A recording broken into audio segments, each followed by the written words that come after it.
I think I might be live. Hello, hello, everybody. Happy Saturday to you all, my Zen friends. Excuse me, and good morning, good evening, wherever you are in the world. So happy to be here and have you guys with me. Let me just finish getting my desktop set up here. There we go. Oh, maybe that's a little too big. Hold on. All right. I think we are good there. And YouTube has not told me we're live yet, but I imagine we are. So happy International Women's Day, all of you beautiful, powerful women out there, all of who we, of course, wouldn't be here without women. So I love the divine feminine energy of the day. It's choking me up, evidently. But happy to have you all here and excited for the messages that Spirit will bring forward today. And let me just move a couple more things here. There we go. So if you're new to my channel, also new to these readings, welcome. We have a great group of Zen friends full of love and, of course, great senses of humor, which are two things we definitely can use in this lifetime for sure. So I'm grateful to have you here as well. If you're wondering how the free readings and everything works, there is a in the description box of the video, it tells about the whole process. But briefly, there's no special list. The chat is it. You just put your question out there. I go down in order, first come, first serve. And if you don't want to put your business out there, you can ask for a general reading. Spirit knows all, so we'll pull 1 to 2 cards for the free readings. But if anyone makes a donation, I do honor that energy exchange. I step out of the free readings, dive deeper, meaning I pull more cards for those too. And then once I'm done, I return back to the free readings. My YouTube channel members get second priority over the donations for their free readings. So after I finish donations, I go on to the YouTube channel members, and then I go into the other free readings. To make a donation, you can use the super chat at the bottom. Or in the description box of the video, I do have my Venmo, CashApp, PayPal, and Square.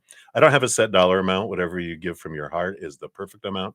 I know the cost of living is different across the city, across the world, across the entire Earth and planet. So whatever you give from your heart is the perfect amount. What else? If you're interested in becoming one of my YouTube channel members, I have 2 levels: Zen Cricket, Praying Mantis. Zen Cricket's $2.99 a month. Praying Mantis is $7.99 a month. I'm so sorry. I'm clearing my pipes this morning, evidently. Sorry about that. And in addition to getting priority on Friday, well, you get Friday, Saturday, and Sunday sessions. They get priority. But on Friday and Saturday, sometimes I don't always get to all the free readings, but I always make sure to complete my donations and my YouTube channel members because it's part of their membership. And so if you're interested in that, there's a link down in the description box for that. We also get together throughout the week. Thursdays, we have a joint session of both Praying Mantis and Zen Cricket for 2 hours, sometimes 3, sometimes even 4, depending on when spirit is moving. We don't stop it, right? And then on Friday night and Saturday night and Sunday afternoon, I also have a special dedicated hour plus with my Praying Mantis members. So they get extra there. And we dive into other things. We learn and grow about our spiritual gifts, astrology, whatever we're wanting to do. So it's more finding spiritual knowledge and in addition to readings and everything else. What else? Oh, and then my Praying Mantis do get advanced access to all the videos that I put out, which we do have here. Let me just move this to the side for a second. This morning, we had the Virgo full moon lunar eclipse come out. Let me just post that out there for everyone. So every month I have full moon, new moon, and when the sun changes zodiac signs, we have videos and readings for those. We have every month a Zen gate, like 1, 1, 2, 2, 3, 3. There's all these portals and Zen gates that open up. So we have those each month. We also have weekly Zen Bytes. They're little videos that talk about how we can return to or maintain our Zen. This one on Friday was the Empress Express, because we did have the Empress Zen Gate, the 3-3, just a few days ago too. I'll throw that out of here too, just in case you're interested in any of those.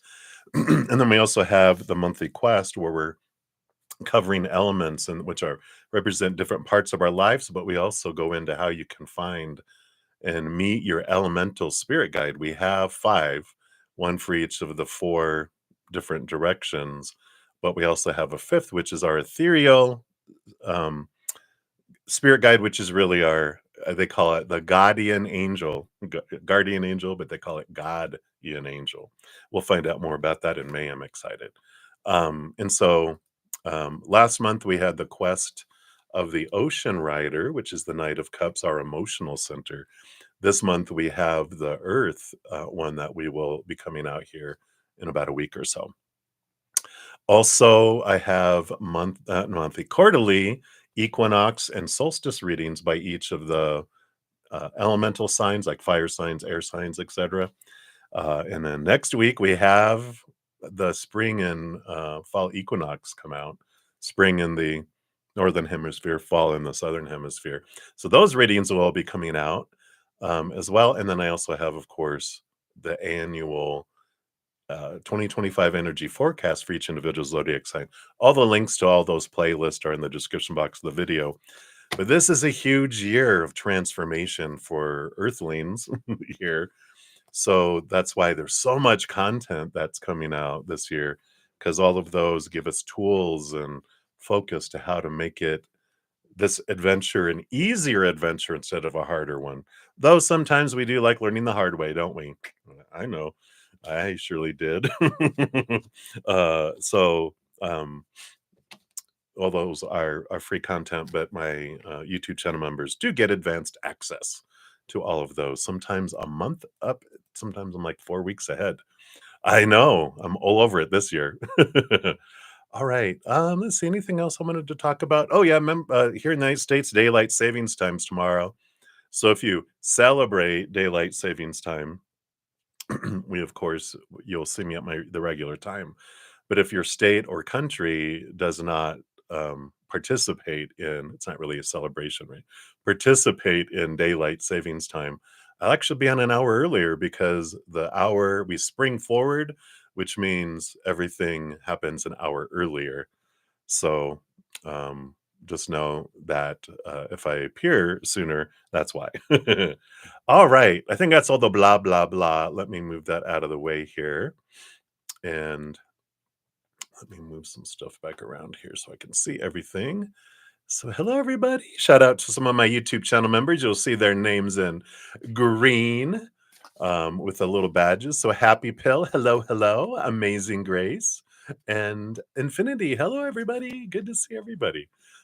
if you um, if you did participate in last night's live stream, I did come back on and finish out all donations, all YouTube channel memberships, and then all the free readings too. So I did do all that. If you I only got to donations in the first stream, but in the second one, did I post a pinned comment? I don't know if I did, but it's in the description box of the video. If I did, I can't remember if I did it or not last night now.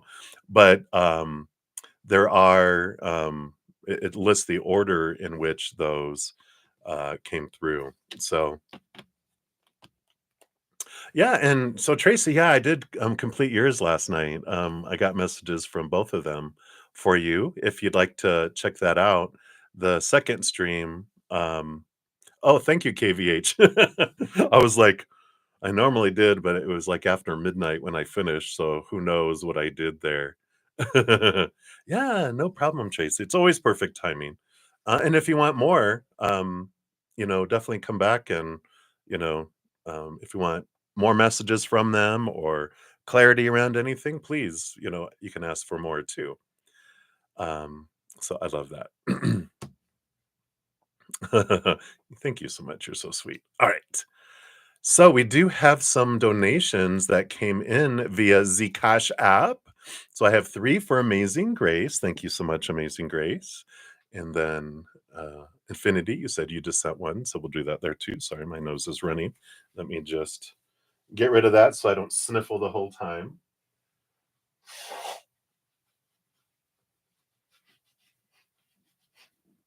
All right. Think the pipes are clear. I will be using this beautiful Tarot of Mystical Moments again today. It's a really interesting deck here. Has a couple emperors and double the kings. And I also be using the Path of the Soul Destiny for the by Shirley Harnish, such a sweet, sweet soul. She actually has a YouTube channel and does readings as well. She's from Canada.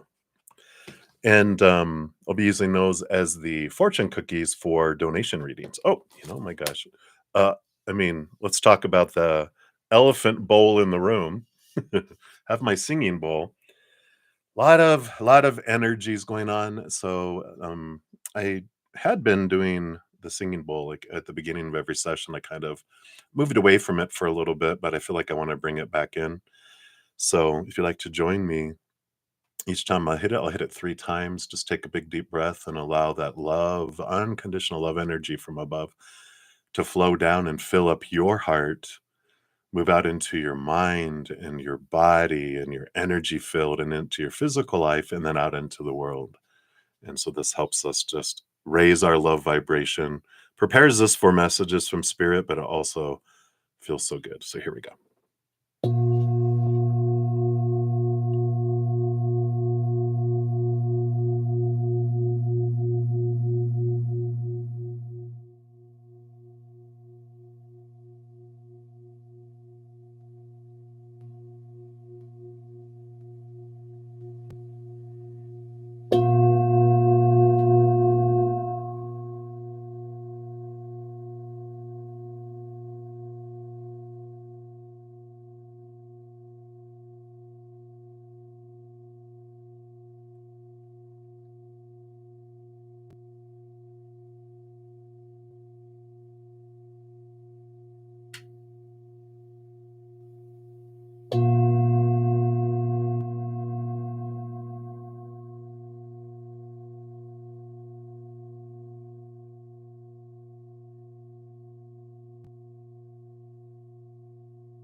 Beautiful, beautiful.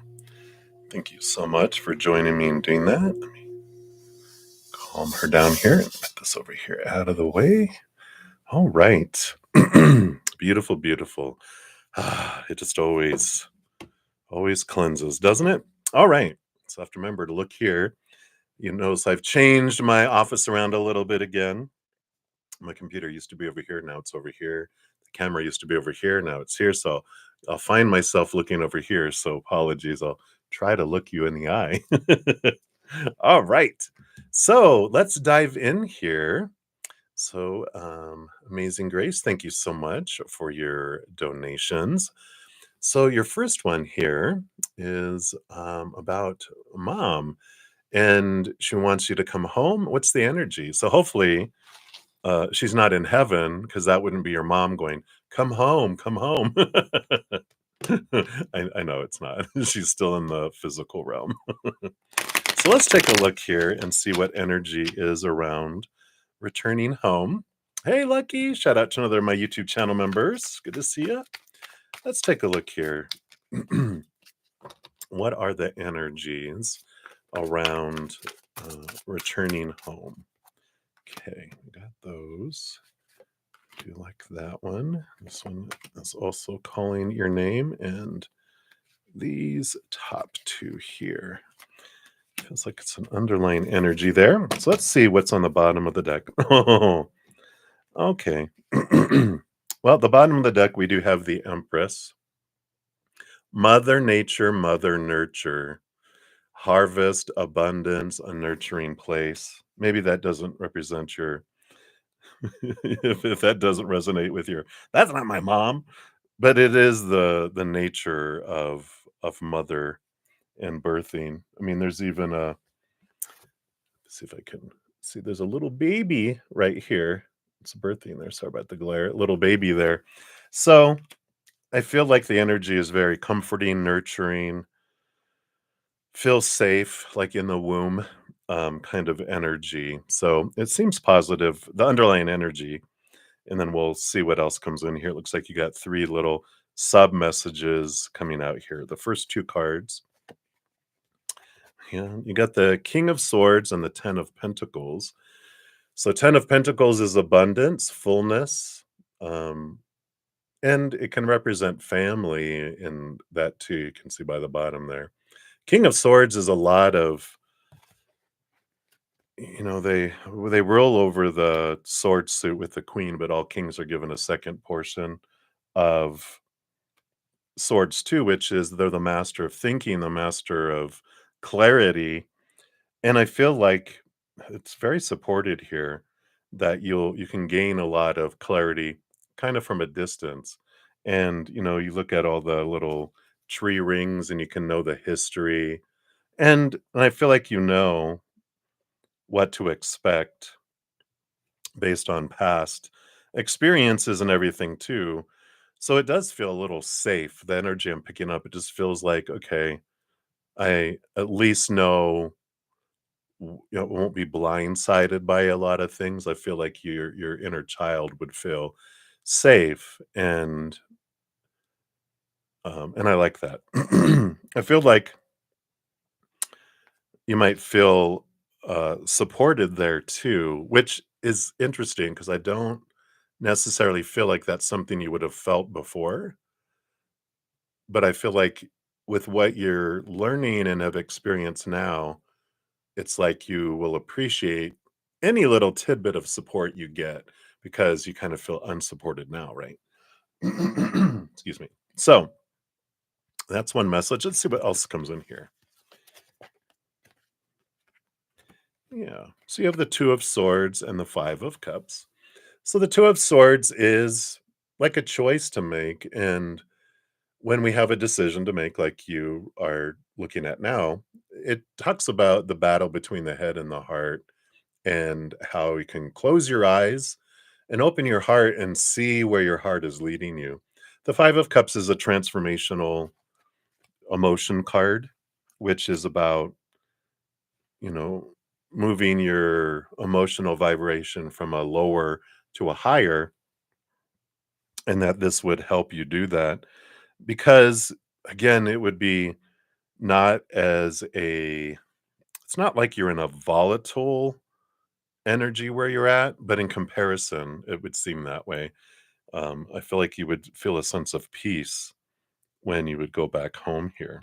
So again, this Empress energy is just so comforting and warm in comparison. What else? Oh, okay. Well, you've got the Judgment card here, which is your higher self calling you to see things from a different perspective. And and so there's no wrong choice with this. Um, we'll see what the two cards of the underlying energy of kind of what your spirit is calling you towards.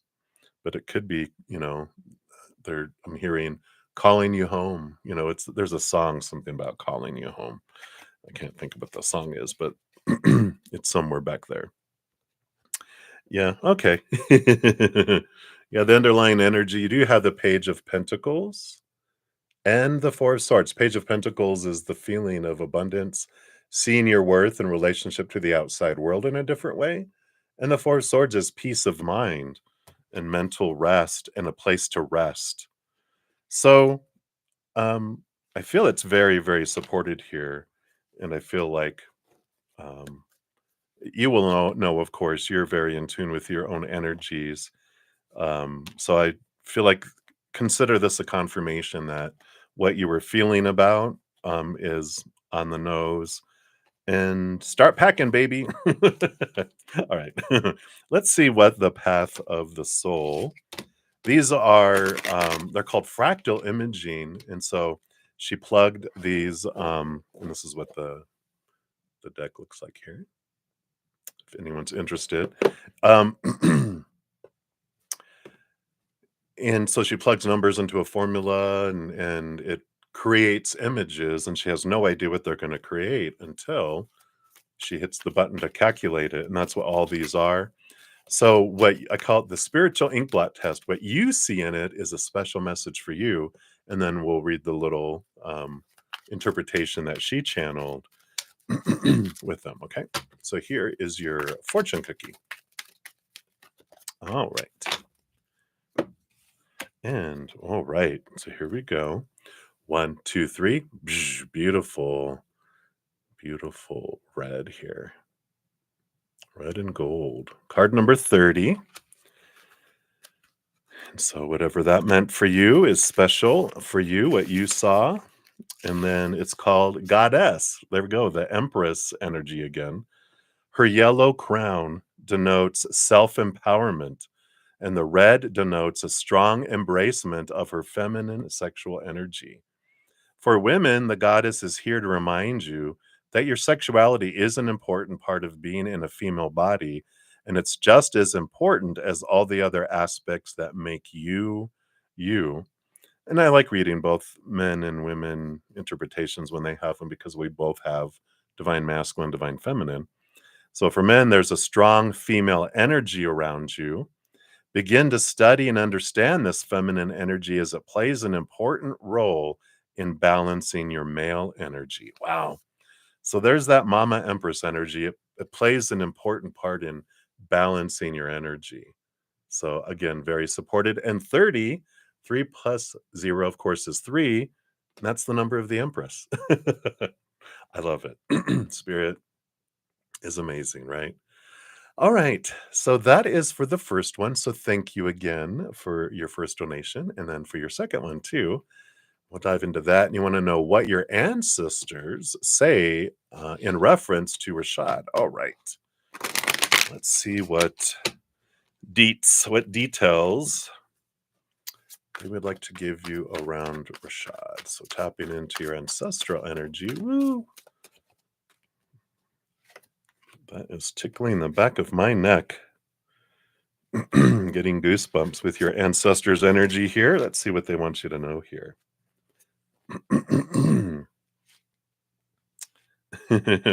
It's funny. Didn't we get the Page of Wands when we were kind of inquiring what's going on with them? Because I feel like your ancestors are going, just know that their actions, a lot of it is about passion because of the lack thereof of where they're located, that it's really heightened. Let's see how they want to say this because it's funny. It's really heightened their desire to have a relationship with the female because they could have all that stuff that they don't want where they're at. But they're like the desire to have a relationship with a female and to be someone um that someone would be interested in. And so this, in a way, it's like it's encouraging them to really put in the work to look at themselves. And that's funny. Your ancestors are like busting them out. Just like that was his higher self. That was what it was. Because we were wondering, we got messages from his human side, and then we got messages from his higher self, right? And that's where this, I feel like the Page of Wands came out for them. So I really like that. Um, okay, and let's see what else your ancestors want you to know. Again, little 3 little mini messages. Yeah. So they definitely are with the 5 of swords in this kind of conflicting energy where they're definitely trying to work out things between their head and their heart. And this strength card, the courage that's coming in here, and this is their higher self and their human self. And so they're kind of in this spiritual nudging, I guess is a good word, where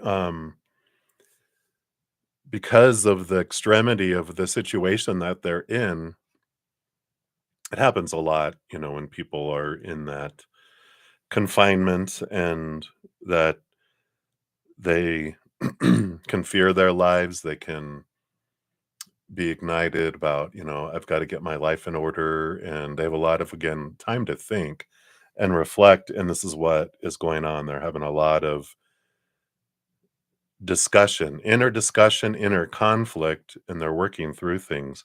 But they are finding this new courage and this strength, this Leo energy that's here. So we like that. And sorry about that. Yeah.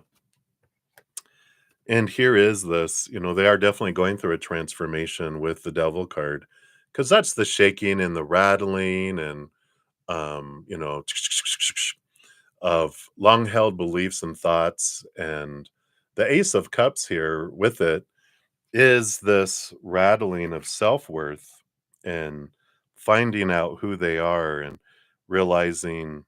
I feel like they're in this really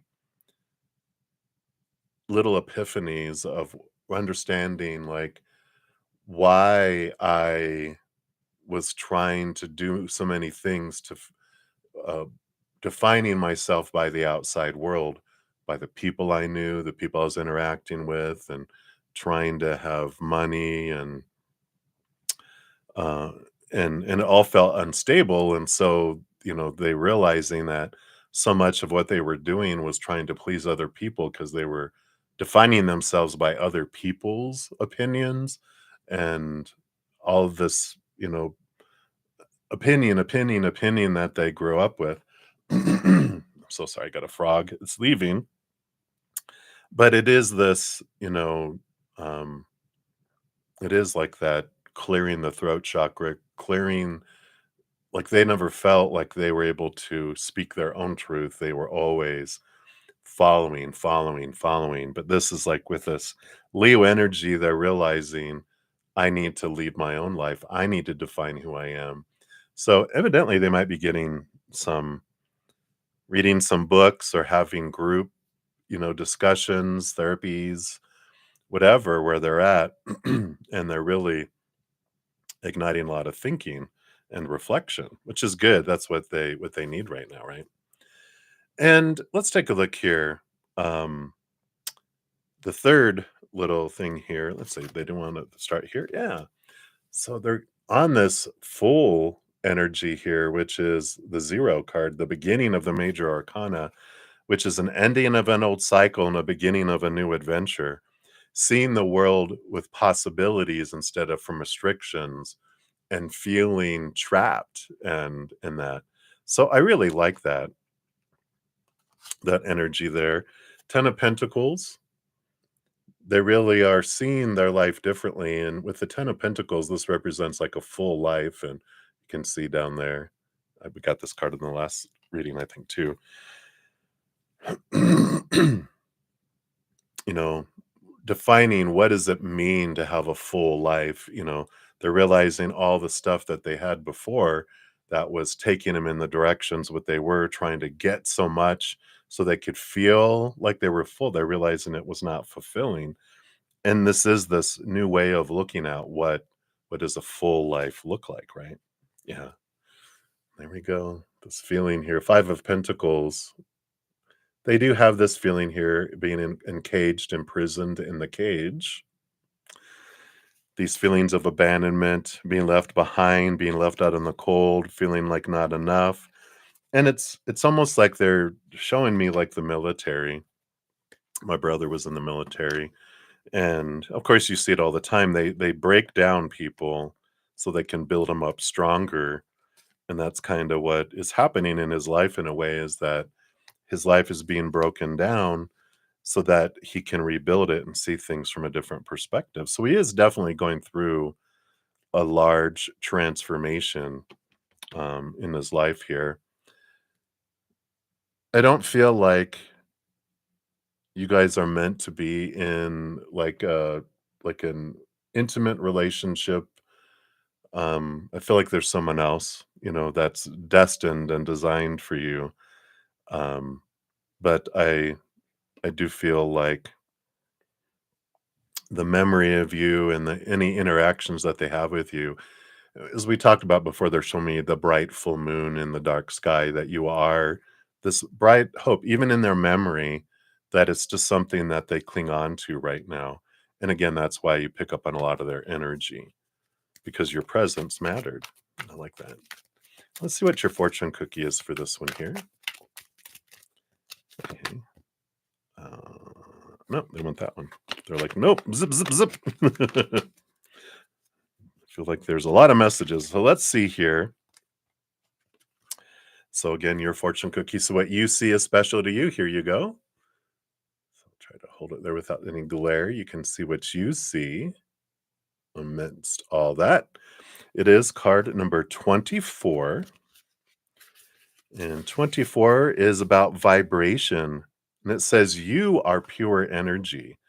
Whatever you think, feel, say, and do has an effect on the entire planet. I love this because we're just saying that you made a difference in their life, right? You do make a difference in this world. Use your energy wisely. When this card appears, it asks you to be mindful of what it is you're putting out there. You are in an energetic powerhouse, and your influence on others is strong. Keep your intention set on the highest good. Use your ability to energetically uplift the energy of others. Wow. I love that for you. So perfect for what we were talking about. All right. So that was number 2, Amazing Grace. And then number 3, and thank you again for your multiple donations here. And you want to know if going back to Michigan is the right direction. You know, there's no, from spirit's point of view, there is no right or wrong direction. There's just different directions with different energies, different experiences, different outcomes. So what we'll do is we'll pull a card about what is the energy of going back to Michigan. We'll ask if there's a we'll do a separate card for, is there any other higher outcome that can come from looking at all the possibilities? Is there an outcome that's even higher for you in going in a different route, right? All right. So let me take a sip here. Maybe I shouldn't drink orange juice. It probably makes me phlegmy, but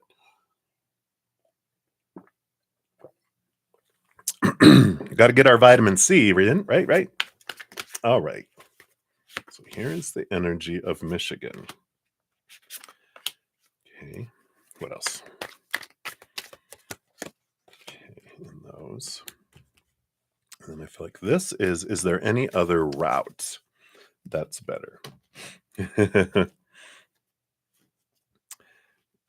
So again, there's this, I think you got like the 7 of Wands, which was breaking out of a cage. But you have the 8 of Swords here, which another cage, and this is setting you free. Michigan does allow you to look at your thoughts and beliefs and mindsets that have made you feel blinded and bound and restricted and trapped and small. And the lid is coming off here to allow you to really be able to fly, you know, with all those angel wings and not feel trapped. So we like that energy. Let's see what else we have here. I tell you, it's really wanting to go. It's on the verge. So thank you guys for hanging in there. So you have the Emperor here, and the Emperor is this Aries new beginning energy with the spring equinox coming up here in, let's see, it's 8th. So we've got 12 days for the spring equinox. And so that Aries energy that's represented by the Emperor is all about you choosing. You're in charge of your life. There's no right or wrong. And I like that reinforcement there that you get to choose. You get to decide what it is that you want. You get to make a plan and you get energy behind it, and you get to go. That you're not at the whim of the outside world and what everyone else wants for you. So I really like that. You stepping into control, you deciding, right? You have the 3 of Swords. And the 3 of Swords is expectations equal disappointment. And I feel like an important message with where you're going if you go to Michigan, this is what this one is all about, is let go of expectations. Let go of the supposed to be, the should be, the need to be, the have to be, the must be. Because if you go into that situation moving to Michigan with all this is what it's going to be like, what it has to be, and everything else, that's where our disappointment kicks in, and where we have the struggle, right? That's where we feel that, ugh.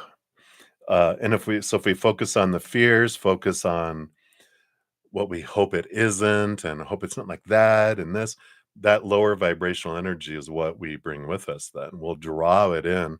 We create, like the emperor, we create the world. We don't see the world as it is, we see the world as we are. So whatever I experience on the inside is what I project into the outside, right? So what else they have here? Yep, the King of Swords. I think we got that with your when we're asking about mom energy, right? So it definitely brings in and allows you to see things from a higher perspective instead of from a place of fear, from a place of expectations or supposed to be's and should be's. And so I like that for you. It does bring clarity. It does allow you to transform some fears into higher wisdom and spiritual knowledge too, right? So I like that. Excuse me. Yeah. So, yeah, and there is this you have the 4 of Cups, which is emotional stability, and the 10 of Wands. It's a change of energy because the 10 of Wands, normally, it shows something in the original tarot, like someone with a bunch of, wands on their back, like 10, and they're hunched over. And it can if you look at it from a lower vibrational standpoint, you can look at it as burden. But if you're looking at it from a higher vibrational standpoint, you're like, "Look at the harvest. They have all of that." Because otherwise, if they're carrying a little twig, that's all that they have. But the 10 of Wands is this abundant kind of energy too. And that's what I feel like comes in here is like a change of mindset. And I like this new perspective that you see especially after experiencing what you have where you're at now. I'm so sorry. There's this kind of little aha, you're like um it's like if you work for a company and you think it's like, oh, they don't appreciate me, they're horrible, there's got to be greater opportunities out there. And we go and we find another job and it's like hell. And we're like, "Oh my god," and we leave there and actually, they take us back at the old job, and we're like, "I appreciate it so much more. I didn't realize how good it was until I experienced worse." So, I do like this energy here, for you here, and the Ace of Cups. So it is joy, it's overflowing, there's this wonderful, energy here about finding your self-love and um it's like an environment they're showing me two different environments, right? There's one environment that we experience as a human where it feels like hell, and it's like these mirrors are in our face pointing us back to ourselves because we're not finding this love in the outside world that we're looking for, and it's just like, oh my god, it's like darkness, and in darkness, the light shines the brightest, right? And so we get a lot of clarity around our self-love. We'll call it the hard way, right? Wah! But then there's also an environment where there's a lot of love that's there that can be a mirror to show us our the love that we have inside of ourselves in a positive way. Um, but having experienced the darkness, we understand and are more aware of our light. Whereas before, if we hadn't experienced the darkness, we wouldn't realize the light at all because we got used to the light being around, right? So they're reminding me here in Colorado Springs, where I live, we've got Pikes Peak. It's a beautiful big peak that overlooks the city. And when you're here all the time, you just kind of take it for granted and you just don't realize it's really there till you move away, like when we moved away to Texas, which has no mountains. They have hills. It's called the hill country, not mountains. And when I was moving back, I was actually moving my mom back to Colorado at one point. And she was driving her car and I was driving mine and pulling the U-Haul and all that. And um, we pulled over at one point and she was crying because of the you could see the Rocky Mountains and it was so beautiful. It was like, wow. So I really love that. Yeah, right? Woohoo, freedom. So I like this energy for you. It feels very positive. Like you said, you don't feel there's no other route available. There's no other like reasonable route available. I mean, you could become a gypsy and grab a backpack and there's plenty of routes, but you're like, ew, I don't want to be camping out somewhere, you know. So I get it. It's like this is the one that I feel, and sometimes we have it where there's like all these options down here, and there's one option that's like that, right? And you're like, well, that makes it obvious. So thank you, Spirit, that making it like there's one path that has a spotlight on it and everything else is dark. You're like, I think this might be the one. So let's see what your fortune cookie is here. So we'll see what we have coming in. So 3, 2, 1, boom. Love the pinks in there, the high heart chakra energy. Card number 21. Mm. Oh, yeah. Thank you for reminding me, Spirit. This is called connections. You are opening to the vast knowledge and information obtained through previous lives to help you on the path in this life. The knowledge coming to you now will help you in understanding who you are, who you have been, and who you are becoming. Seeing your connection to those people who are in your life today is helping you to understand the important roles we play in each other's lives. This is a time of fulfilling soul agreements and releasing old karma. So I love this for you. The reason why I think Spirit for the connections, how we had talked about community, that you'll find a community of support, people with like beliefs and practices and that. This is where you'll meet them. So I love that for you. All right. Yay. I'm excited for you. And it feels like, I mean, because this moved quick, the messages you were getting like last week were realize the lessons you're learning, realize about yourself, and you must have done some big inner journaling, if not external journaling, but really reflection. And you're like, I feel like you're saying here, you're seeing things from a higher perspective. And it's like something clicked and boom, here it comes, right? I love it. That moves fast. All right. So many blessings to Amazing Grace. Thank you again for your donations. I appreciate those. Excited for your adventure. All right. And then up next here, let me just make sure here, we have Infinity. So thank you so much for your donation there. And so it said something. It's one of the consequences from your conflict. So something low vibration, right, happened when you were on your way home just now. Wondered if it will come back to bite you in the bohiny. All right, let's take a look here. Hey, Johanna! Shout out to my YouTube channel members. Banana na na na.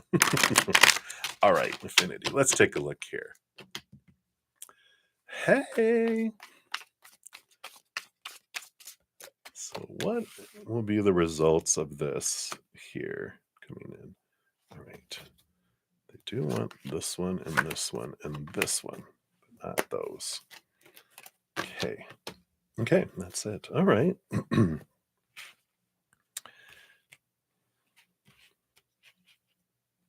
So the bottom of the deck, you do have the Six of Swords. Six of Swords is moving from choppy waters to calmer waters.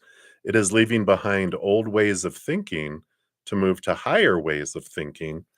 And it is about movement, because of movement on the inside of your story, you have movement that happens in the outside world because of it.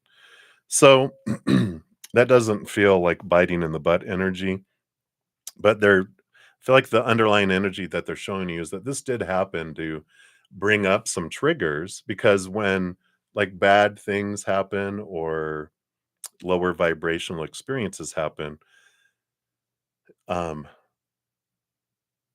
the reason why we perceive it that way is, someone was having a low vibrational experience rooted in fear, right? And then because of their actions or people's non-actions, their words or their silence, right? It feels like there was action and words. Our inner child felt unsafe and out of control. The trigger that pops up within us, if we don't catch it while it's starting to rise, we're already boop, we're ejected out of the brain. Our intelligent, loving, compassionate side booted, and then that little, we always talk about the little 2-year-old child in us with its pet hissing cat. We either hiss and attack, hiss and run away, or hiss and attack and then run away. And if the other person's doing that too, that's a cat fight that goes on, right? So there's this that happens right there. Um, so we really like that energy that's here, um, to bring up the triggers so that when you um, do the deep diving and figuring out what that the root of the fear is behind the trigger, that you won't be triggered by it, again. It becomes less and less and less till it's not impacting. And so our triggers happen. It's not don't beat ourselves up when our triggers happen. It's just information, and it helps us release things and face things too. And we always will as humans, um, because there's stuff bubbling under the surface, even from past lifetimes that we've come here to transform. And so we will have them. And when we beat ourselves up about them, we keep ourselves in lower vibrational energy, because that's judgy, energy, and it keeps us that low, kind of energy. So when we're gentle with ourselves and go, oh, I see what happened, I see why I wanted to um, experience that for me, so that I could be freed from these fears, free from these pains. And okay, so now I understand, right? We can't control other people's thoughts and stories and emotions and energy and actions. And when we try, of course, we feel out of control. But when we come back to us and go, okay, what did I want to learn through that? What's the gift in this situation for me that sets me free? And it's like, okay, there we go. I like that. So let's see what else they want you to know here. So you got the Queen of Wands and the Ace of Cups. Yeah. So this does show you your, Queen of Wands is that fire that is within you, that sass that can come out. Right? And the Ace of Cups, it's all about pointing us back to our self-love, right? Because that's what all the fears are about. At the root of like fears, it's the fear of rejection, the fear of not being enough, the fear of something's wrong with me, the fear that what will people will think about me. It's all built in. It's basically the fear of rejection is what it all really comes down to, because we're used to being part of unity and one drop in the sea of drops, and we all belong together, and we all support and love one another on the other side. Down here, we get to experience what it might feel like to be separate and rejected and ostracized, a little drop spit out from the ocean. And we're like, oh no, we don't want that to happen. It feels so uncomfortable. We're scared. But when we return to that Ace of Cups, that unconditional love inside, we realize I can never be rejected. I'm eternally and unconditionally loved by Creator and all the posse that supports that too. So, um, this is what we can learn through this situation is realizing the triggers within that Queen of Wands is also she connects so greatly to the spirit world, but it's realizing when that spark comes within the Queen of Wands. She's very powerful. She has a magic wand. It's like the dragon in the cave. If people want to come to the cave and antagonize the dragon, sometimes they get burned. and and we realize that part of ourselves eventually eventually we start to feel it. We catch it when it's starting to rise, and we can take a different route and not feel like reactive. We are able to kind of take an exit ramp and respond instead of react. And it's about awareness and awareness and awareness. The more we're aware of our triggers, the less they impact us because we're aware of what they are and they're like, "Oh, look at that little." It's like when the little check engine light comes on, we're like, "Oops, something's going on." It's like, "Uh-oh, this is uncomfortable. Something's rising." Deep breaths help us to calm the beast within so we don't breathe fire. But if we breathe fire, that just means it's a signal that we can look at something within us if we want to. If I don't like having those experiences, then I'll question those and look at it. And even for me, playing it over in my mind, in my little your mind's eye of when you we replay what happened, changing it, editing it in my head of going, this is the way I wanted to handle it. The next time, I'm more likely to handle it that way instead of repeating the way I did it before.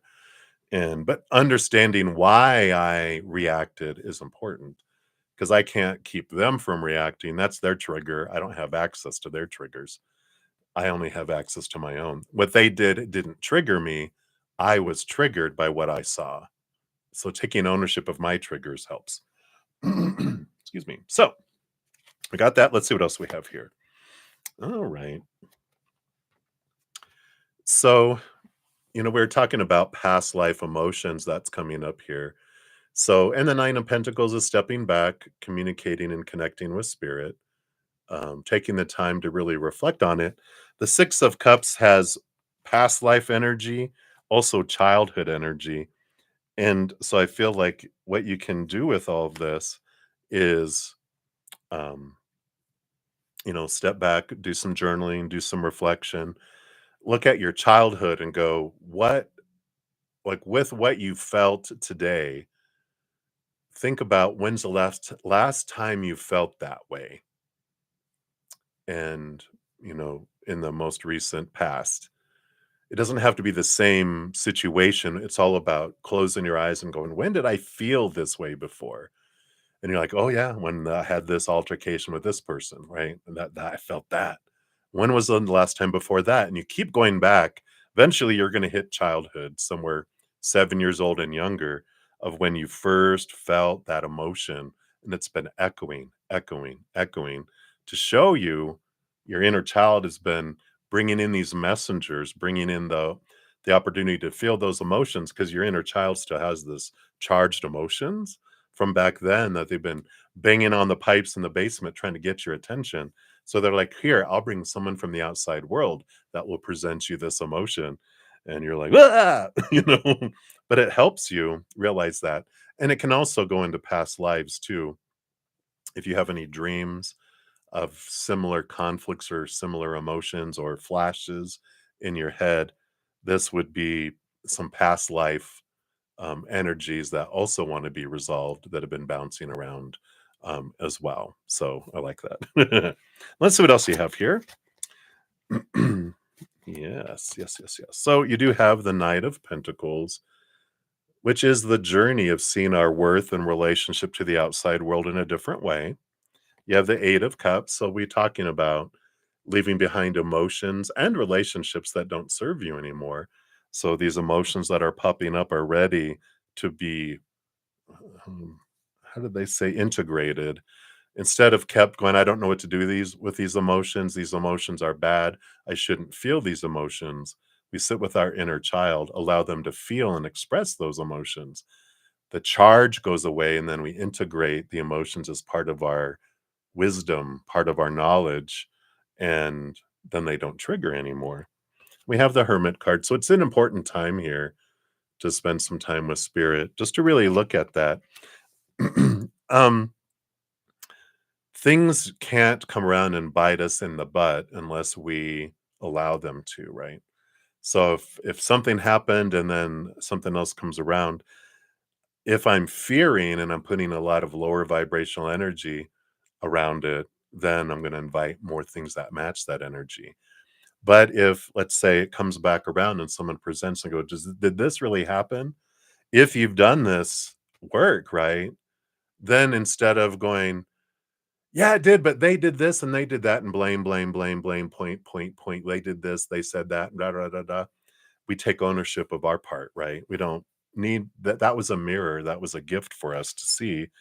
We can go, yeah, and I I know that's not the way that I wanted to respond, but I got triggered, and this is how I reacted. And um, and if they're like, well, you need to apologize to that person, go, yeah, I will, and that can be a whole different conversation of how we, present that, right?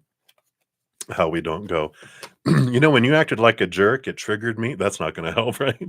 It's like, again, it's like taking ownership of ours and not worrying about what they did or didn't do or whatever. And it's like, um, I see, um, I realized when I was going over what happened, something long, long ago that triggered inside of me that was triggered by our interaction. And so I'm sorry that you got the brunt of my reaction.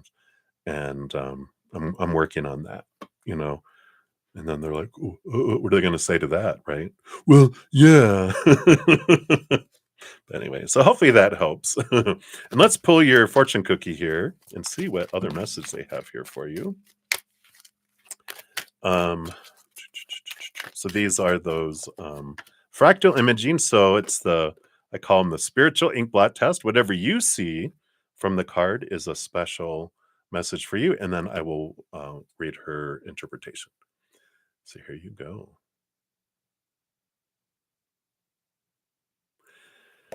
And it is card number 6. All right.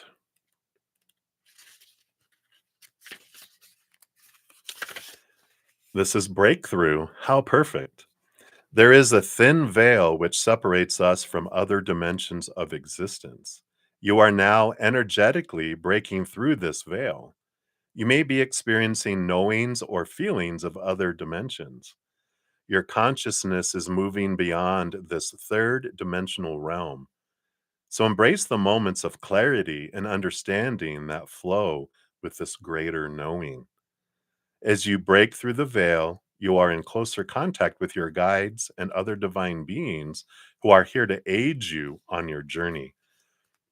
So part of what will happen and what's happening a lot this year for all of us is we are having breakthroughs. We're breaking through old third dimensional thinking, and these triggers are coming up for us to release ourselves, and so that we're not impacted by them anymore. So I like that for you. Right. So that's what they have for Infinity. Thank you again for your donation. All right. And then we have Johanna. Thank you so much for your donation. And the banana. Good to see you. Let's see here. Here you are. So you watched, Meet Joe Black. And that explains it so well. Did you know Gabriette? Oh, did you know Gabriette in a past life? You always felt a connection to her. All right. Let's take a look here. All right. I haven't watched that in a very, very long time. May have to check that out. All right. So, did you know Gabriette in a past life? You always felt a connection with her. Gabriette's past life.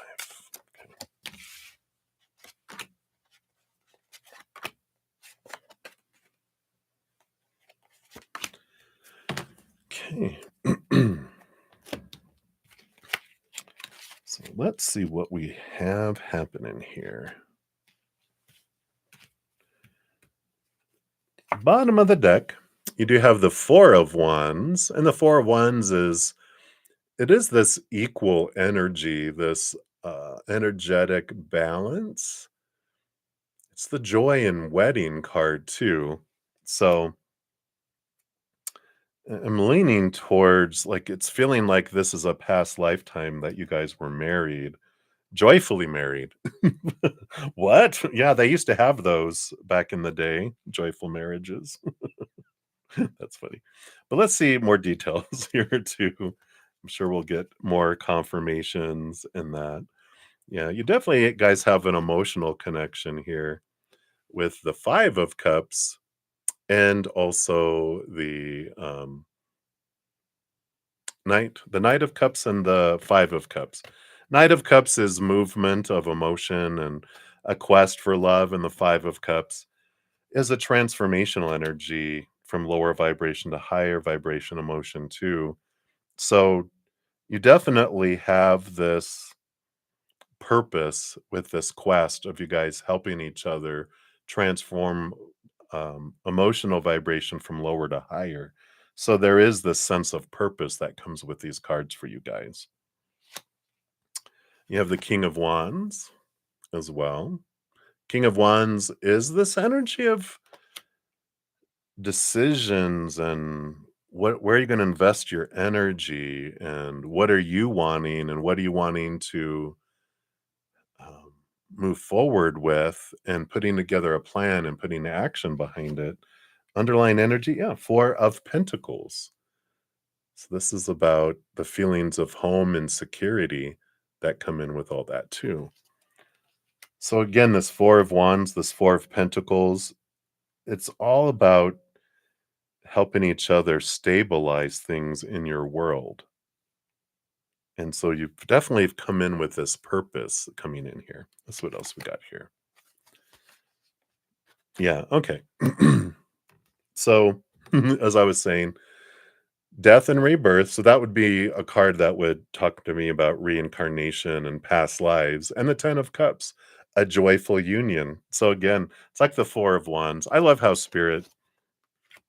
I started looking at the underlying energies of cards probably, what, about a half a year ago when I was doing readings to bring in more information, probably longer, maybe. Time goes by so fast.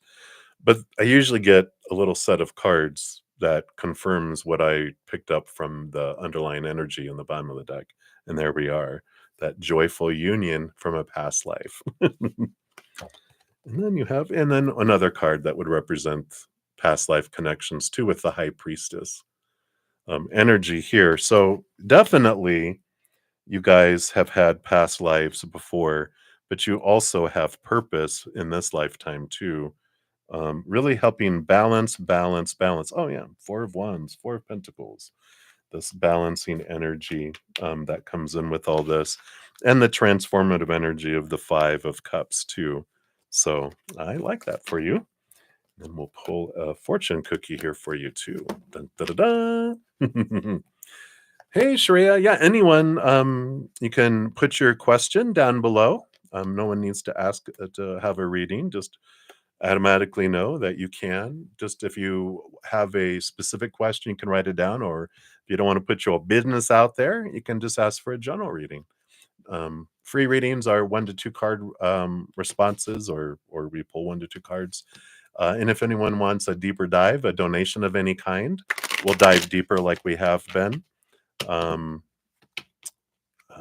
yeah, and there's no set dollar amount. You can use the super chat at the bottom, or have my Venmo, Cash App, PayPal, and Square in the description box of the video too. All right, so Johanna, so of course this is your spiritual ink blot test. Whatever you see with this is a special message for you, and then I'll read from her book. So card number 42. Beautiful energy there.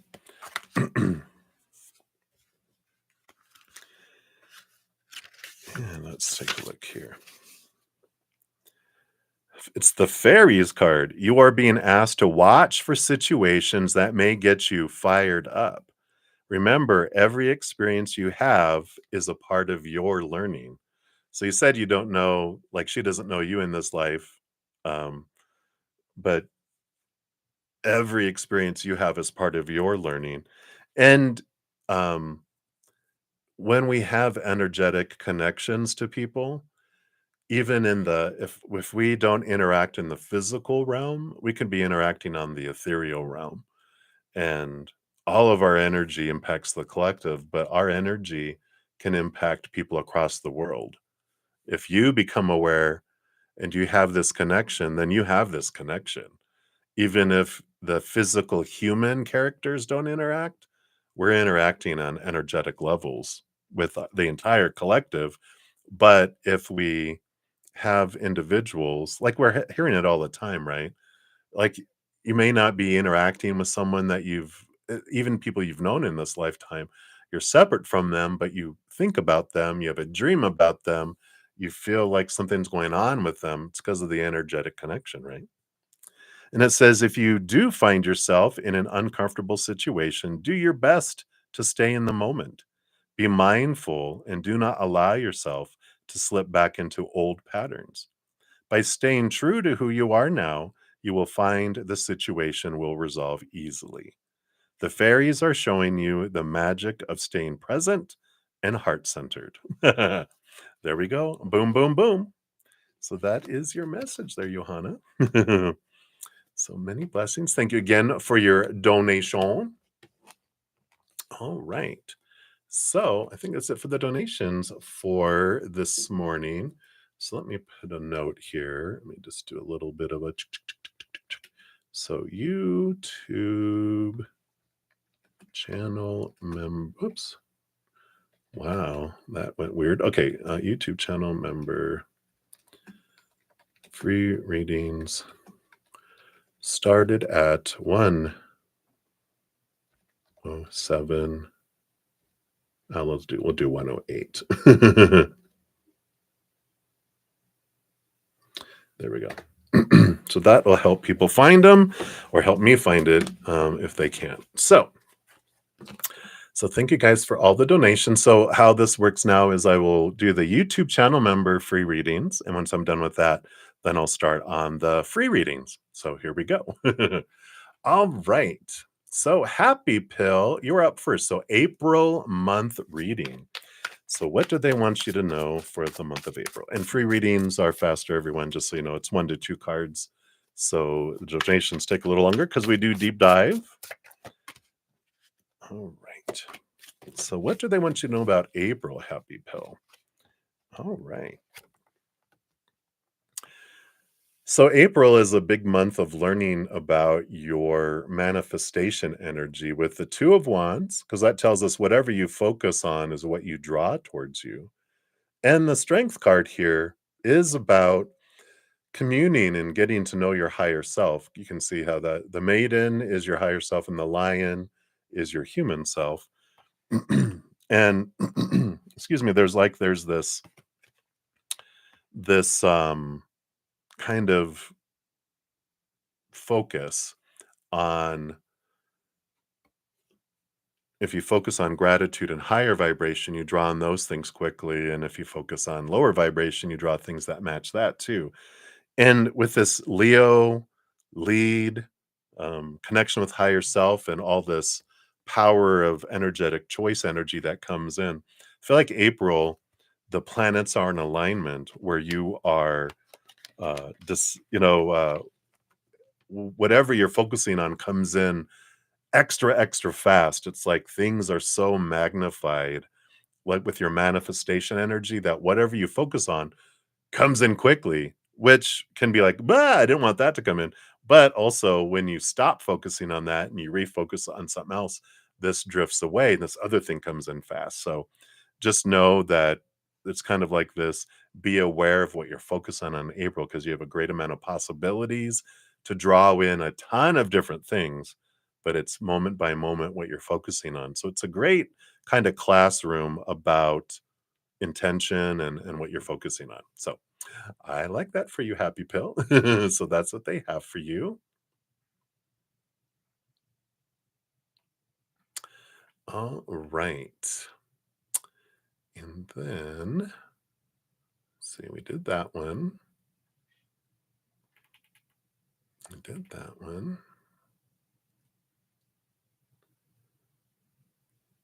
All right. And then, Lucky, you are up. So, your question for today would be dun dun dun is well, what are the messages do guides have to relay to you, what they want you to know about R? You've known him over a period of customer, 15 years as an acquaintance. Oh, okay. All right. Oh, I see. You say it's R period. Well, what are the messages? So what do your spirit guides want you to know about R? Okay, let's take a look here. Okay, they do want that one. What else? And that one there. Okay. All right. So you do have the Hierophant, which is your higher self, showing you and inviting you to see things from a higher perspective, a capital T truth.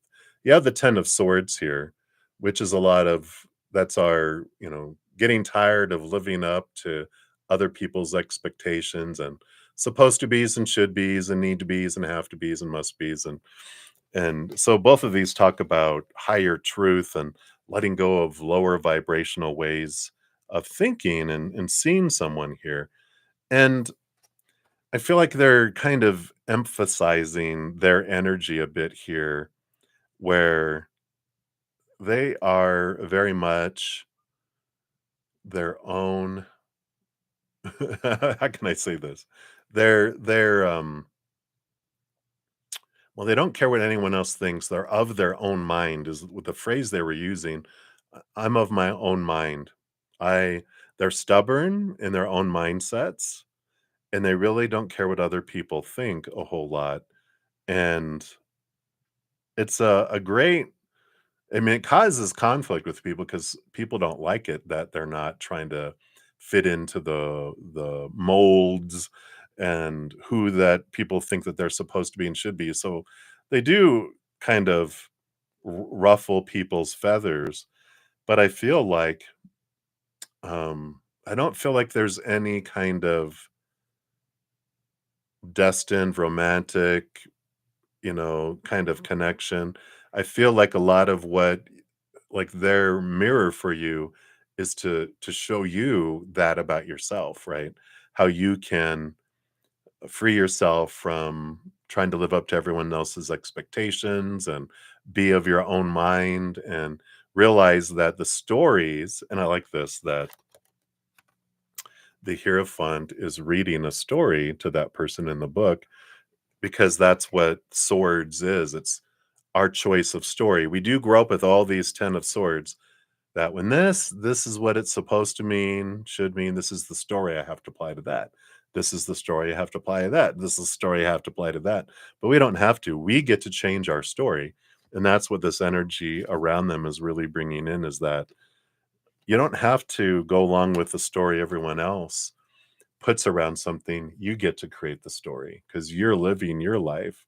And we don't, none of us see the world as it is. We see the world through the stories we're telling ourselves. And you can change stories. And I feel like that's a big piece of what they want you to know about the interactions with them, and maybe why you're drawn to them, and perceptions of them, that you're like, yeah, they are a bit of a rebel in a way, and they do things their own way, and they don't care. And I can recognize that in them because that's somewhere inside of me that's ready to blossom and bloom too. So I like that for you, Lucky. And that is what they have for you. So many blessings to you. All right. And I think that might be them all. Let me just make sure here, not skipping anyone. All right. Whoops.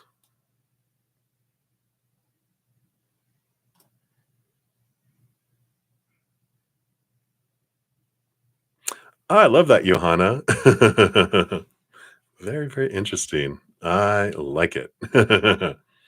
So, um, that's it for my YouTube channel memberships. I did have a donation come in, so I'm going to jump into that. Hey, Maria, thank you for your donation via Z PayPal.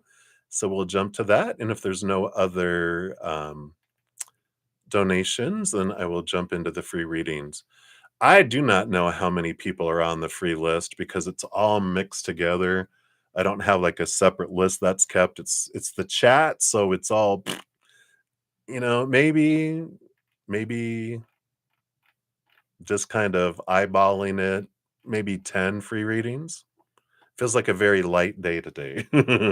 Normally I don't finish donations for a couple hours, so it's a light day. So we'll get to everyone, I'm sure. All right, so Maria, thank you so much for your donation. Let's dive in here. So, what are Wally's feelings and thoughts towards you today? So we'll take a look here. Okay, feelings and thoughts. And then what's coming for you and Wally next week? All right. All right, what else? Nope, none of those. Okay. I was like, all those are like, no, none of those. Okay. All right. That one here. All right. And then what did he think and feel when you said that you wish we could cuddle, watch a movie, and sleep together?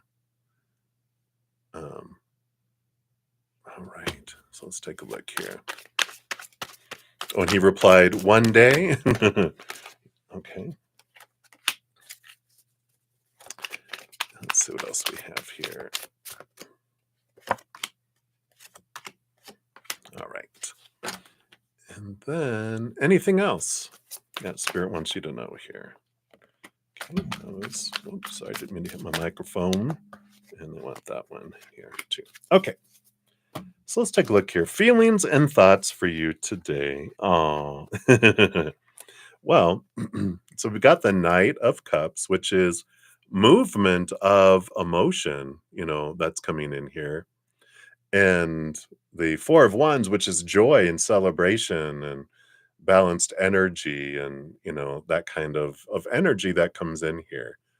And, there is the Four of Wands is like a celebration. It's also a marriage card.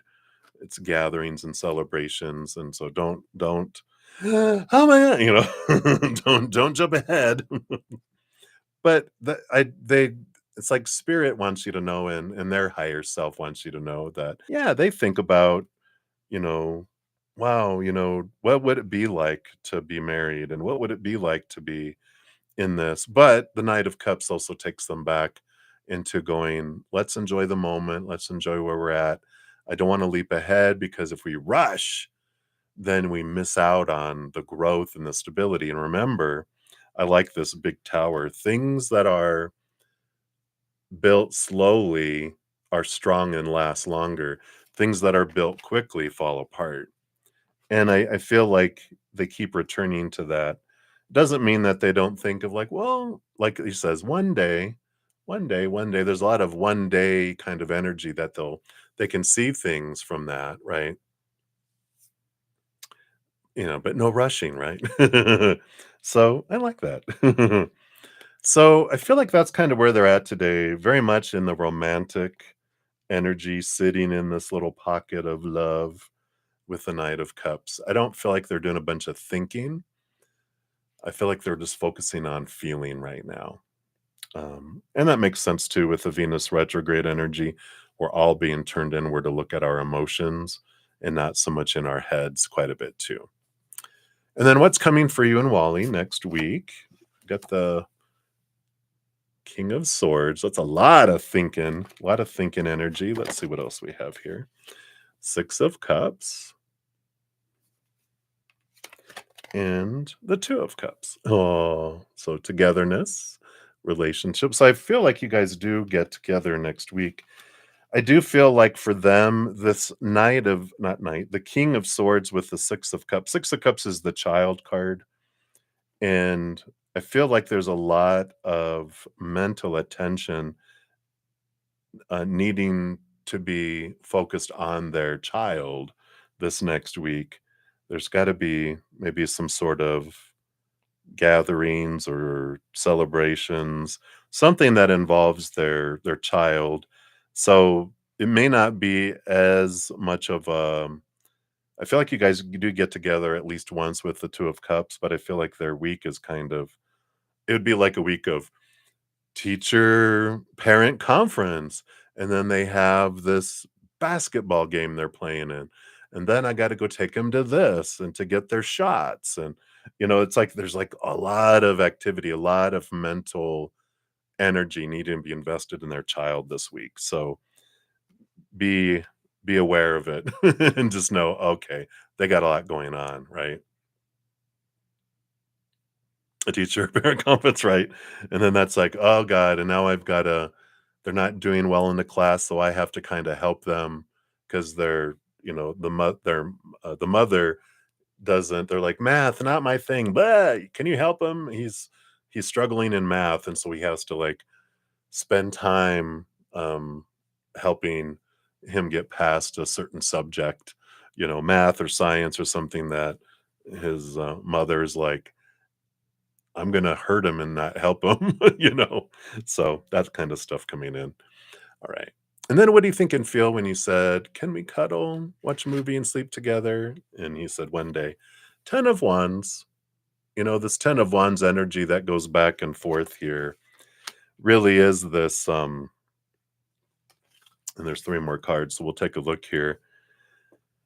There's the energy of abundance that comes with the 10 of Wands, but there is also the energy of burden that comes with the 10 of Wands, and I'm feeling both coming from them. So they're like, "Yeah, one day it'll look great," but there's also this, when we say things like that, that is expectation, right? That is, "This is something that I would like that I'm not getting right now."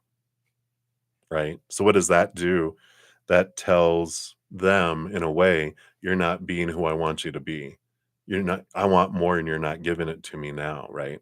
So be aware of that, right? And they said, "One day," but because he's like, "Yeah, that's something that I can see happening." But when we start talking, instead of being grateful, can you imagine that moment if we would have said, I I love spending time with you, and I'm so grateful for that. Wow, what does that make them wanna do? Spend more time with you because they love that you enjoy it, but when we're like, "Someday I would like you to do that and that and that. You're not doing that now, but that's something I would like." That is an energy of lack, right? And so that tells them, "I'm not giving you what you want, and so I'm failing you in some way."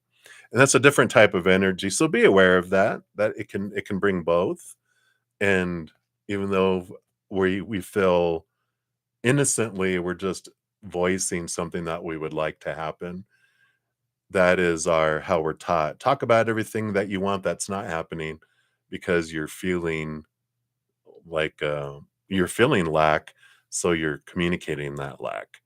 Instead of focus on what you're grateful for, you'll get more of what you're grateful for, right? So an important thing just to remember, got the 3 of Cups. It did bring him joy, like we said, with the 10 of Wands. That energy is they're like, "Oh," there's also that you want to spend more time with me, and they like that. Um, yeah. So just more saying that you focus on what you appreciate, not what's not happening, right? And that's the thing we do in relationships that sucks the life out of it is we start focusing on our expectations and the things that we think that need to happen in order for us to be happy. And it's like, I'm totally happy where I'm at right now, right? Yeah, the 4 of Pentacles, which is this feeling of home and stability.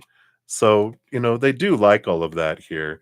The 9 of Wands is the barrier that stands between that here. And um, so, something that you can look at with that energy that's coming in here is going, you can just kind of sit and journal or contemplate, right? Why do I feel that needs to happen in order for me to be happy? Am I not happy right now? Yeah. Would I be happier when that happens? Be honest with yourself. I think I would be.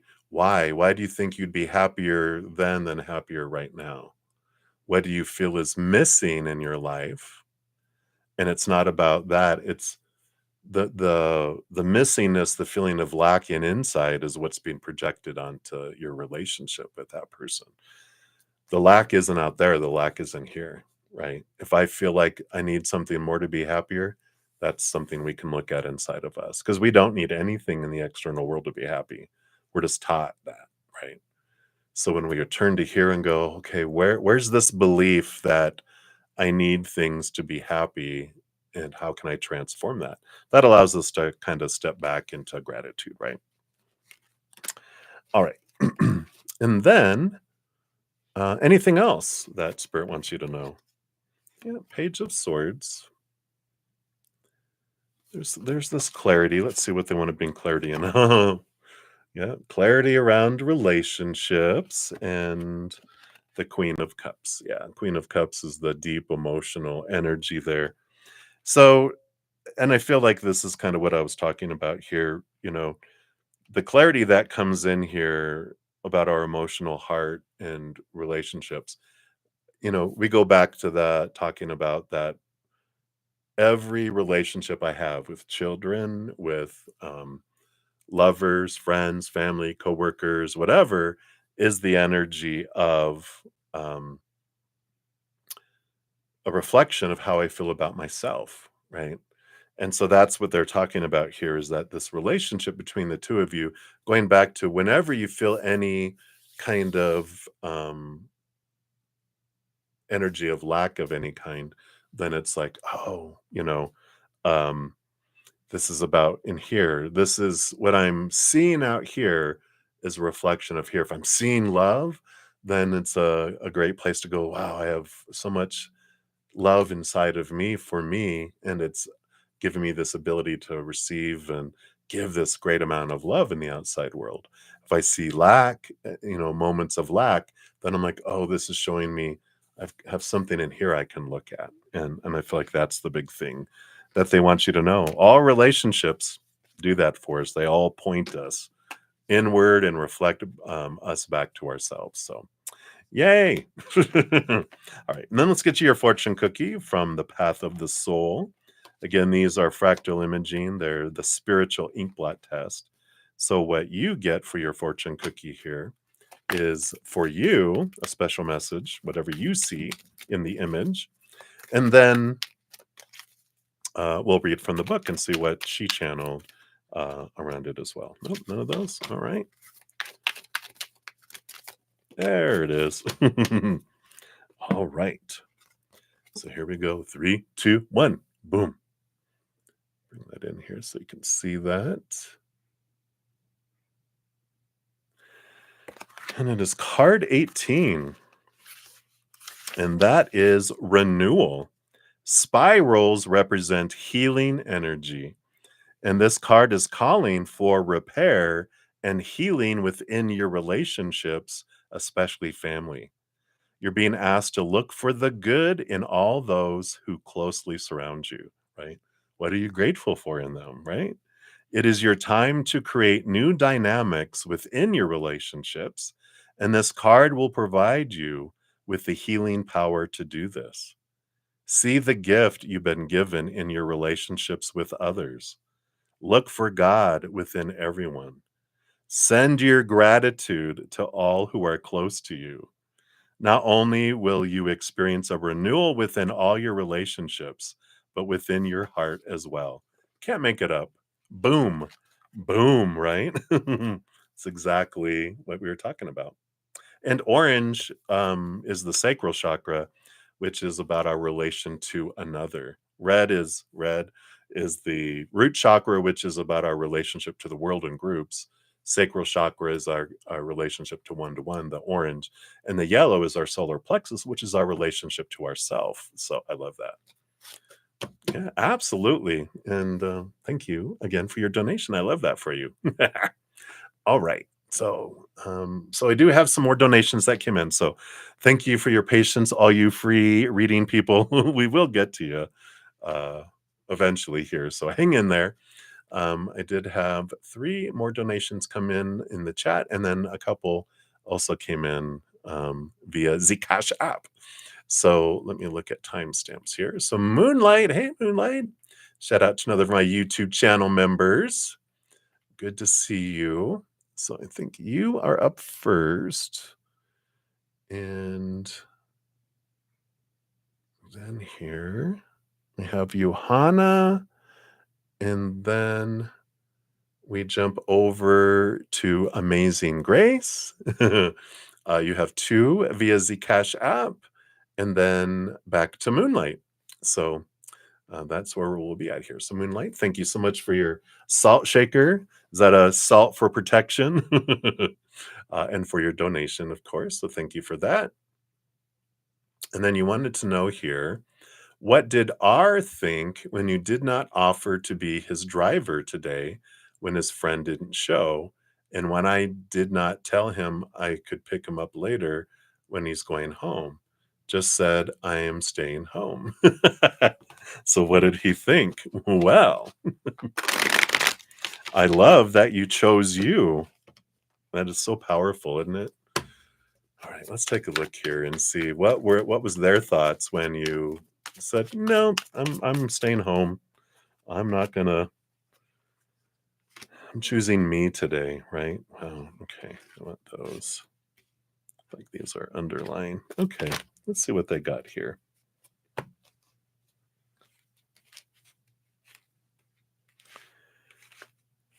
All right. The underlying energy over all this with the 6 of Wands is this victory. I feel like this is a high five from your spiritual posse, your spiritual team. Normally, there's someone like up on a horse and people are celebrating them, and it's a victory. And I like this before, like the underlying energy is kind of what I said. I'm proud of you for choosing you. It's very empowering that the power of no, right? I learned a big power of no, which I talk about sometimes, but um, the response I got from someone that I wouldn't do what they wanted to do is, "I never thought you'd be on the long list of a-holes in my life, blah, blah, blah, blah, blah." Blocked me and unfriended me because I wouldn't do something they wanted me to do, and I'm just like, I don't feel like I wanna do that." And and I was just like, "Whoa." And it was the fear of rejection that, and they said a lot of things in their response. "I thought you were a loving person, blah, blah, blah, blah, blah." They expect you to be a mat. But when you realize that power of no and that it's okay. I'm okay to face rejection if someone gets upset when I don't wanna do what they want me to do, and, because I'm choosing me, and if someone treats us that way, then it tells us a lot about how they feel about themselves, not about me, you know, and, I like that kind of energy here for you. But let's see what else we have here for you. Yeah, you need some protection from some people, the salt. I like that. Alright, so let's see what else we have here. Yeah, we've got here the Full card and the Ace of Wands. So I feel like their overall energy here is okay. 0, 1, start somewhere else. It it feels very. It doesn't feel like there was a reaction from them so much here, as much of a like, okay, I'm just going to try another way to go there, or I'm finding a different way to get to work. I feel like they were very kind of focused on solution and they weren't really reacting in the moment. They're just like, I got to find a different route to get to work. They were like that kind of energy. See what else they have here. Yeah, and it feels like here the Sun card, I feel like they found another ride right away. We have the Temperance, which is all about patience and flowing, and the Page of Pentacles, which was a new opportunity. That's why I feel like they found um, something faster, and I feel like it even ended up making them feel like it would be like you find out, you know. Um, Someone else lives close to you that you didn't know when you reached out to them. They're like, "Yeah, I just moved. I'm actually right around the corner. If you ever need a ride, let me know." And they're like, "Oh my god, that's so convenient." And you can catch a ride home. In fact, if you want, we can just start carpooling and you can just give me a little bit of money for gas or whatever, or you're on the way, you don't even need to give me any money for gas, or it's something like that where it usually worked out like that, right?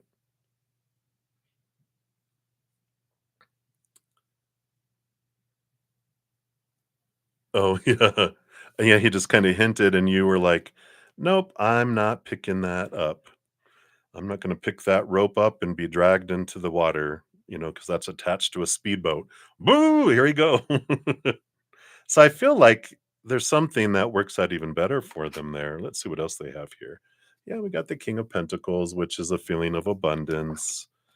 Got the Page of Cups, which is a happy, even with the pages, that's an enhanced situation. So it feels like they might have found someone else that hasn't learned their power of no. And they're like, "Ooh, look at this." What's the underlying energy? Yeah, Page of Wands and Eight of Swords. I feel like the underlying energy again is like you stepping into your power with the Page of Wands, and you're freeing yourself from this cage with this, the mindset of, you know, should and supposed to, need to, and have to, and going, no, it's okay. I don't have to bail everyone else out of all their stuff. I get to choose me whenever I want to.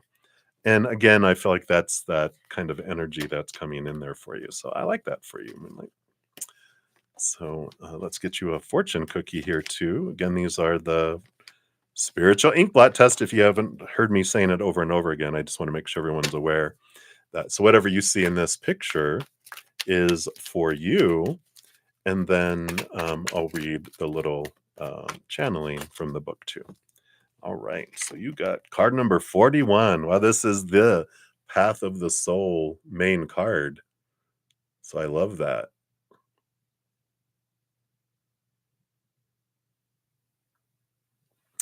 So there we go. So whatever you saw in that for you, yeah, and you're like, um, what's great is um, my phone. I used to keep my phone on, and I'd have friends text me and call me in the middle of the night, 1 a.m., 2 a.m., 3 a.m. And so I started putting my phone on. And actually, when I started working from home, I had to put my phone. I would put my phone on silent, and especially when I was at work, and I'd forget to turn it back on, and I'd miss phone calls and different things from people.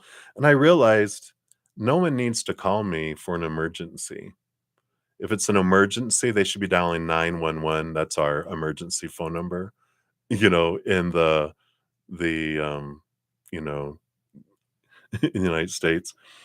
And I'm like, if I happen to see the phone, and a lot of times I'm like, if I don't have the number programmed, I don't answer if I don't have that phone number, if I don't have it saved as a contact, because we get so many telemarketers to our cell phones now. I'm just like, whatever. I don't, you know, if it's important, they'll leave a voicemail. But there's times where we just don't. I just I don't worry about looking at my phone, and I feel like that's like a thing for you today.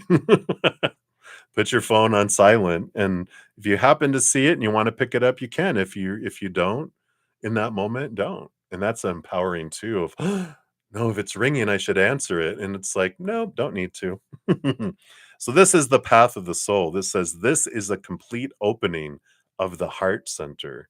Your will and the divine will are merging. This is the next step in the journey to ascension, operating fully from a place of love. Trust each and every step you are guided to take, even if you do not understand it in this moment. There may be times that you feel overwhelmed with all you've been given. You are in full flow with intuitive guidance, creative ideas, tasks, and undertakings. You may experience a mix of emotional and physical occurrences, but know that it is a natural part of the process. So I like this for you with this, following the path of your soul, giving yourself, it's a path of love. So giving yourself all the love and not fearing what people will think or not think if you do or whatever. It's like, what do I want to do from my heart? And if from your heart, you're like, yeah, I do want to go pick them up. And on the way back, I'm going to stop at the store and grab that. So, yeah, I do, but not out of obligation, not out of fear, not out of supposed to, should, need to, blah, blah, blah, but because you want to, right? So I like that. Right, so that's what they have for that one for you. So many blessings, and we'll circle back to your second one here in a moment. And then my phone just went off. It's funny. Who's texting me? No, it's probably a donation. I'm like, uh-oh. Who's needing my help? Here's my test, right? I just spirit said all that. Now am I gonna do it? Yeah, no, it was a Cash App donation. It just popped up in my email. Uh, all right. So, Johanna, thank you for your additional donation. You are up next. And then we have Amazing Grace, back to Moonlight. And then Michelle, you'll be up after that. So, thank you. All right. So, Johanna, let's see. Your question is down yonder, I believe. Let's take a look here. So, oh, yeah, it's realizing that you're also person and you can do you. Keep doing you. That is the protection, right? I love that. And it's something you've been learning lately. I love that. All right. And then Johanna, I don't see a second question here for you. So if you want to pop that down there.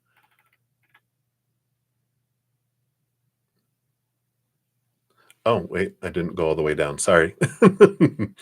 Suddenly, there's like a lot of it popped up on here. So your question, why has everyone lately suddenly been asking you stuff? Have you accidentally put out the energy that I can help with everything? I love that. Oh, I love that moonlight. All right. And you're very welcome for your first reading there, Johanna. All right, let's take a look here. So why is everyone asking you suddenly a lot of questions?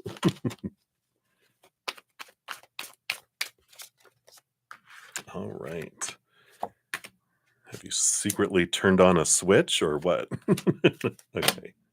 We'll take a look here. I love it. Maybe you did, because the bottom of the deck you have the Page of Swords, which is the knower, the thinker, um, and I like this energy of, and it's kind of like if I don't know, I'll find out and research for you, kind of energy, and so you are gaining a lot of clarity around things. But I like that, like you were just talking about too, how um, you're learning that it's okay for me to be mean, to say no or I don't know, and not feeling like you have to add on that. Well, I'm not sure, but let me help you find the answers. And I know that's hard. I know, like it's like you to answer questions, right? And I think that was in customer service, we were taught, brainwashed in that you can never say no. It's like, I'm not sure, but let me find out. That's like we're kind of brainwashed. And I'm not sure, but let me find it for you. Let me get that answer for you. Let me help you with that. Let me get this. And we become kind of like that in our personal life where we just kind of are conditioned that someone needs help and it's my responsibility to help everyone. And it's like, it's not, you know, and we can learn to kind of, again, not out of obligation. If it's something that I am interested and excited about, "Oh, I'm not sure, but let's find out. I wanna know that too now," you know? So I like this, this energy. Um, you've been tested lately, right? I don't believe that at all anymore. Yeah, maybe not consciously, but there is it's like putting it into practice, right? And when we realize, okay, I don't need to do that unless it's something I want to do out of enjoyment, not of a feeling of obligation or what will people think if I don't help them, or especially if it's someone that's always needing help, that's always has something going, you know, amiss and chaotic in their life. And they're like, help, help, help. It's like the person who cries wolf. It's like sometimes, and you learn to follow spirit because sometimes I'm like, I could help them, but spirit's telling me not to because it's time for them to grow.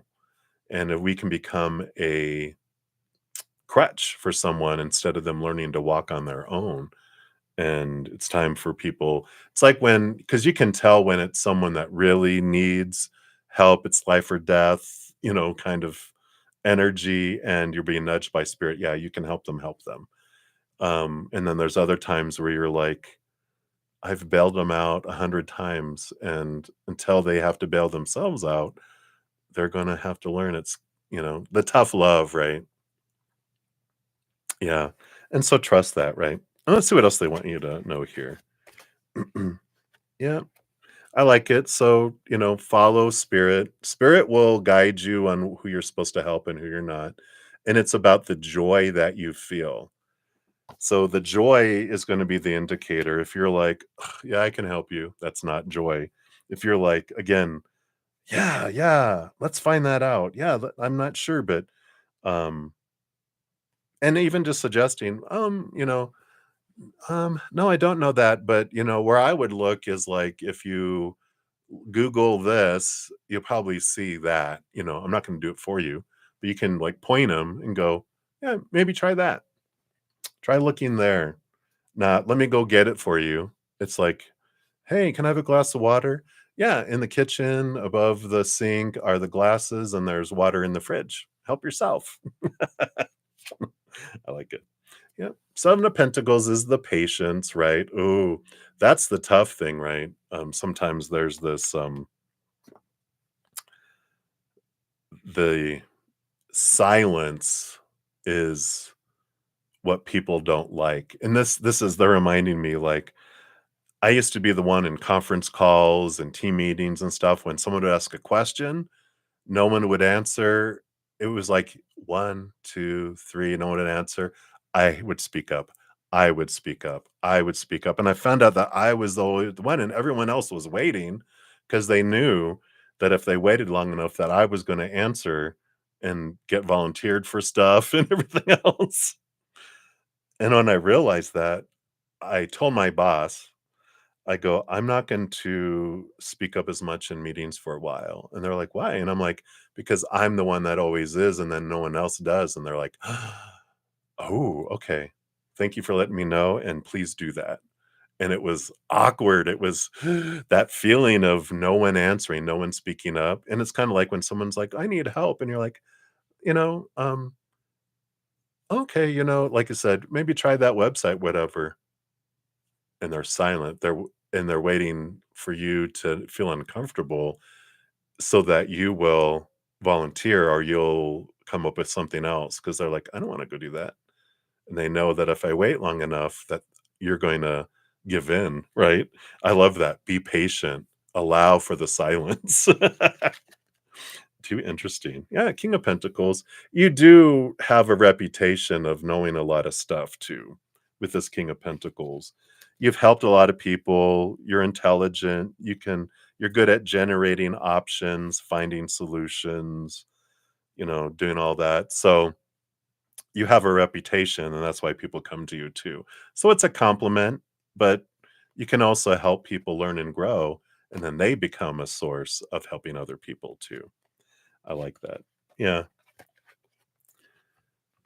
And I feel here, um, with the moon energy too, they have, the moon energy that's changing, the cycles that come in here, you might notice that it goes within certain cycles of the moon.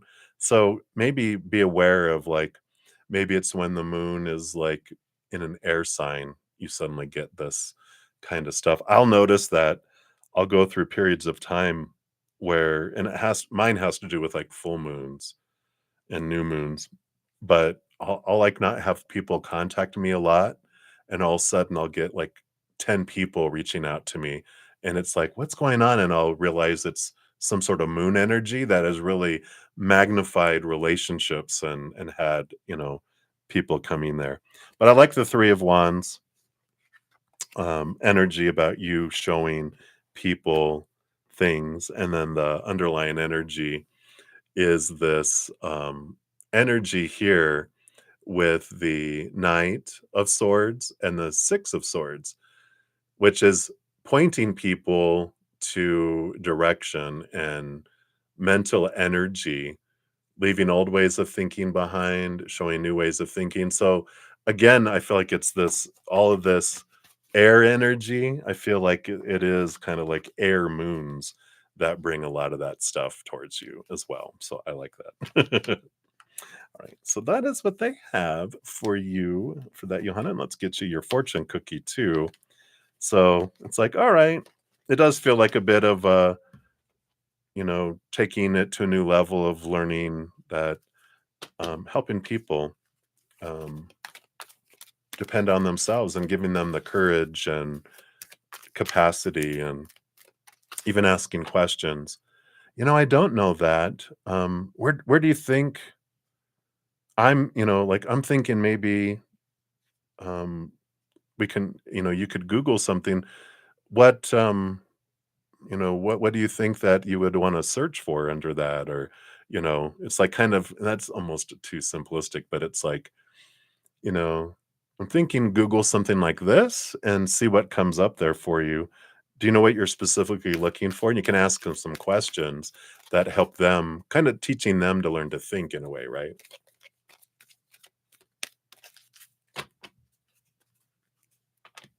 Yeah, weaning them off. That's funny.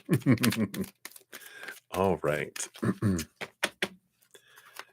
So let's take a look here. And what is your message here? Okay, here we go. So your fortune cookie, your spiritual ink blot test, ready? Boom. Woo woo. I love that. It's like someone has a heart for a head. And this is about ascension. So you're talking about it can be an empathic thing too. Your energy can draw things, but I feel like it's the moon energy too, right? And it says your energetic field is in a state of change and expansion. So that could be drawing people to you too. You've begun to vibrate at higher levels as your consciousness moves more in alignment with your higher self. You are one of the forerunners working towards ascension to raise the consciousness of the planet. The changes that you're experiencing are not always comfortable, but they're necessary for your continued growth. The true beauty of your soul is beginning to show, and it has a positive and uplifting effect on others. So, energetic field is drawing people towards you too. But I like that it allows you to learn to, you still don't have to solve everything for everyone, but you can be like, great question. Maybe look here. Great question. But it's you not doing it all, right? You are, right? I love that. Yep. Learning and growing, navigating it. It's like, all right. So I like that. So many blessings to you. Thank you again. Yeah. Close the door. All right. Tracy, I haven't gotten to any of the free readings for non-YouTube channel members yet. Um, I had an influx of donations, so I haven't gotten to those yet. So hang in there. All right. So then we have here, so we have Amazing Grace. We have a couple from you. And then we have moonlight. So we'll jump around to there. All right. Thank you, Chloe JD. I just see that did come through here. Well, thank you so much. And you'll be up after that. So thank you. Thank you. Thank you. I see the Venmo. All right. So, thank you for your multiple donations today, Amazing Grace. So let's dive into the first one here, or this one would be like number 4 today, right? So you want to know, do you have an inheritance that someone left for you? All right. Let's take a look here. Let's take a quick sip here. Finish up this juice.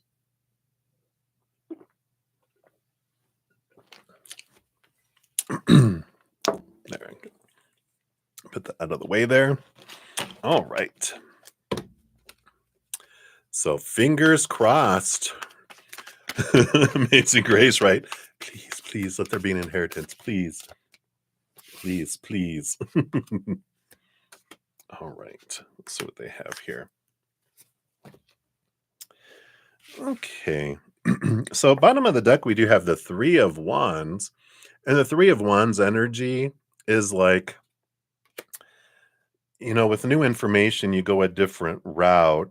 So it kind of feels like that underlying energy. And we'll see what these other cards are here too, of course. But it almost feels like it's you might have an inheritance that's somewhere, but it's not active yet because the person is still alive, if that makes sense. Um, let's see what else they have here for you. Yeah, okay. Knight of Pentacles, slowest moving knight of it all. So I feel like there is something there, but I don't feel like because it's slow coming that it's not in action yet. Because that person is alive. Let's see what else we can find out here. You have 7 or so extra cards. You have the Page of Wands. So, we do have this energy that's coming in here, and it is about something being activated. Okay, so that's what they're talking about because it's not active now. So the activation of it, these cards are about the activation of the inheritance. Yeah, we have the 4 of Swords. So that's when someone is put to rest. So the inheritance does have to do with, of course, it's related to someone needing to pass in order for the inheritance to flow to you.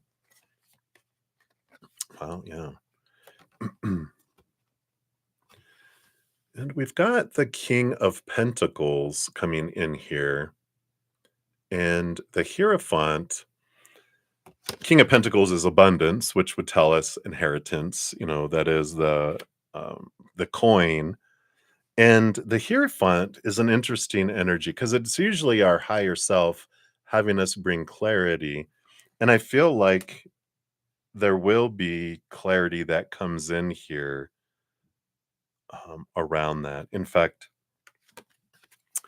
what I'm seeing here is the owl, the wise old owl, reading the will to a little person. So I do feel like the inheritance comes in the form of a will. And I'm just trying to get more information. Queen of Pentacles.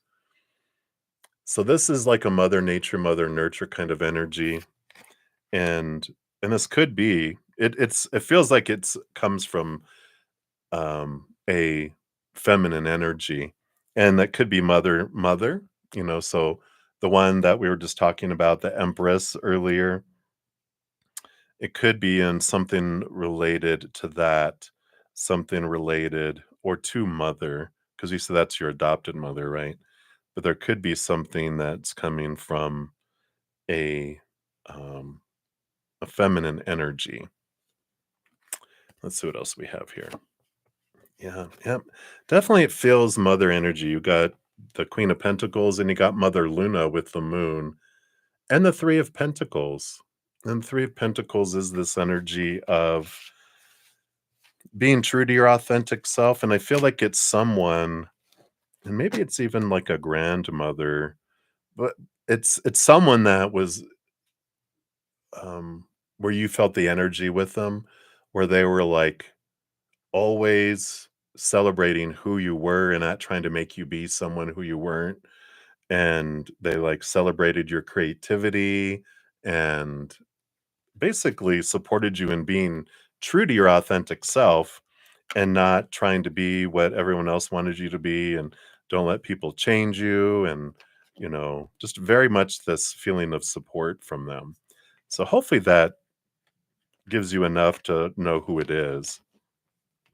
But I do feel like there's an inheritance, but I don't feel like it's, like I said, it's been activated yet. Let's see what else they have here for you for your fortune cookie here. Okay. Okay, and here comes your the number 3. So before you got 30, which ended up being 3, the Empress, you got the number 3, the Empress card again. Mother Nature, Mother Nurture. So here we go. Ready? 3, 2, 1. Beautiful card. Try not to have so much glare on it so you could see it. There you go. A little better. And let's see what that brings in here for you. Awakening. This card expresses creative energy, like the Three of Pentacles, and self empowerment. It signifies a deeper inner awakening to previously unseen inner abilities, powers, and gifts. There's a strong spiritual and creative force rising within you. Rise to the call. Feel your own strength and utilize the many gifts you possess. Again, this freedom to be you and not, feel suppressed like you have been. Empower others with your strong leadership qualities and ability to find creative solutions. Allow yourself to shine. It is time to share your strengths and gifts with the world. I love that because I feel like that's their intention of leaving you an inheritance so that you can be cared for and you don't have to worry about anyone else. So I love that for you. All right, so that's for that one. Thank you for that donation and for your second. This will be your fifth one, so thank you so much. All right, we need to got to check on the energy of the future husband. So let's take a look here. What does Spirit want you to know about your future husband? What additional tidbits can we glean? What else can we know? All right. We do like those, and we do like those, and we do like those, and that one there. All right. All righty, righty, righty. Oh, there is a countdown in your cards here. 3, 2, 1. We'll take a look at that here in a sec. We got the Ace of Wands on the bottom of the deck, which is new passion coming in here. I like this because it's important for us to know. Well, I mean, our human feels like it's important for us to know, right? Do I know them yet or don't I know them? I'm already aware of them in the physical world or not? And this is like, no, this is someone brand new that you meet that you haven't met before. Right? No, I'm just kidding. And you have the Knight of Swords. So the Knight of Swords is telling me they do have this energy of learning and growing and a thirst for knowledge. It's like they're the perpetual student. They always want to learn more. There's always reading a book. They're always reading a blog. They're always reading something because they're just like, um, what was this name from? Was it Short Circuit? Was that the old movie that he was like, um, input, input, input? It always wanted more, more, more, more. Um, Learning and growing. So I like that. Just always trying to learn. That means they're open-minded. They're, um, open to hearing what other people think about things and not just like zeroed in, with that. So I like that. You also have the Eight of Pentacles. Yeah. So this does talk about learning and growing and student as well.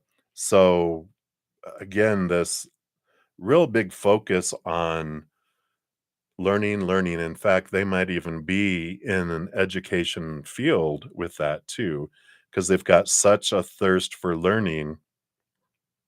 They might even be like and I don't feel like elementary school or even junior high, not even high school. I feel like they might be like teaching in a as a college professor or teaching at the college level. Um, they're definitely teaching adults things. So if it's not a college, then they're a trainer or they teach, some sort of courses to help people because they love learning. And so they love sharing what they've learned as well. Ooh, I like that. All right. And then you have three cards, two cards, one cards. Let's see what they're wanting to know about what's coming. This is growth. This is a countdown. What is helping you? All right. So they're talking about the kind of the steps to meeting them. Um, Up first, you've got the 3 of Cups. We talked about you finding your community and finding like kind of like 2 besties. That's the foundation that's gonna be happening first before you meet them. So as you get into this community and you find these 2 best friends where all 3 of you, I think we talked before about how you help keep each other true to yourself, not shrinking, not, you know, they're like, "Have you met someone?" "Yeah, why?" And they're like, "Well, because 'cause you're kind of disappearing." And you're like, "Oh, crap, I'm doing that again." They're like, "That's okay. We love you. That's what we're here for." And then you do that for them, and the other one does it for you too. You guys all support each other in that way, not, out of judgment, but out of, love for each other and being that support system. And I love that. And this time that you're working on finding your and growing your self-love with the Ace of Cups, questioning with the Eight of Swords, your thoughts and your beliefs and your mindsets that have made you feel blinded and bound and trapped and restricted and small and powerless before, that all of this is this raising your love vibration so that you can give and receive love to this husband in a bigger way, because we can't give more love than we have for ourselves, nor receive more love from others than we have for ourselves. So the more we expand our self-love, the more we can give that. And so there's this period of time that they're learning this and growing themselves, and you are too. So you're both raising your love vibration so you meet each other here instead of lower vibration and all that stuff that comes with it, fighting and betrayal and jealousy and rah, rah, rah, rah, rah, rah, we don't want to do what we've always done and get what we've always gotten. You're in this process of raising your love vibration. So as you raise your love vibration, it also moves and brings them in sooner. But these are the things, the kind of the foundation of getting ready and preparing for a relationship like you've never had before in this lifetime. Maybe many lifetimes, but it's like such a important piece. Yeah. And so there is this, the King of Wands is about you letting go of the thoughts and beliefs and mindsets that don't, serve you anymore, deciding what you want and, putting action around that, which includes with the Seven of Swords, coming back to the Eight of Swords a bit, but the Seven of Swords zeroes into realizing thoughts and beliefs and mindsets around betrayal, being lied to, um, people keeping secrets, this mistrust you have in relationships because of what you've experienced in relationships of all kind going way back, that it's an important thing to, I don't want to say confront, sounds so much like work, and but that you can investigate and just reflect upon and see what you're ready to let go of, because you don't want to bring that stuff into that relationship. You don't want to punish your husband for other people's actions, so it's important to release those feelings and those thoughts from before. That's funny. Yeah, and then boom, you meet him. King of Cups. It's the perfect compatible partner card who's balanced between head and heart. They're not so much in their head, which all that thinking that we had in the beginning, it's like, can they feel? Yeah, they can. They balance head and heart. They're able to communicate their emotions. They're intelligent and but they're not, so emotional that they're unstable. They have a great balance and that's why you guys are so compatible and you guys are able to just like you guys fit like a glove and come in there. So I love that for you. I can't wait. You deserve him. I love that. Absolutely you do. So and they deserve you too. Um, and both of you doing the things to make it easier to not have obstacles between you guys coming together and fitting like a glove. I like that. And then your fortune cookie is card number 32. Here you go. Bum, bum, bum. Psh. Let me try to do it this way. Maybe that's a little more less reflection. All right, let's see what that brings in here for you. Nurturing universe. This card encompasses all aspects of being divinely nurtured and supported. It calls to allow the full flow of loving energy within you to nurture and support you. The spiral healing energy is available to you at all times. It surrounds you and embraces you. You are never alone on your journey. You are always supported and cared for. This nurturing feminine energy calls you to her arms. Rest with her for a while. Let her soothe your heart, heal your wounds, and guide you gently and lovingly onto your path. Wow. So much beautiful energy with what we are talking about, too. So I love that. All right. So that is what they have for you, Amazing Grace. Thank you again for all your multiple donations. I appreciate it. All righty. So up next we got Moonlight for that donation, and then we will jump over. Let me see, make sure here. Yes, and then we'll jump over to Michelle, and then to Chloe Jade. You'll be up after that, and then back to Moonlight. So thank you guys so much. I'm so grateful for all your love and support, and thank you guys, all of you that are giving it the video, the stream, a thumbs up too. It does definitely helps spread the Zen love. So thank you for being part of the love tsunami. All right. So Michelle, thank you for your donation via the CashApp. Um, oops, I'm sorry, I jumped ahead. Right, I was going to say Moonlight is up next, and then Michelle. So Michelle,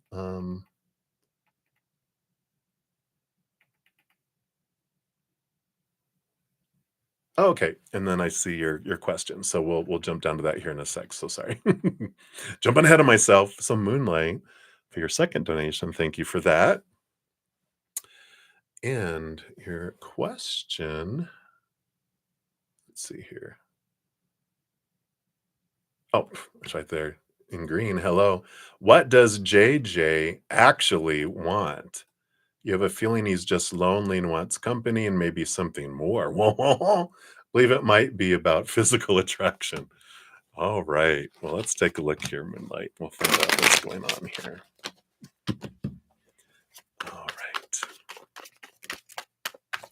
So, what does JJ actually want? Does he even know what he wants? We'll find out.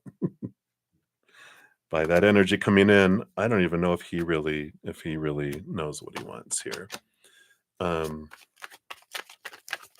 any other clarity here on the attractions? Okay. Oh, 3, 2, and 1. Okay, well, right off the bat, we get the Page of Wands, which is fiery, passionate energy. So, yeah, I feel like a bit of what's going on with them here is the, you know, physical, energetic attraction to passion. And that's what sometimes happens, right? I mean, there's physical attraction, but sometimes our energy, like especially if you're confident in who you are, or you have self-love and there's a bright light within, we draw in people with that too. People think it's like, "Well, I think I have the hots for them," and it can be expressed that way in our physical bodies, but it can be this energetic attraction, like, I'm attracted to their confidence because I want that for myself, but I feel like I have to consume and own them in order for me to have that instead of finding it for myself. Sometimes I feel like I have to be a cannibal, not really physically eat, but having you and your energy, I experience it. So if I have you around me and I in a way possess you, then I get to experience that for me, and it's like, "No, you're borrowing it, that's not yours. Give that back." Right, let's see what else they have here. What's their thing here? We have the 5 of Cups. So they do have this lower vibrational emotional energy. Yeah, and you do exude this energy of joy that comes in here, right? Um, so, there is this they like your emotional energy that emanates from you, especially when your smile, your joy, your upbeatness, and just that joyful energy that you exude, and because they're tired of feeling the way that they do emotionally, and so this is some emotional energetic attraction here. Yeah. 7 of Cups.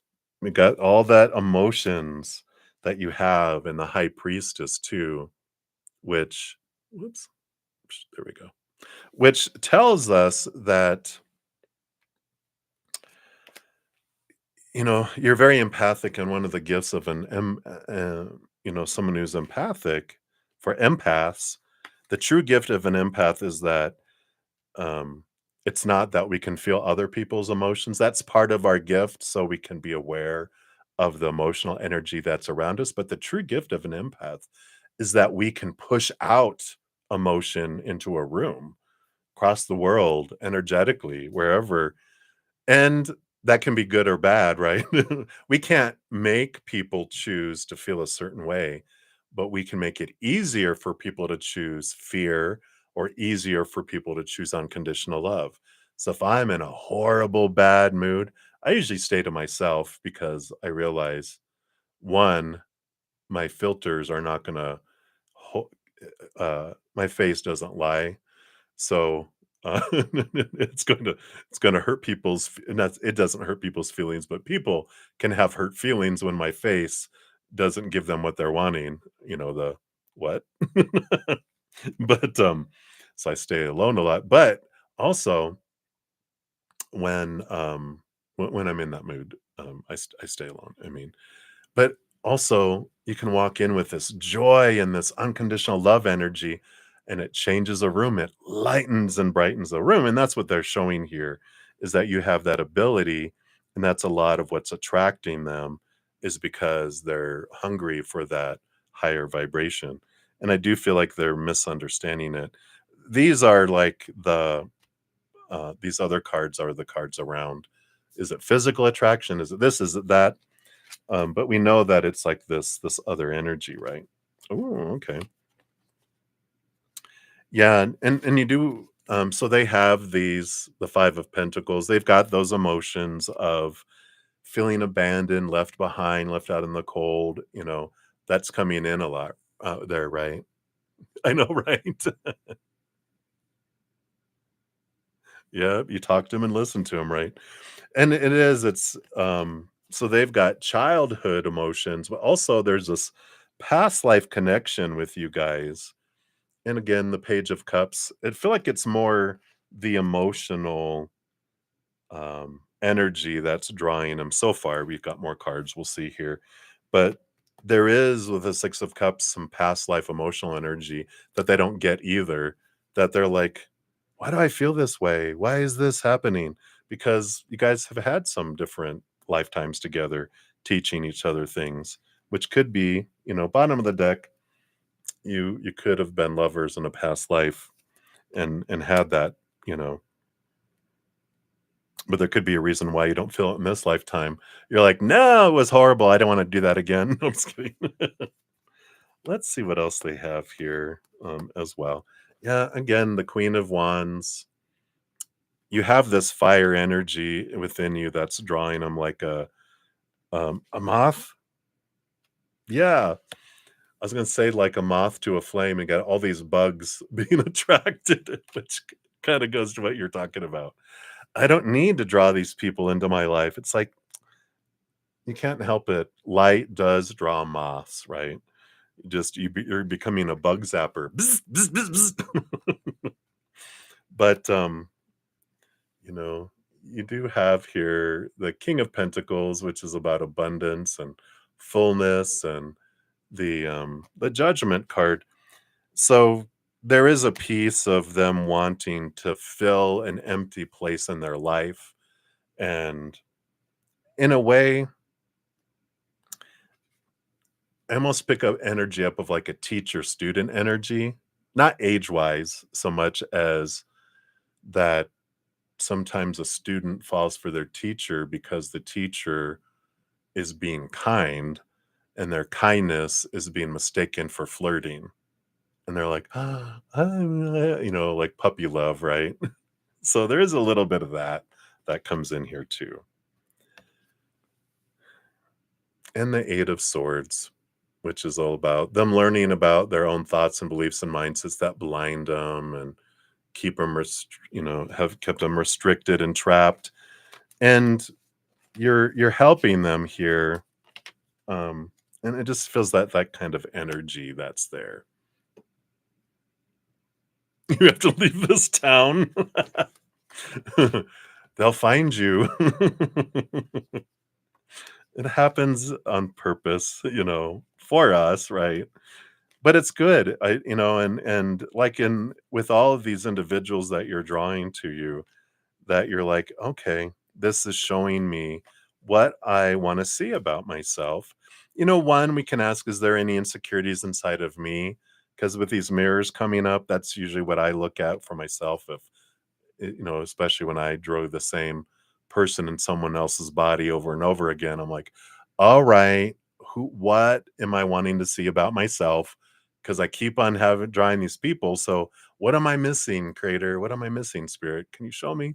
And it's good awareness. And sometimes it's not so much the mirror of showing us what is within us, but it's a mirror bringing in what I've learned about myself, and it's reinforcing my knowledge that I've learned so that I'm realizing I'm not choosing those. Like I used to always love the lost puppies, the fixer uppers, and I was drawn to be a hero for individuals.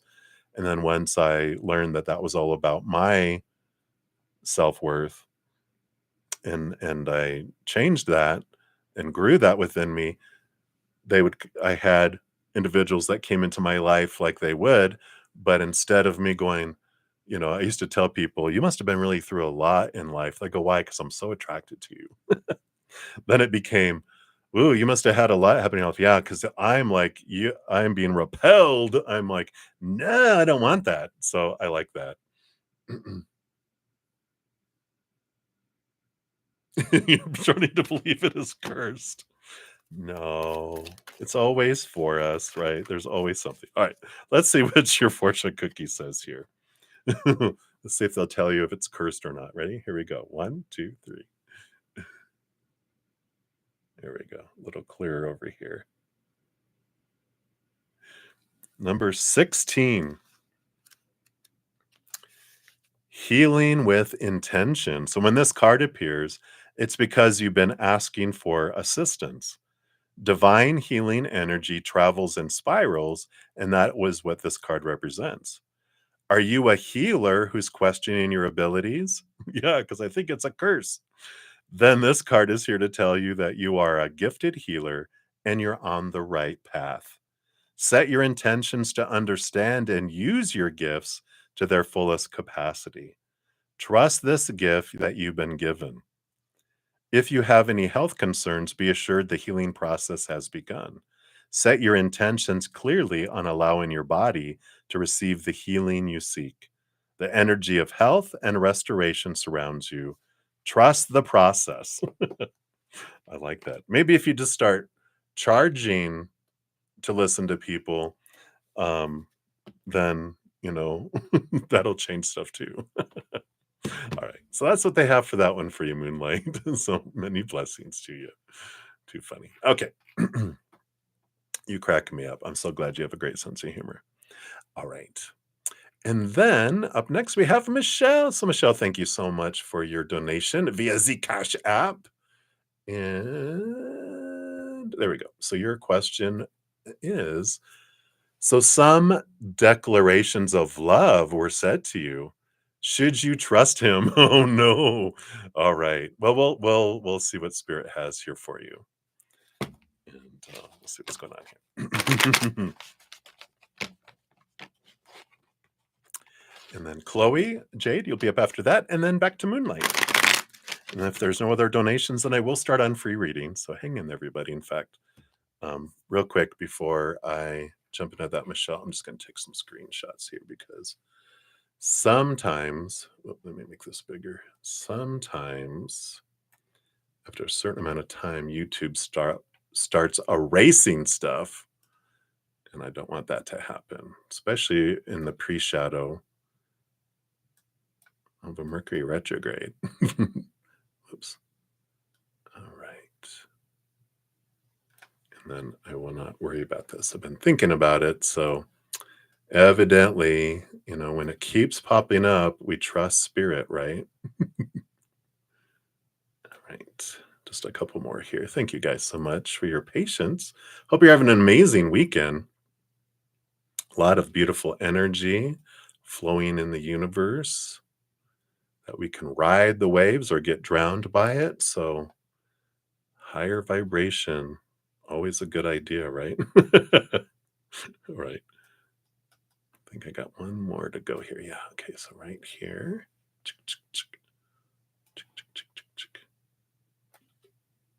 All right. Oh, I'm so glad, Moonlight. That is good news. As we change on the inside, like our emotions and our energies, it moves out into the physical body. So this is the year. All right, Michelle, let's dive in. Let's find out. Are these declarations of love true? Are they trustworthy?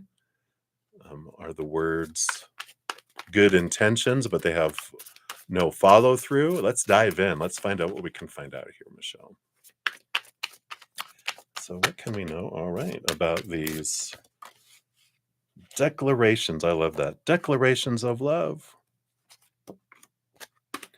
I'm reminded of if you ever saw the movie Elf with Will Ferrell when he screams, "I love you, Santa." That's what they just showed me. Declaration of love. All right. So let's dive in here, Michelle. Let's see what we got going on. Now, the bottom of the deck, we have the Three of Pentacles. So this is a good card to start off with here because this is about them really enjoying you for who you are, your true authentic self, you know. And so they are um I don't use this word enamored with you, that they really love you being you. And I feel like with them, you don't like put on airs, you don't put on masks. You are true to who you are, and you don't like try to be, you know, I'm going to eat like a bird, you know, in front of someone. You're like, give me the burger and the steak, you know. You're like, I'm going to be me, and I'm not, you know, going to try to pretend to be something to try to attract someone or whatever. You're like, I am me, and if you don't like it, there's a highway for you. So I feel like that's a big piece of attraction for them here. So I like that. Um, Now there is a strong attraction. So they definitely have an energetic attraction, physical attraction, and energetic attraction, if I said that already. But you got the Knight of Wands and the Page of Wands, or the Ace of Wands. So they're definitely, this is passionate energy, it's attraction energy. Um, and we'll find out more here. But I feel like they express themselves more through passion and touch and through that than emotionally. And I feel like that's why you're have like a little bit of your spidey sense going off, going, it's a declaration of love, but I feel like it's more a declaration of passion. And we'll dive in more. There's more cards here. But I feel like that's kind of what's, you're going, wait a minute, because they're more so um, putting out that kind of energy. Okay, let's see what else we have here, though. Mhm. So there's the Six of Cups, which is past life connections. The Judgment card is your higher self having you look at things from a higher perspective. But both of these cards are about, because usually the Judgment card has like an angel, which is our higher self, and then people rising from the dead in coffins. So both of these cards coming together are this energy of, you guys definitely have had past lives together. And there's a lot of that emotional energy below the surface that's bubbles up too, that I don't feel like they're really aware of that. You might be really aware of that, going, yeah, there is this draw with them. And it feels like there's a lot of different emotions from a lot of different lifetimes that you're privy to, and that you have a lot of emotional clarity around because of your emotional gifts that you have. You have, you're like an emotional scientist. They're showing me a scientist looking through a telescope, not a telescope, a microscope, looking at a heart. You're connected to that type of vibration very easily. So there is that emotion that's bubbling below the surface too. See what else we got here. Yeah, the Six of Swords. And part of this with the Six of Swords is, I feel like you're both learning to leave behind old ways of thinking and see things from a higher perspective. And so there is a lot of growth around what's expected in a relationship and who they're supposed to be, who they're supposed to be in a relationship, what a relationship is supposed to bring, who I'm supposed to be in a relationship. And so there is this clarity in relationships that's coming with the Six of Swords.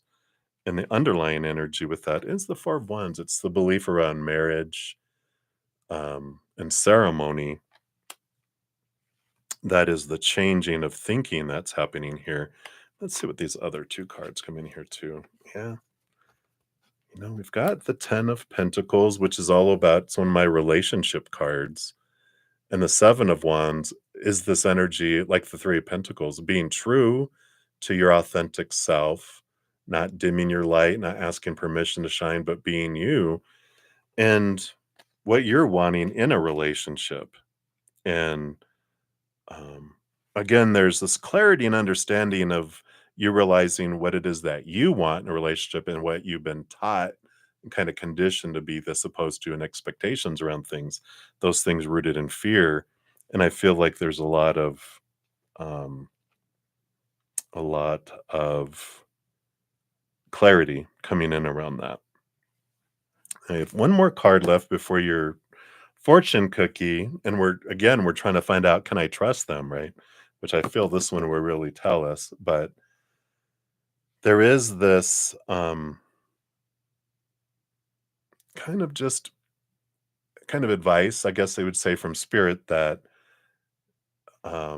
it's almost like it's reminding me, like when they tell me, when someone like an ex wants to come back into someone's life, they're like, yeah, you've told me you've changed, you're declaring all this, blah, blah, blah, blah, blah.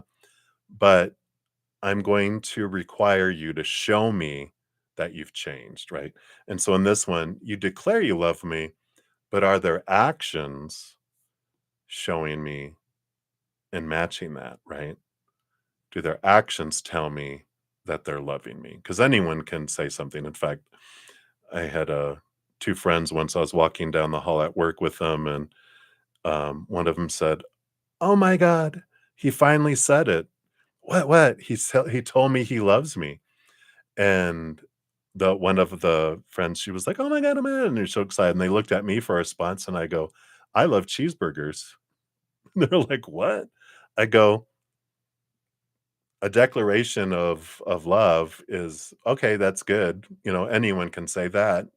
I love cheeseburgers. What does that change about my relationship with cheeseburgers?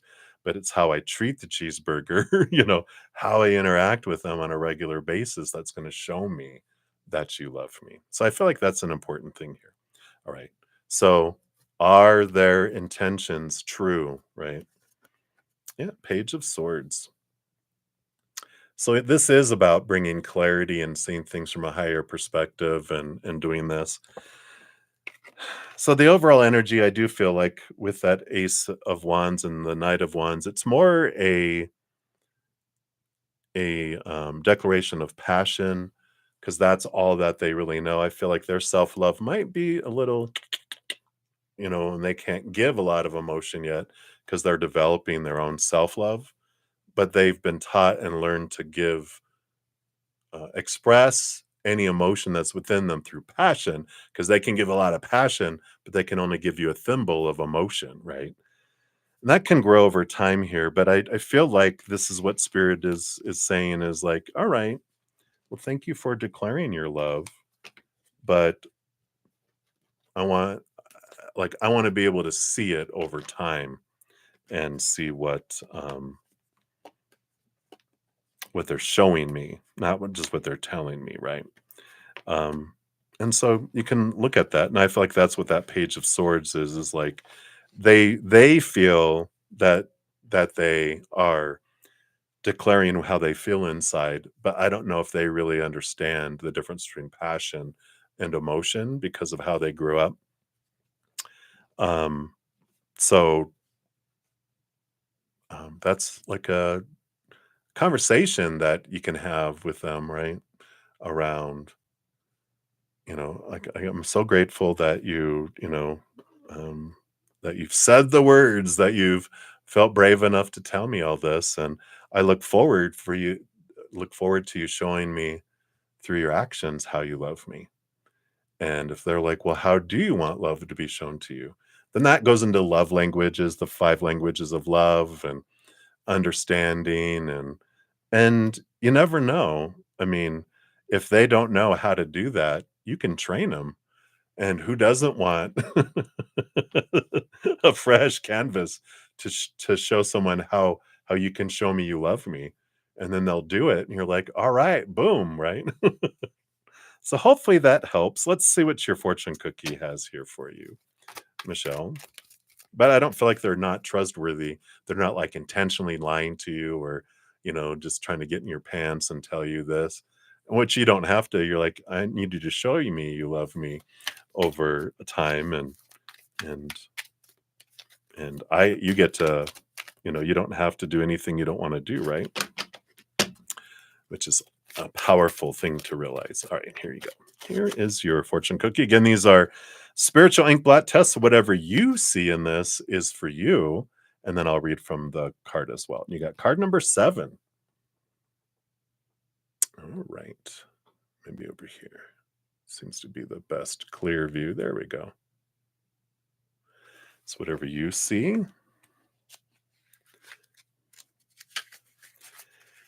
then card number 7 is the Bull Guide. The Bull Guide appears to offer you strength as you move through your life. He imparts the teaching and wisdom of standing strong and firm when you need to, and not allowing others to cross your personal boundaries. I love this for you. Look at all the situations happening around you at this time. Bull Guide is here to help you be firm wherever and whenever you need to be. He wants to remind you that you are strong and you are deeply supported as you find your way to your own self empowerment. Wow. I love that. Perfect for what we were talking about. All right. So that is what they have for you, Michelle. Thank you again for your donation. All right.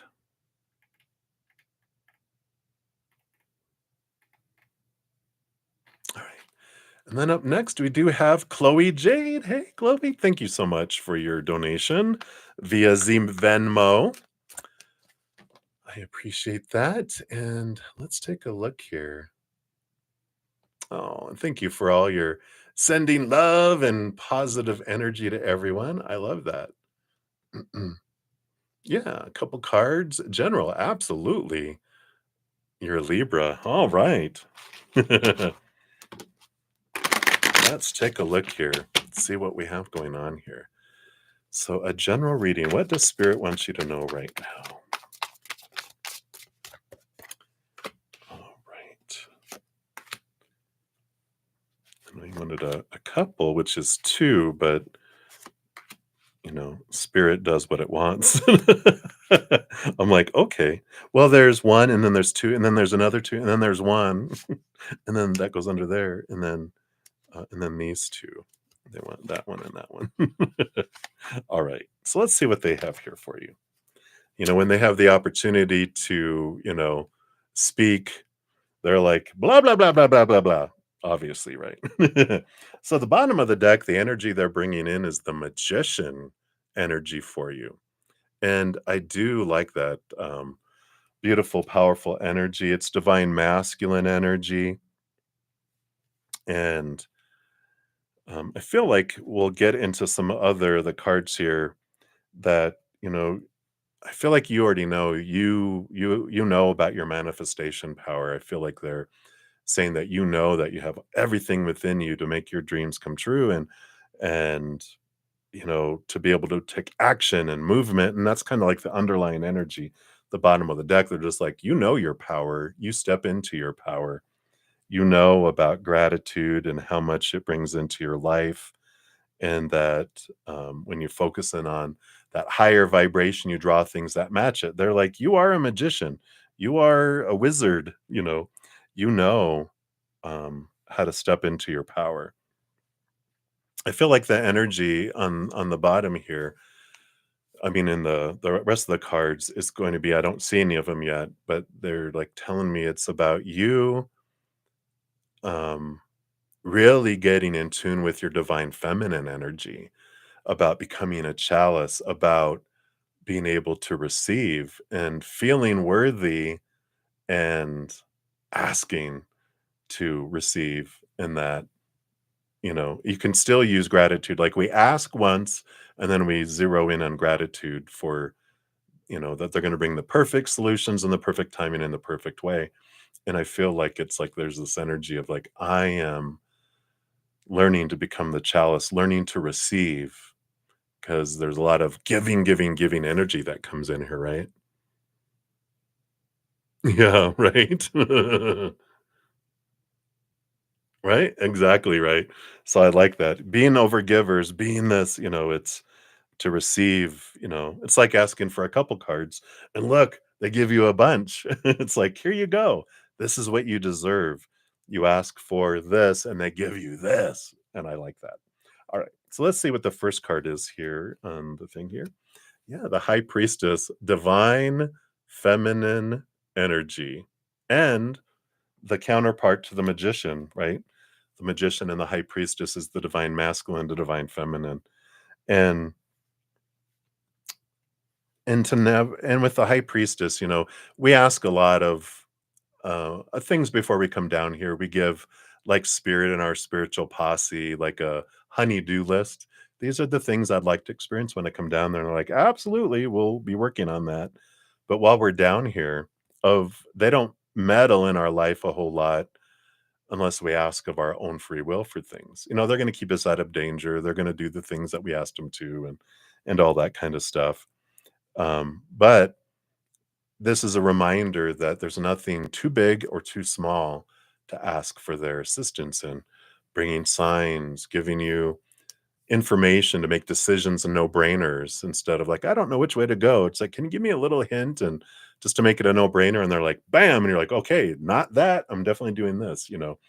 And we can ask of that. And the High Priestess is about stepping back and connecting higher, looking behind the veil, diving deep into your emotions, and being that high priestess energy, but that you can ask, and nothing's too small, and you don't ask a lot. And so they're like, you can ask so much more, and there's no limit. They're not like, all right, you needy little person, why do you keep asking so much? Not at all. They're like, it's their joy to be able to interact with us and help us and do things in this ethereal plane. I mean, from the ethereal plane into the physical plane. So I really like that. And then these two cards together, you got the Ace of Swords and the Knight of Pentacles.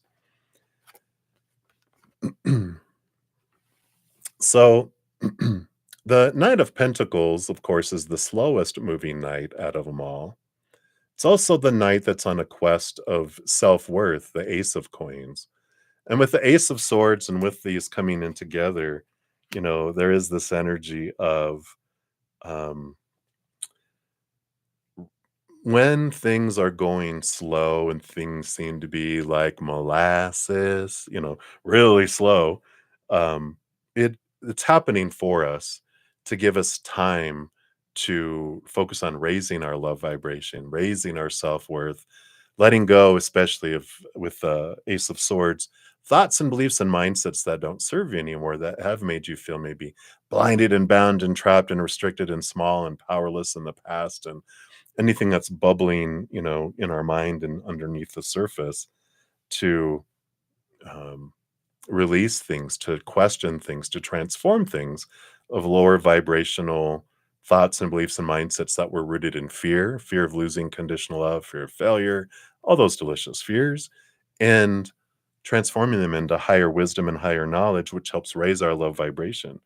And that naturally speeds things up as we raise the vibration, because lower vibration slows things down, higher vibration speeds things up. And so I love that it's not a message of patience, because we know we love those messages, but it's a message of when things are going slow, realize it is for you, and it's giving you time so that you don't draw. Keep doing what we've done before and get what we've always gotten. It's allowing this expansion to come in. So I really love that for you. Okay, and then these next two cards, you got the 10 of Pentacles. So this is about abundance in the outside world. It's also about relationships, energy that's coming in here, because it is about the fullness of life in the outside world. And let's see what the underlying energy they have here. Yeah, the 9 of Pentacles. So this is you in the garden, the fruitful garden with spirit, and this feeling of aloneness, but it's not loneliness, it's aloneness. And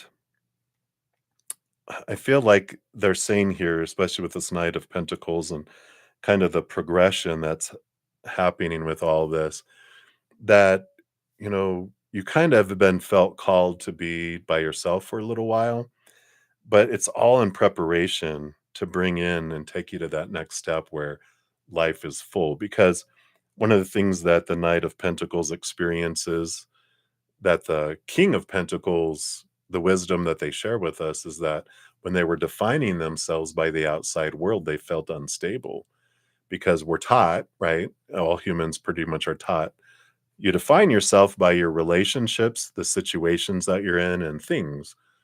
But we know that people change, people walk away, people pass away. So relationships with humans, bit unstable, right? And not, and they're temporary, they're not for eternity with that human character. So when we define ourselves by, that could be romantic, friends, family, whatever, we feel unstable, right?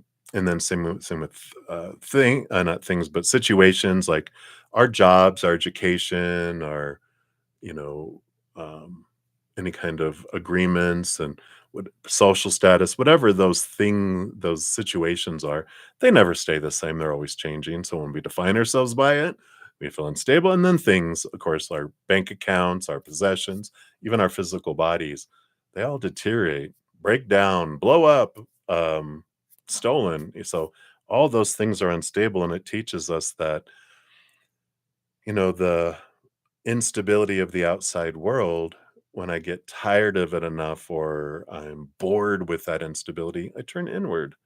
and upward, I'm like, oh my God, there it is. The only stable thing in this physical realm, the eternal unconditional love of the higher realms.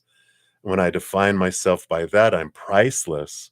But when I define myself by the outside world, that's retail price.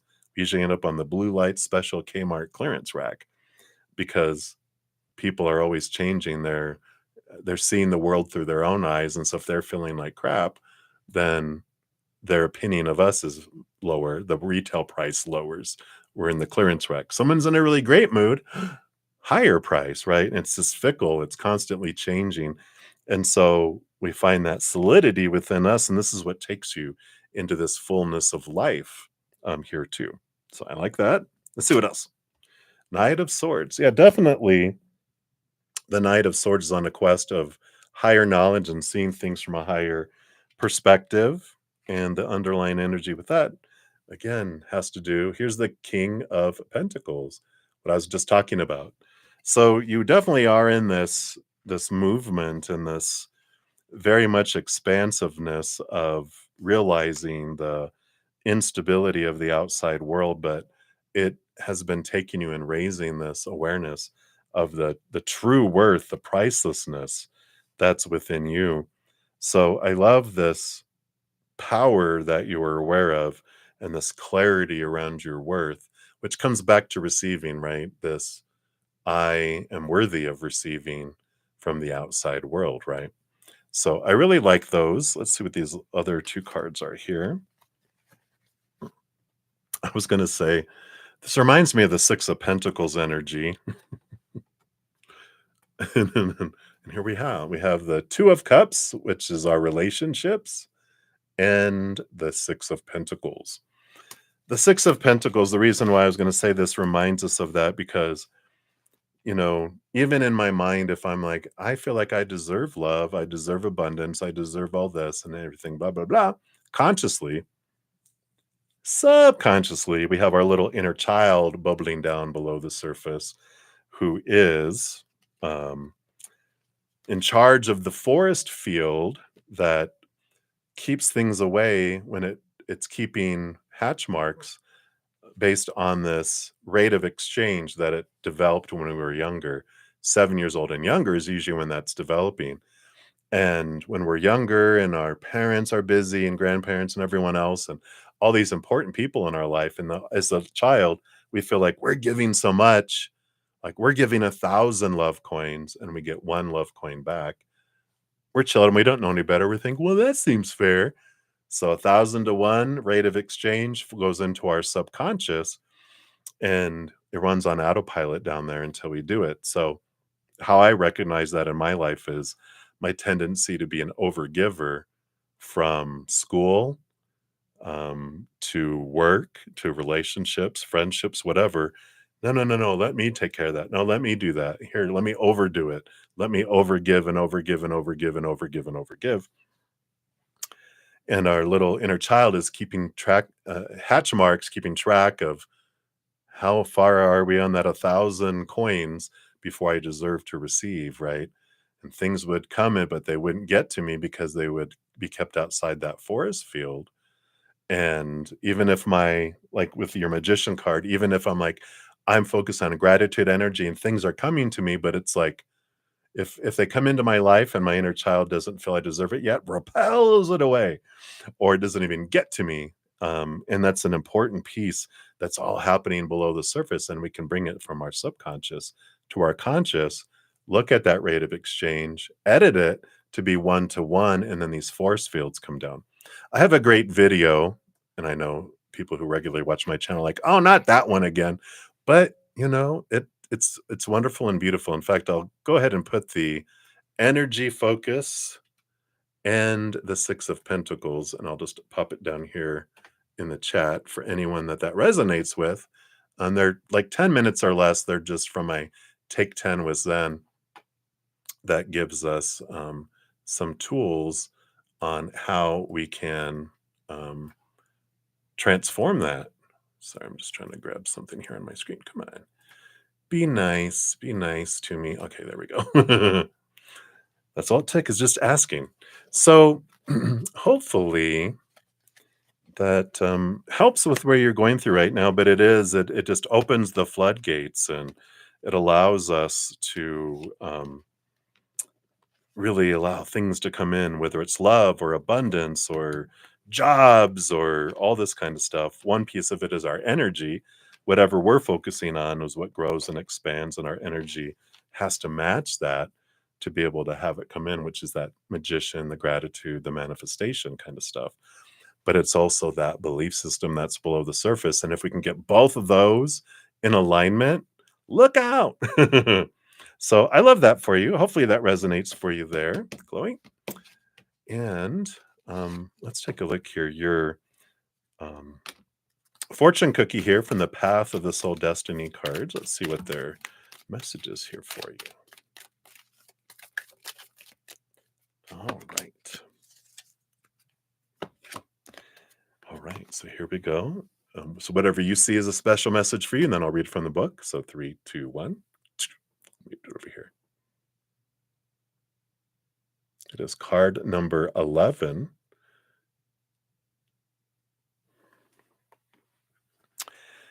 Let's see what we have here. So maybe 11 works something. 11, card 11, in flow. This is expression in full flow. Let yourself be heard. Let yourself shine. Time to take center stage, baby. This is all about feeling the universal flow of energy, joy, creativity, and communication. Sing, dance, and let yourself be seen in all your glory. Set your creative inner being free. Express all those things inside you that you would normally hide from the world. Ooh, I love that. Let your creativity shine, flow. So I love that. All right. So that is what they have for you, Chloe. Thank you again so much for your donation. I really appreciate that. All right. So let's see where we're at here. Thank you guys so much for your patience here. And let's see here. So we finished those. So up next we have an additional donation from Moonlight. And then let me check timestamps. And then Ashvin Ray. And then let me take a look here.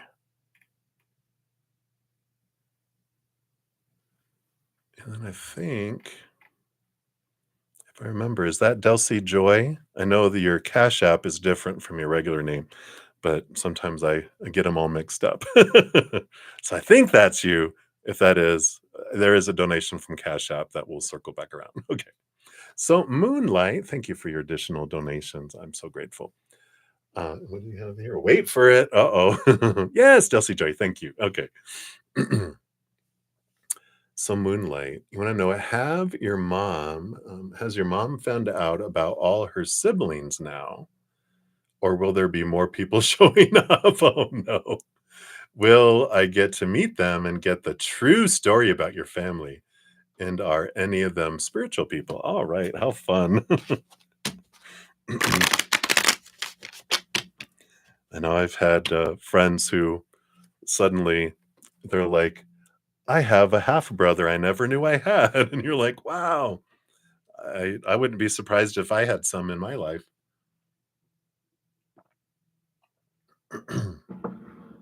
My dad was a bit adventurous, so who knows? All right. So let's take a look here. So Moonlight. Has your mom found all of her siblings?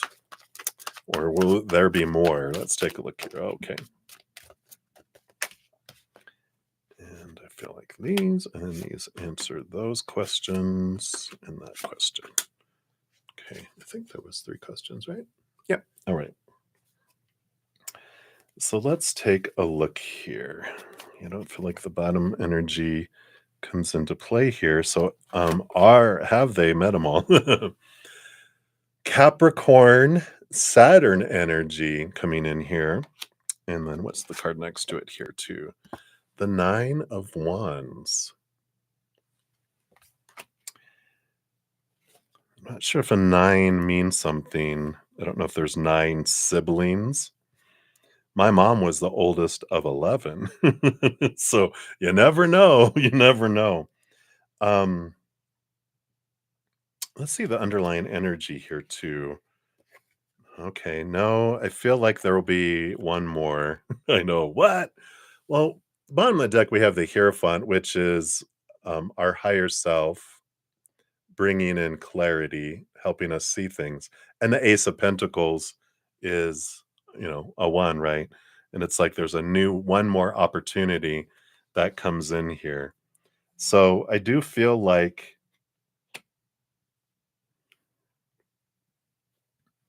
this other one, the Capricorn Saturn return energy, you know, um,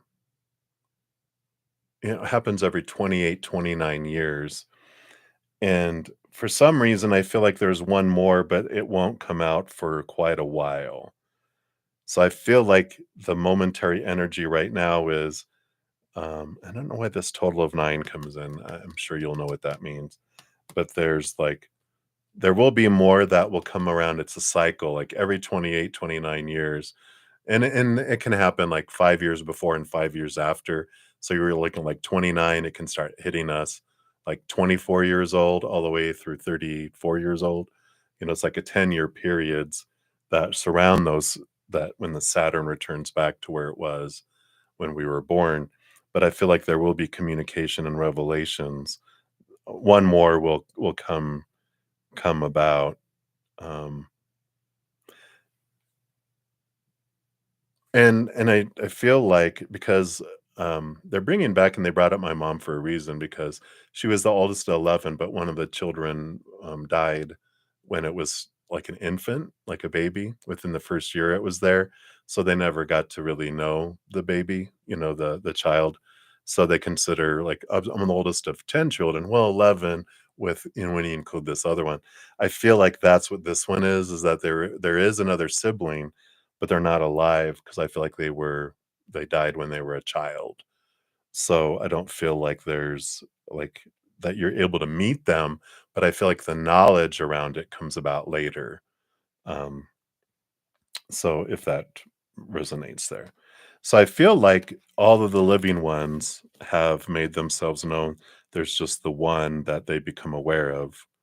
Um, yeah, because I'm seeing in a little tombstone, a little infant tombstone with like dates. And I feel like they weren't, I feel like they were under 5 years old. I don't feel like they were an infant, but I feel like it was like 4 or 5 years old, when they passed. Right. So let's find out what else we have here. So you also wanted to know, will you get to meet them and get the true story? Let's find out here. So these 4 cards are about that. Oh, sorry, I wasn't even paying attention.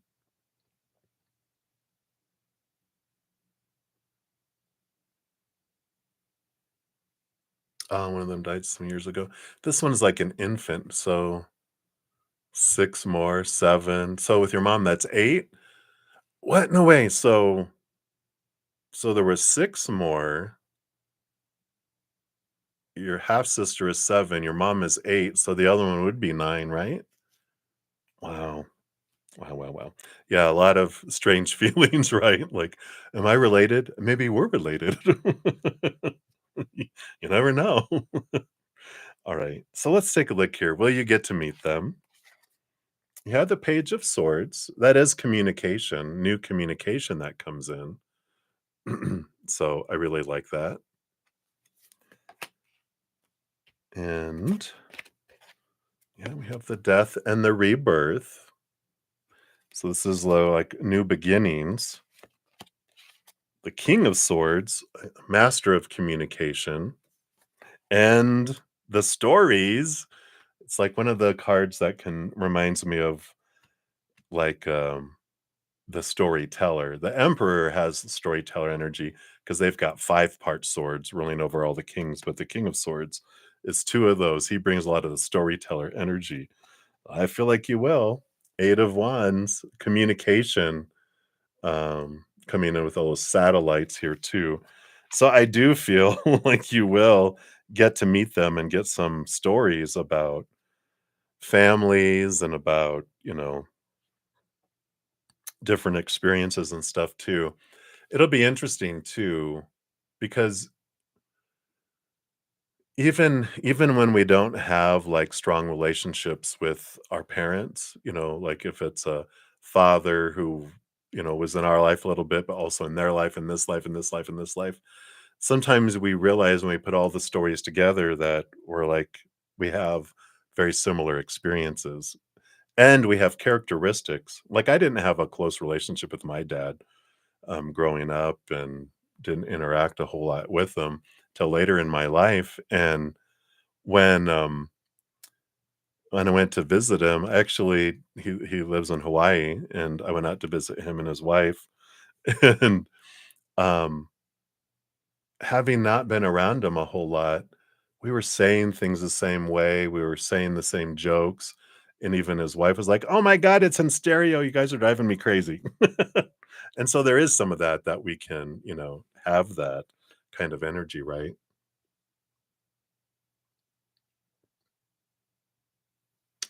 Right.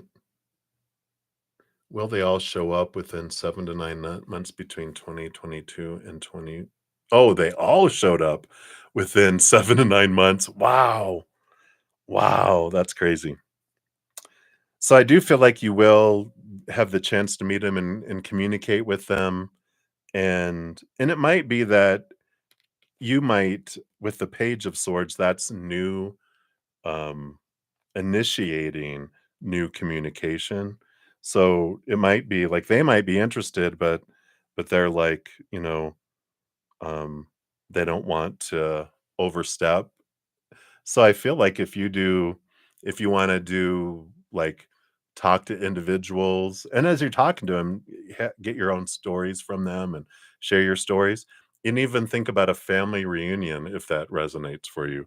But I feel like you might be the one that gets to initiate a lot of that stuff, right?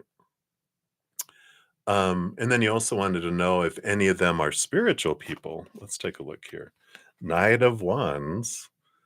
Seekers of energy. So, yeah, I definitely feel like it here. 6 of Wands, it's a victory card, but also, um, mutual energies. So I do feel like that, and the King of Cups people, there are some of them that balance their head and their heart here too. It's a compatibility card, so I do feel like there are some that would be very compatible with your spirituality. And I feel like if you reach out and communicate that, you'll find those because you'll recognize their energy and recognize um, the words they use and stuff too. Let's see what else we have here too. Yeah. Three of Pentacles, being true to your unique self and allow yourself to be here too. So I like that. Your son was in the class with his second cousin for 2 years and you didn't even know? You just learned that, um, but they bobbed. Does that mean they took off? Um, but I like this, that it's birds of a feather, that there's other unique ones too, and you'll recognize them that are there, but there are, spiritual people that are there too. So I love that. Wow. So many yeah, you probably are related to so many people with all the half half half brothers, half sisters, half aunts, half uncles, half cousins.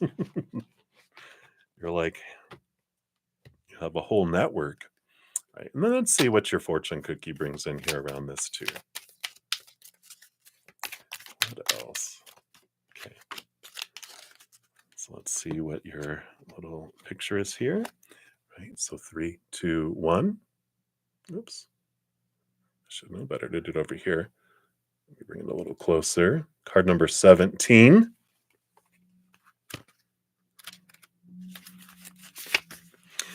Treasures. This is great. What was once hidden from view can now be seen. Shut up. All these treasures of all these relatives you didn't know about.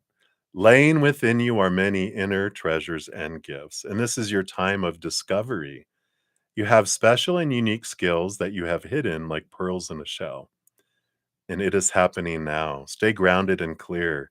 The spiral in the card shows the universal energies are working with you to help uncover what lies within. Understand, however, that once fully uncovered, you will be asked to use these gifts in service to others and the planet. So I feel like, all of this, it's such the energy of discovering things that were hidden and finding the things within you, but I feel like this is you.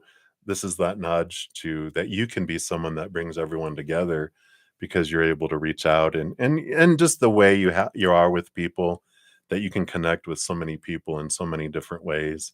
You can adapt, with individuals. You're still your authentic self, but it's very Aquarian kind of multiple personality energy, where Aquarius energy is like the eternal actor.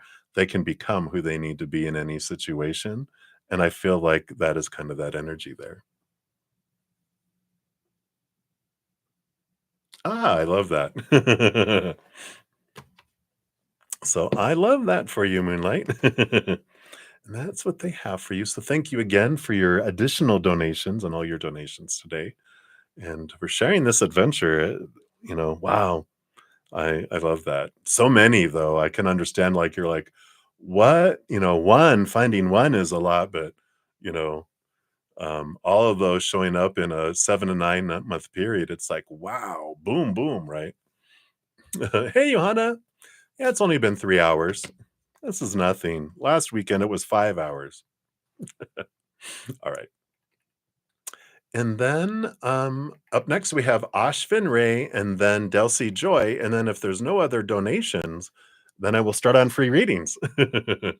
I know it's kinda like, you know, we said that before, and then we got a bunch of donations. You're like, "Oh, we were so close to getting our readings," and then it was ripped away from you. Let me just take a sip here first, though.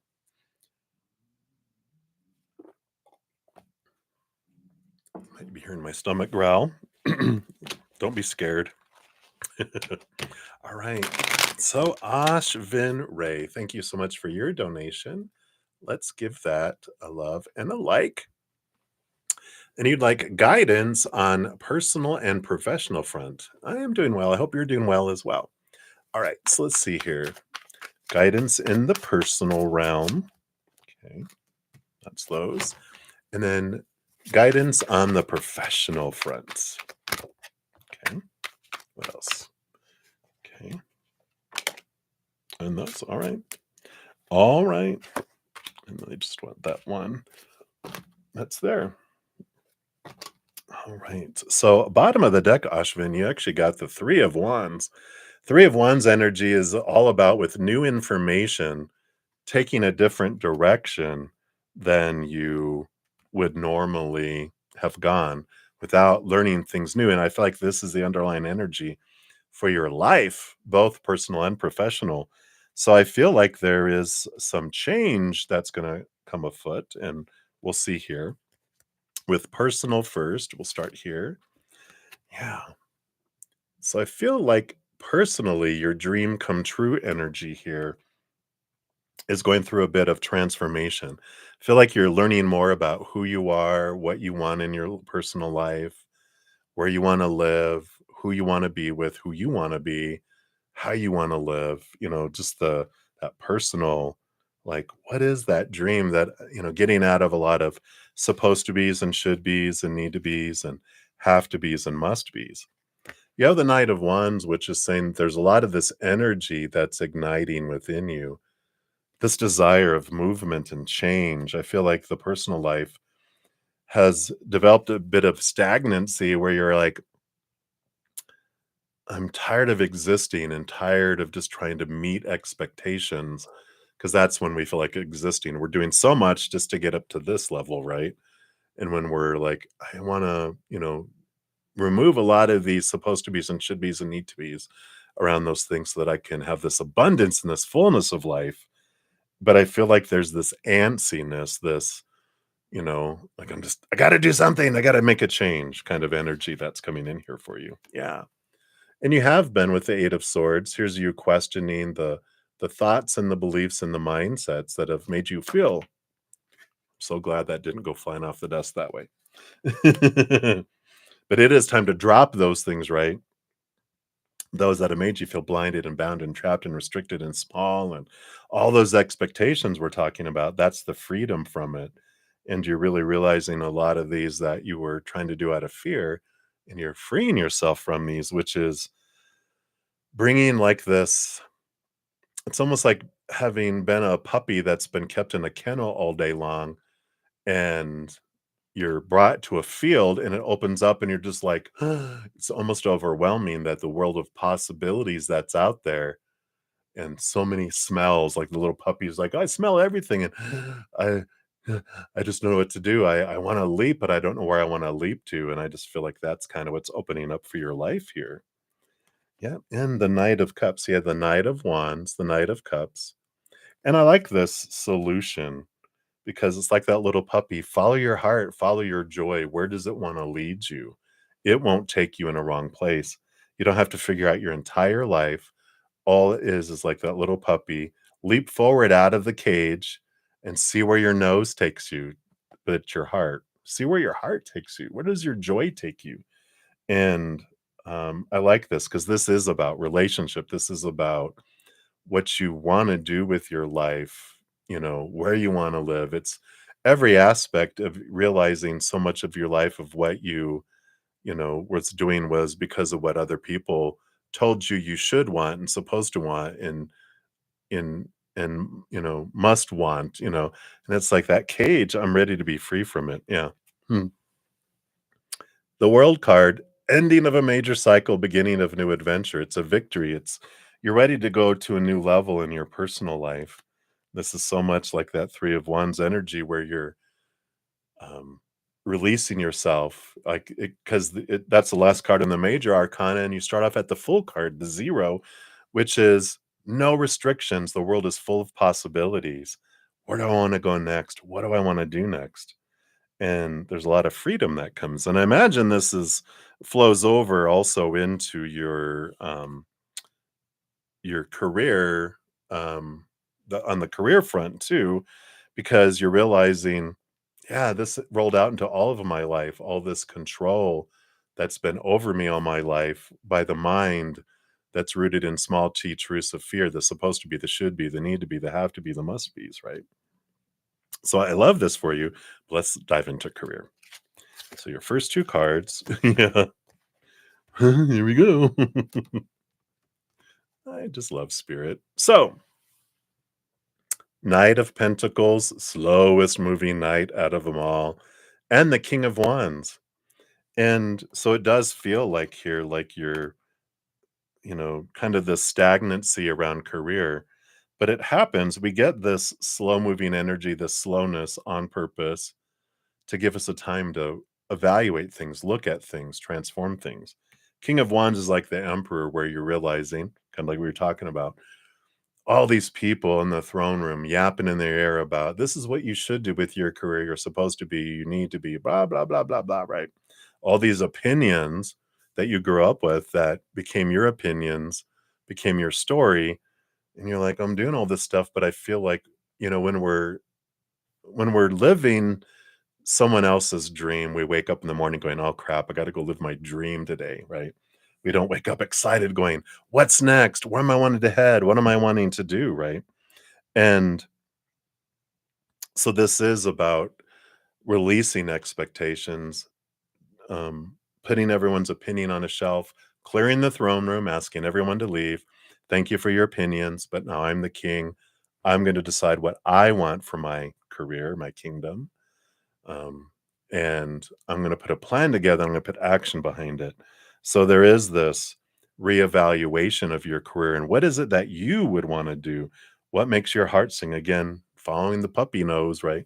Following your heart. What would bring you joy where you wake up in the morning going, I am so excited about going to work today. It's not work. Can't believe I get paid for doing what I love. That's the kind of energy I'm feeling here.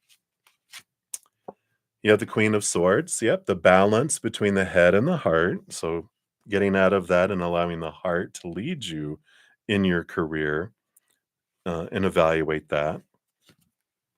You have a death and a rebirth with your career, ending of what you're doing and heading in something that feels like life again.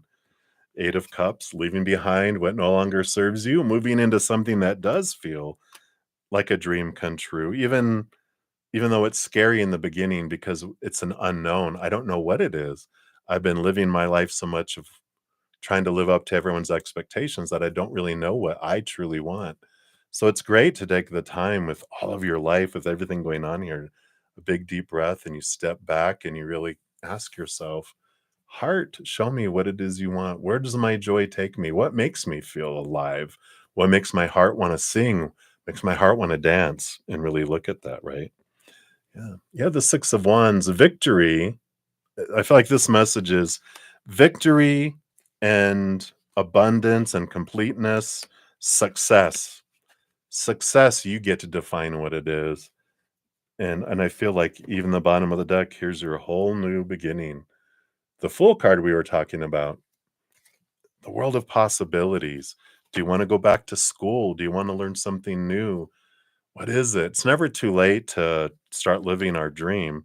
Louise Hay, who's worldwide known, she was like in her 50s, mid 50s, maybe even 60. I think it was her mid 50s. She wrote the book about how to heal your life. And then she changed the world so much in our spirituality and healing, and created Hay House, which supports so many other spiritual um, authors, and so many cards, card decks and everything else, and helped expand, and she touched the world. So it's not too late for like a reboot in a lot of things. And I feel like this is the time for your life, and that you don't have to figure it all out. Just where's your heart leading you next?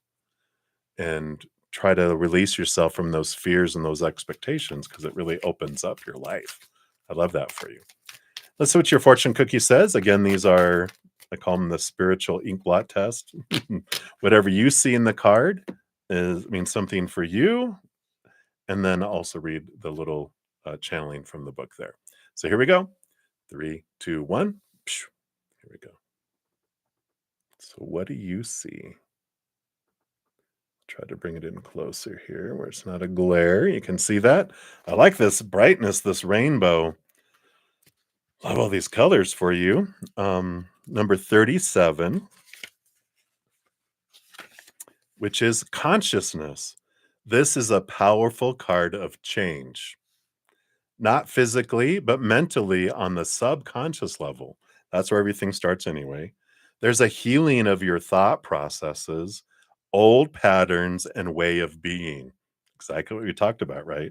There's a large spiritual force working with you now, helping you to rebalance the mental body. You are finding greater clarity and new ways of dealing with life experiences. Your inner work has brought you here. You are in the flow of healing. This is a powerful step forward, becoming an outwardly becoming and outwardly expressing your true state of being. I love it. It's that journey, it's that new adventure that's unfolding. Shazam! Beautiful. I love that for you.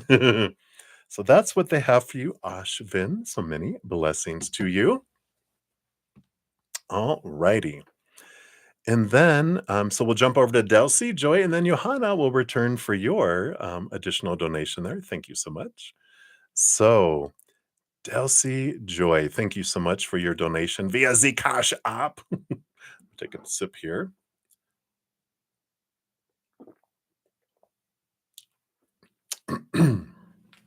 All right, need like a general energy for March for this month. So, what does Spirit want you to know here? What's the energy that they want you to be aware of for this month?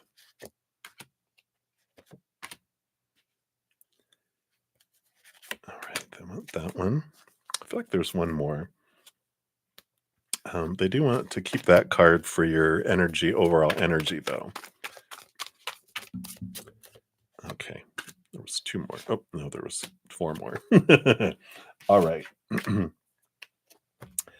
So at the bottom of the deck energy they wanted you to keep is the Full card.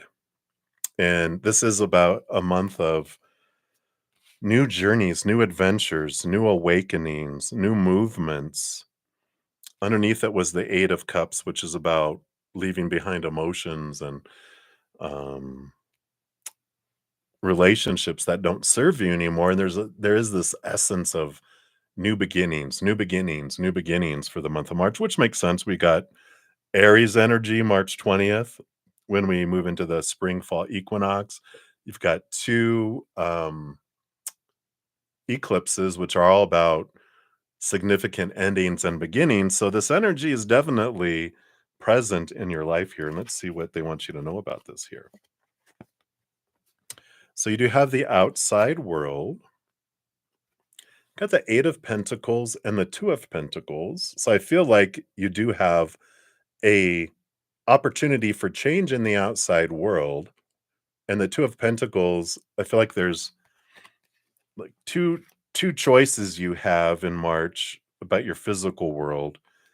Eight of Pentacles is this energy of you putting in the blood, the sweat, the tears, and you've been evolving, you've been changing, you've been focusing on like kind of evolving from a caterpillar to a butterfly. I love that they present it this way because I usually talk about the Eight of Pentacles being this transformation from the caterpillar to the butterfly.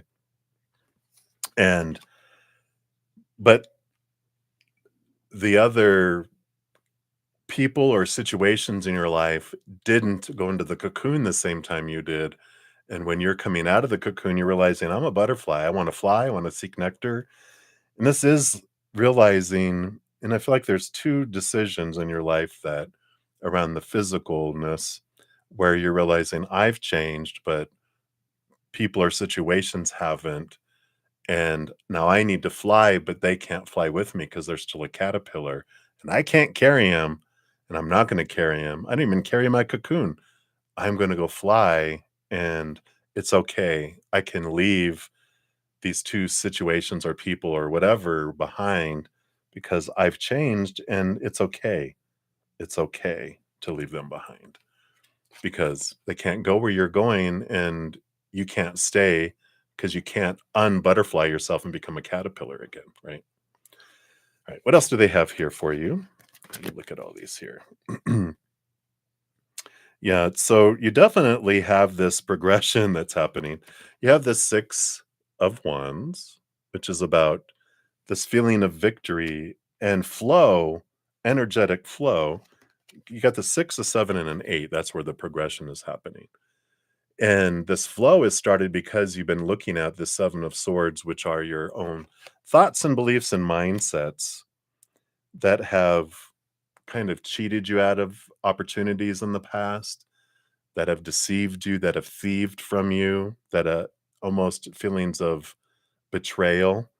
And but you're releasing these and you become aware of these, which is why you're having this flow. And the Strength card, it's Leo energy, taking the lead in your life, and this strong connection with your higher self, knowing that you're not alone and you've really been able to see things from a different perspective, from a higher perspective, that are allowing you again to leave things behind, right? Let's see here.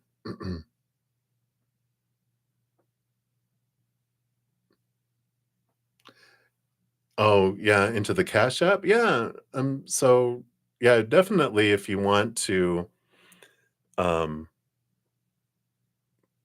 you don't have to put your question on the Cash App if you want. You can just put, "Hey, this is Delcy," and then you can put your question in the chat, and you can expand on it here too. So if you wanna expand, if you want more, about something, feel free to do that.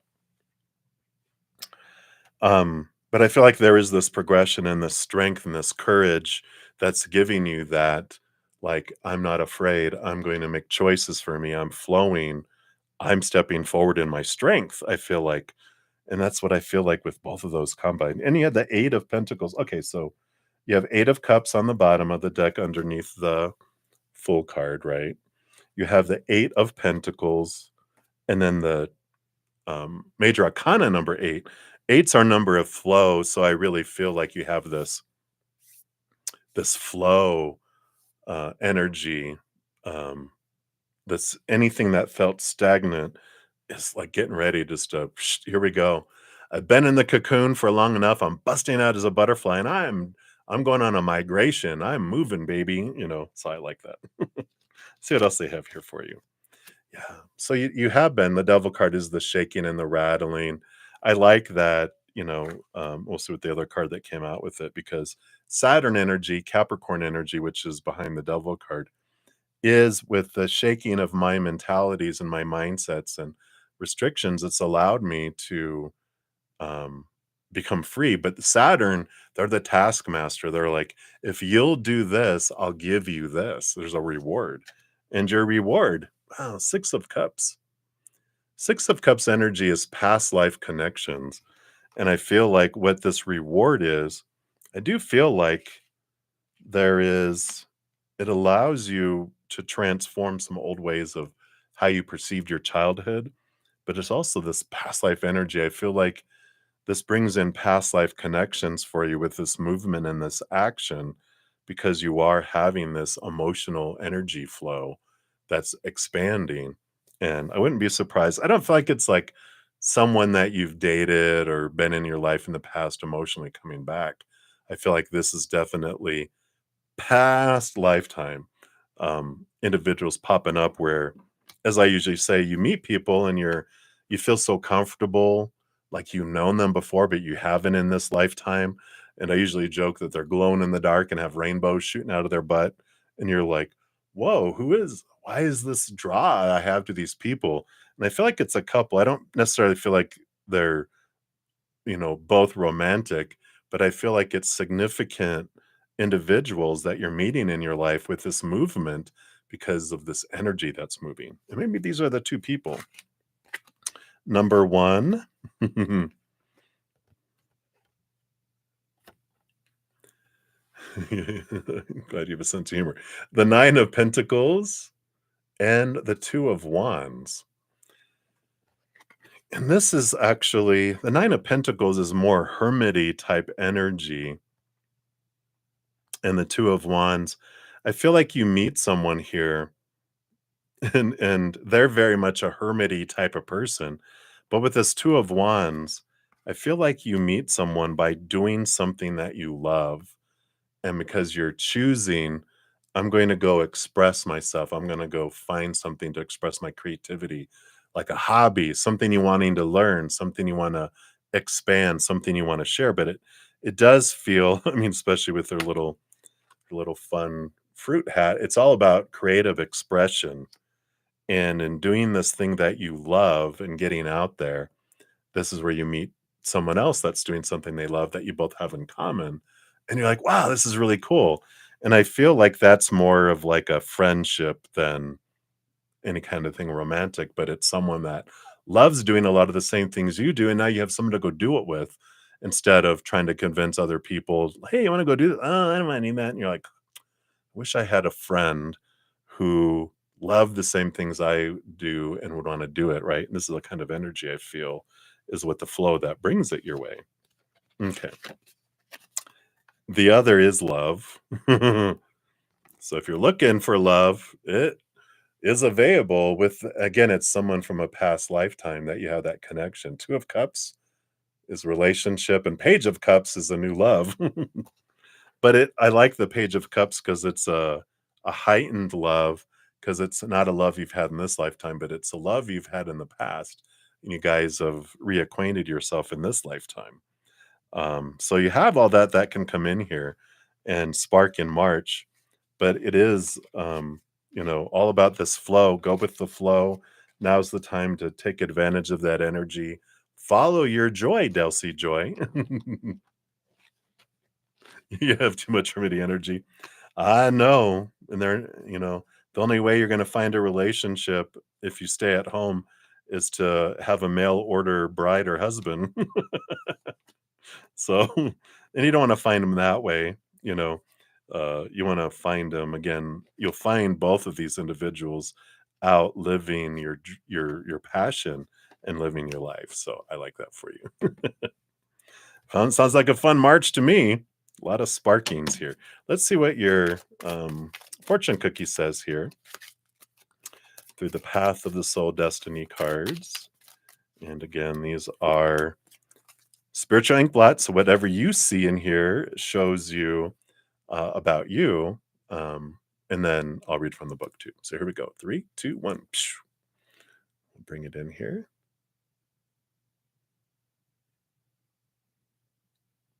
I like that energy. Very much feels like play. It's time to play. It's time to get out and follow your joy, Delcy Joy. This is called Chenrizi Manifestation. So this card works to create a positive outcome in all situations. Chenrizi works to free you from your problems, your burdens, and suffering by showing you all the many wonderful blessings in life. This card is the ultimate manifestation. On every level and every way, it is the complete form of fulfillment. This is the turning point in life. Free-flowing manifestation of all the good this world has to offer is coming to you. Stay focused on the blessings and you will see them multiply, right? That's that whole focusing on gratitude draws in more things that match that. So I love that for you. I know, right? Fun. And I saw a clown in there, and the clown, not a scary clown, but a fun clown. It's all about play, enjoy, have fun, joy. Put the joy in Delcy Joy, right? So I love that. All right, so that's what they have for you, Delcy. So many blessings. Thank you again for your donation. I really appreciate that. All right. So Johanna, got a little puppy dog there. Thank you for that. So let's take a look here.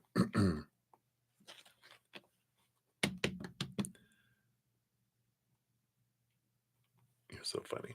You're very welcome. So Johanna. So some career advice, messages for that from your guides, where to look. Maybe they know something that could help. Absolutely. Take a look here. Thank you for your additional donation.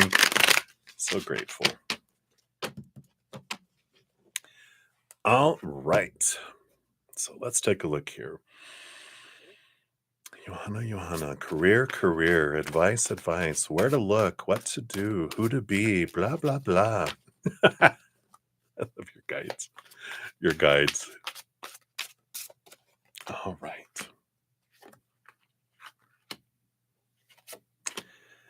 So remember your message from the birds. They're bringing that back to me here. All right.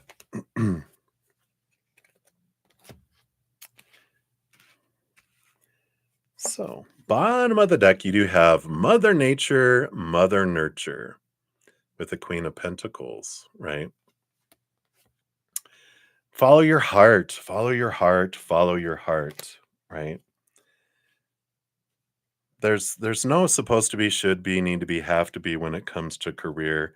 It's just all about how do we uniquely want to express this unconditional love energy within us, with the world, right? So there's no wrong choice with this energy coming in with this Queen of Pentacles.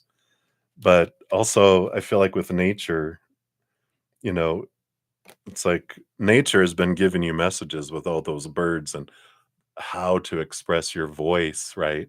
And expression and those changes there. Did you watch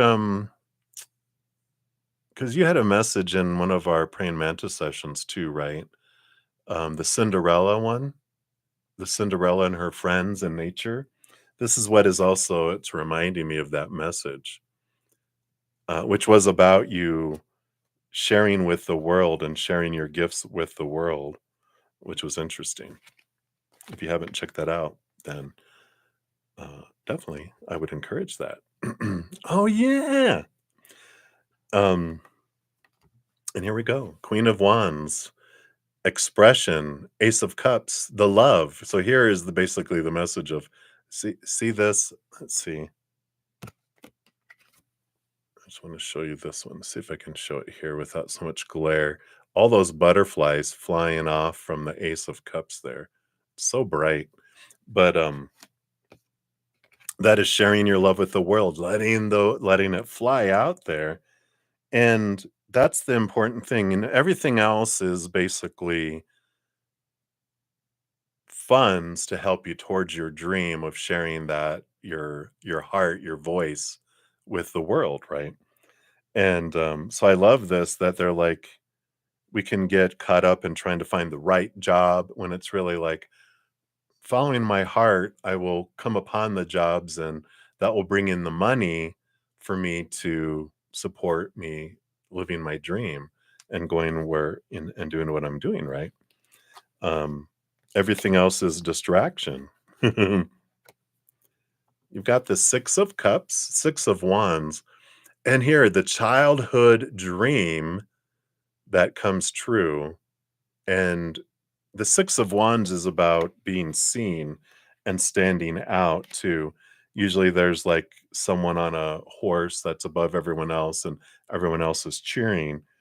There is this kind of energy of being, on stage above, not like above others, like I'm above you, but physically elevated above other people. And and I feel like that's such an important piece of the dream and what you're wanting to share, right? Let's see what else we have here. Yeah, we have the Lovers card, which is the emotional choice. And and again, there's this expression. Oh my God. And they're reminding me of the birds. I was wondering when birds were going to show up in your reading. Your birds are showing you your love, right? Yeah, there you go. A bird again. Oh yeah, and another bird with the Six of Wands. I totally didn't see them. But it's like that is the dream. Here's all these birds. And though I don't think hummingbirds sing, but they move at quick speeds. So again, it's like that's the dream. Yeah, the Empress. Again, Mother Nature, Mother Nurture, like the Queen of Pentacles, about birthing things, bringing things into the world. Um, you love man birds. Oh my gosh. Don't make it weird. Don't make it weird. Too late. But I love this birthing and following your heart, following your heart. The Hermit card, I do feel here a bit. Yeah, and look, here's birds again. When you're alone and birds guiding you. But I do feel here that it's, you know, relationship wise, I feel like you're kind of going to be at it alone for a while because really relationships would be a distraction for you in your life right now. Um, and it's such an important, about all this mother nature, mother nurture, nurturing yourself, focusing on you, expanding your life, and, going in those directions, I feel is like really what they're zeroing in on here. Yeah. And facing here, I love that you have the Empress number three coming out with the number three of the swords, which is the fear of heartbreak, the fear of disappointment. And what's what's wonderful about when we're living our dream, when we're headed off in that direction,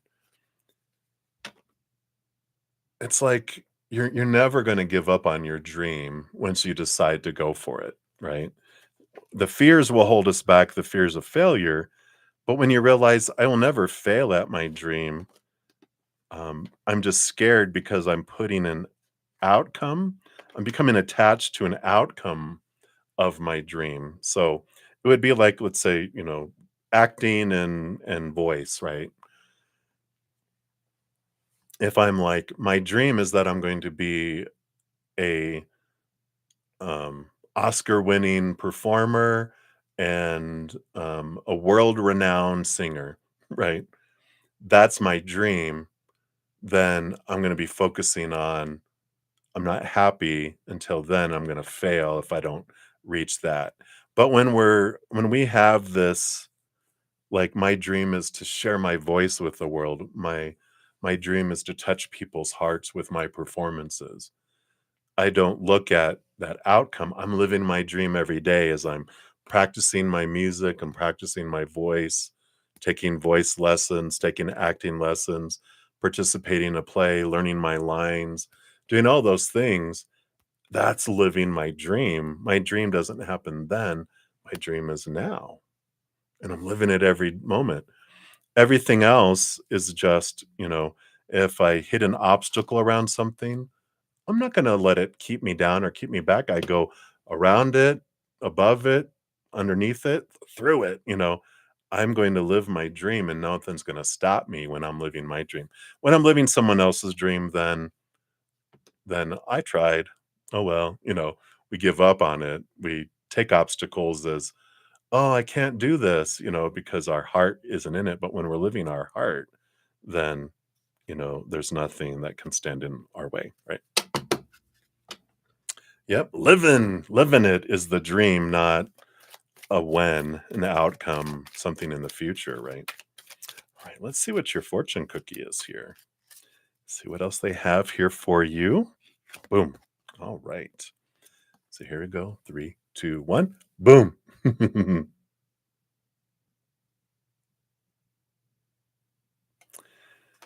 Card number 15. That is Revelations. There are new beginnings ahead. The veil is being lifted to reveal something new that was previously not available to you. In one way, this can relate to a new environment, such as moving to a new location or changing jobs. However, it can also denote the revelation of a new perspective. That what you previously held as truth was only a portion of the whole. All is being revealed to you now.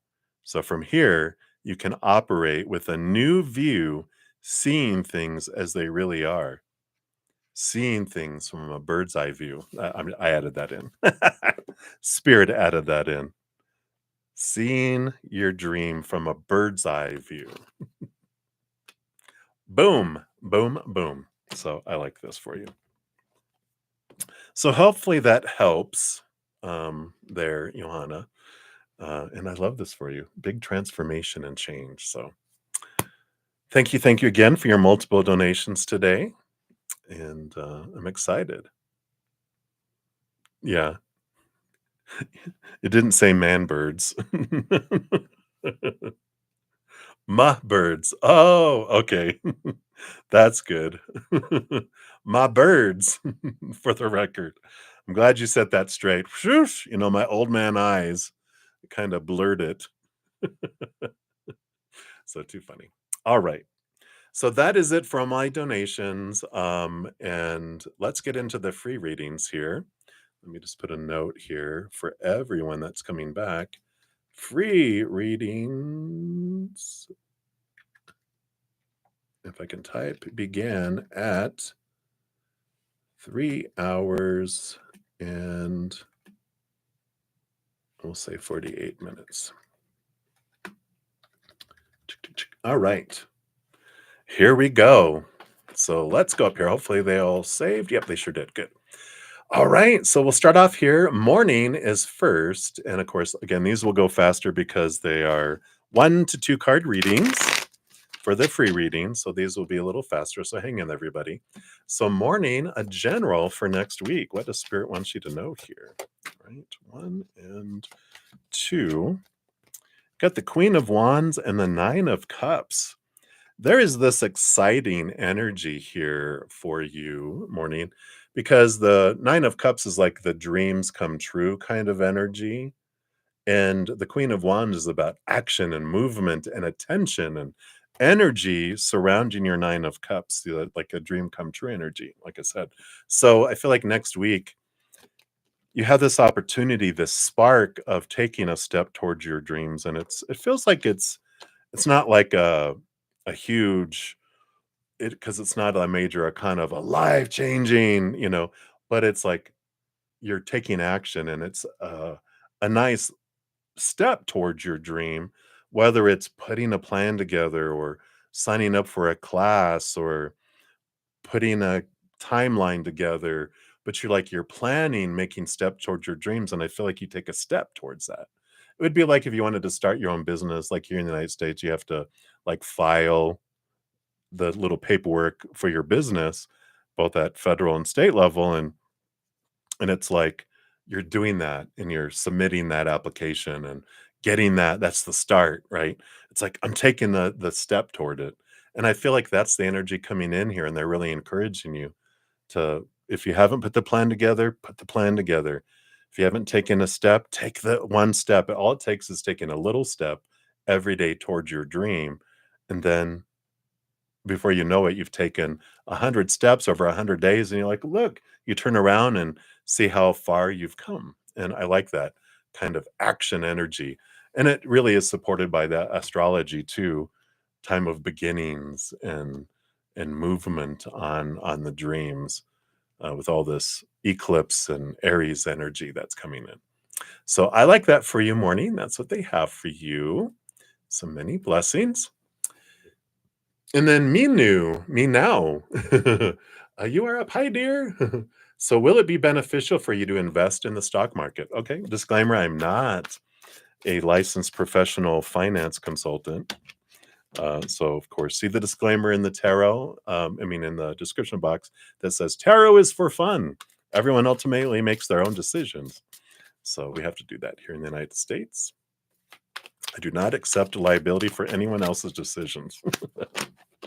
All right, let's take a look here. So, would the stock market be beneficial for you? What does Spirit have to say here for you? I don't feel like it's the best thing for you with the King of Swords, which is about get clarity, seek things from a different point of view, see things from a higher point of view. The Six of Cups is bringing in this childhood energy, and it's like there's like that is kind of more of a, I don't know. Again, it feels like a distraction. The Six of Cups like represents like a childhood dream. What's a childhood dream? And it's like investing your energy and money into living your dream rather than trying to make it big in the stock market. Kind of feel like there's just kind of like this caution around it. There's a lot of change coming, and the market can be, again, I'm no licensed stock martician, whatever, if that's even a word, but it just feels volatile where it's very unpredictable. And rather than investing a lot and losing it, it's like invest your energy in you, invest your energy and money in your dreams, because that'll bring you more fulfillment than hitting it big in the stock market would. Although I know, well, I'd like the opportunity to test that out, but for now, I don't feel like it's um, beneficial for you and supported. So I would go more the other route. All right. So that's what they have for you, Minu. So many blessings to you. All right. And then Ateshi Singh, you are up. Why do you feel SSP in your energy currently? Let's take a look here. Why are you picking up on their energetic field here? Okay, I should get 3 here. Let's see what's going on here. Yeah. Okay, that makes sense. You have the Eight of Wands, which is a lot of energy flowing in, a lot of communication from spirit coming in here for you. You have the Hierophant too, which is all about your higher self, bringing in capital truths, and the Chariot, which is movement and Cancer energy, movement of emotional energy. And I feel like you have been expanding your spiritual energy, your empathic energy. And on one hand, I feel like you're just, like I said, your satellite dish. You went from one to all of these where you're picking up a lot of spiritual energy that's an emotional energy that's popping all around. But with that Hierophant, that is with that your higher self wanting you to learn about your interactions with SSP. And I feel like they're bringing your energy and awareness to trigger reflecting on some thoughts and beliefs and mindsets that you have and some stories that you have in regards to them about yourself with interactions with SSP, because they're wanting you to look into that, um, look into that mirror, see what you see, what are you wanting to see about yourself to set you free from some thoughts and beliefs that don't serve you anymore. And I feel like that's why their energy is coming in. There is Venus retrograde energy coming in right now too. We're in the post, not, I'm sorry, the pre-shadow of it since like the end of January, but the Venus just went retrograde like last week. And so that is Venus, the goddess of love, the planet of love. It's pointing us inward to really review and look at our inner energy, right? So there is that, um, reflective energy pointing you inward toward your heart, which is also coming in. So you're hitting bam, bam, bam for all these three different things. And that's why you might even have other energies that bubble up with other people. But that's the focus and what they're having come in with that. And so hopefully that helps, right? That's what they have for you, Teshi. So many blessings to you. And then KVH.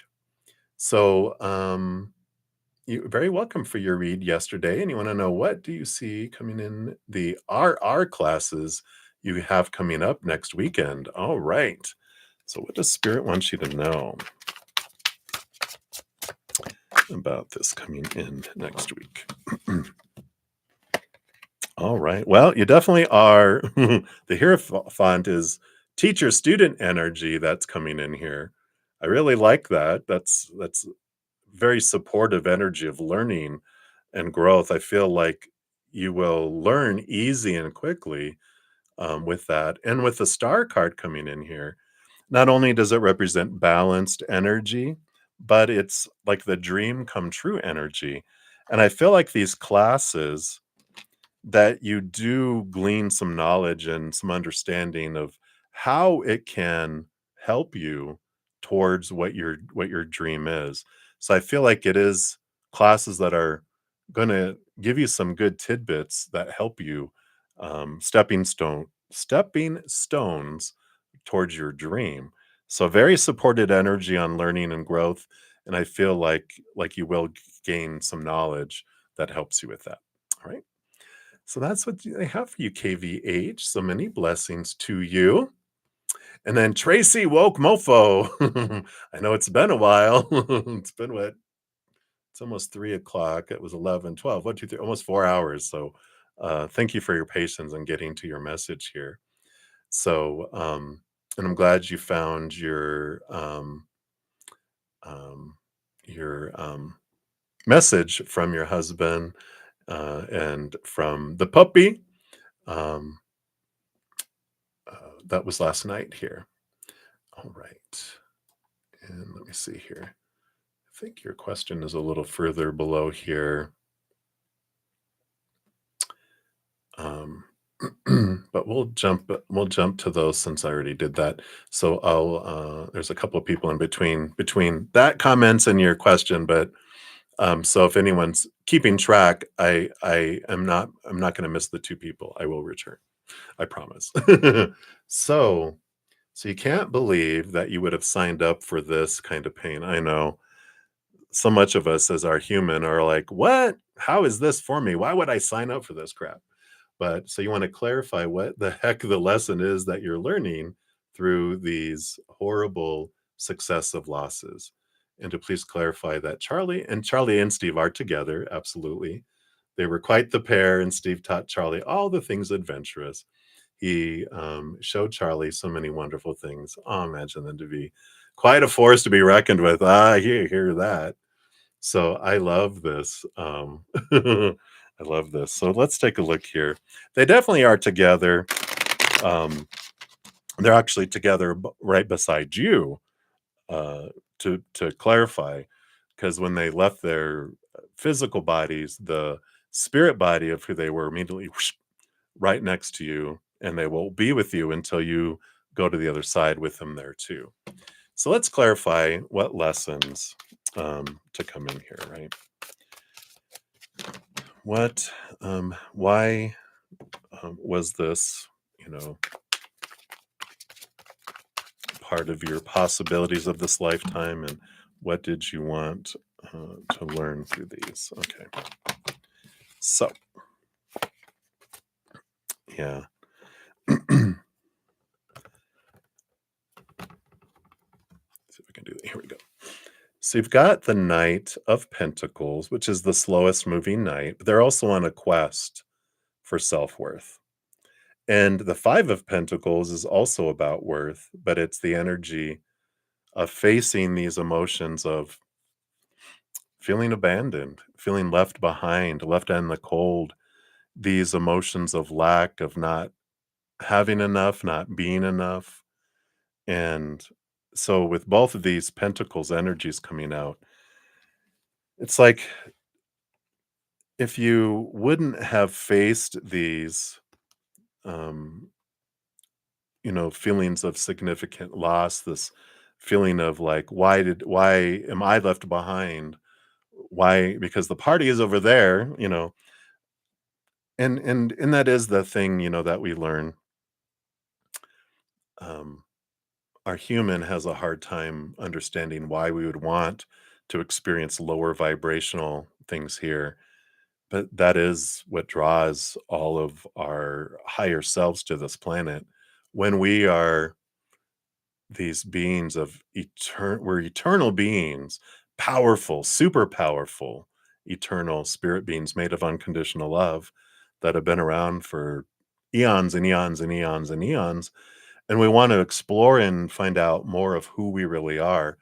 We come to this realm to understand who we are by experiencing what we're not, which is less than, lower, lacking, pain, suffering, all that opposites help us understand, we don't really understand what joy is until we experience unjoy. We don't experience what abundance is until we experience unabundance. It's like we don't understand what air is because we're around it all the time till we're underwater 10 feet going, that's air up there. This is non air. We have a new appreciation for both. And it's all about our growth and the expansion of our knowledge. Now, as higher selves, we're like, yeah, I'm all about experiencing lower vibrational experiences until we're down here experiencing it. And then we're like, what have I done to myself? But ultimately, it is for us to understand things, and understanding these and facing these things of lack, of the pain. It allows us, like, we would never release ourselves from these fears that are rising up. That's where our pain and suffering is. Our pain and suffering at the root is a fear of, I'll never feel this love again. I'll never feel that full again. I'll never feel the things the positive things I felt. And that fear is what draws us so much. And we would always, that fear has always been running below the surface. But when things in the outside world happen, it brings us right here, right? We can't not look at it. We cannot not see it. It's there, right? And you're definitely not alone, in your feelings of what the hell, Everyone in the room, yes, we feel that way. Why would Anna do that?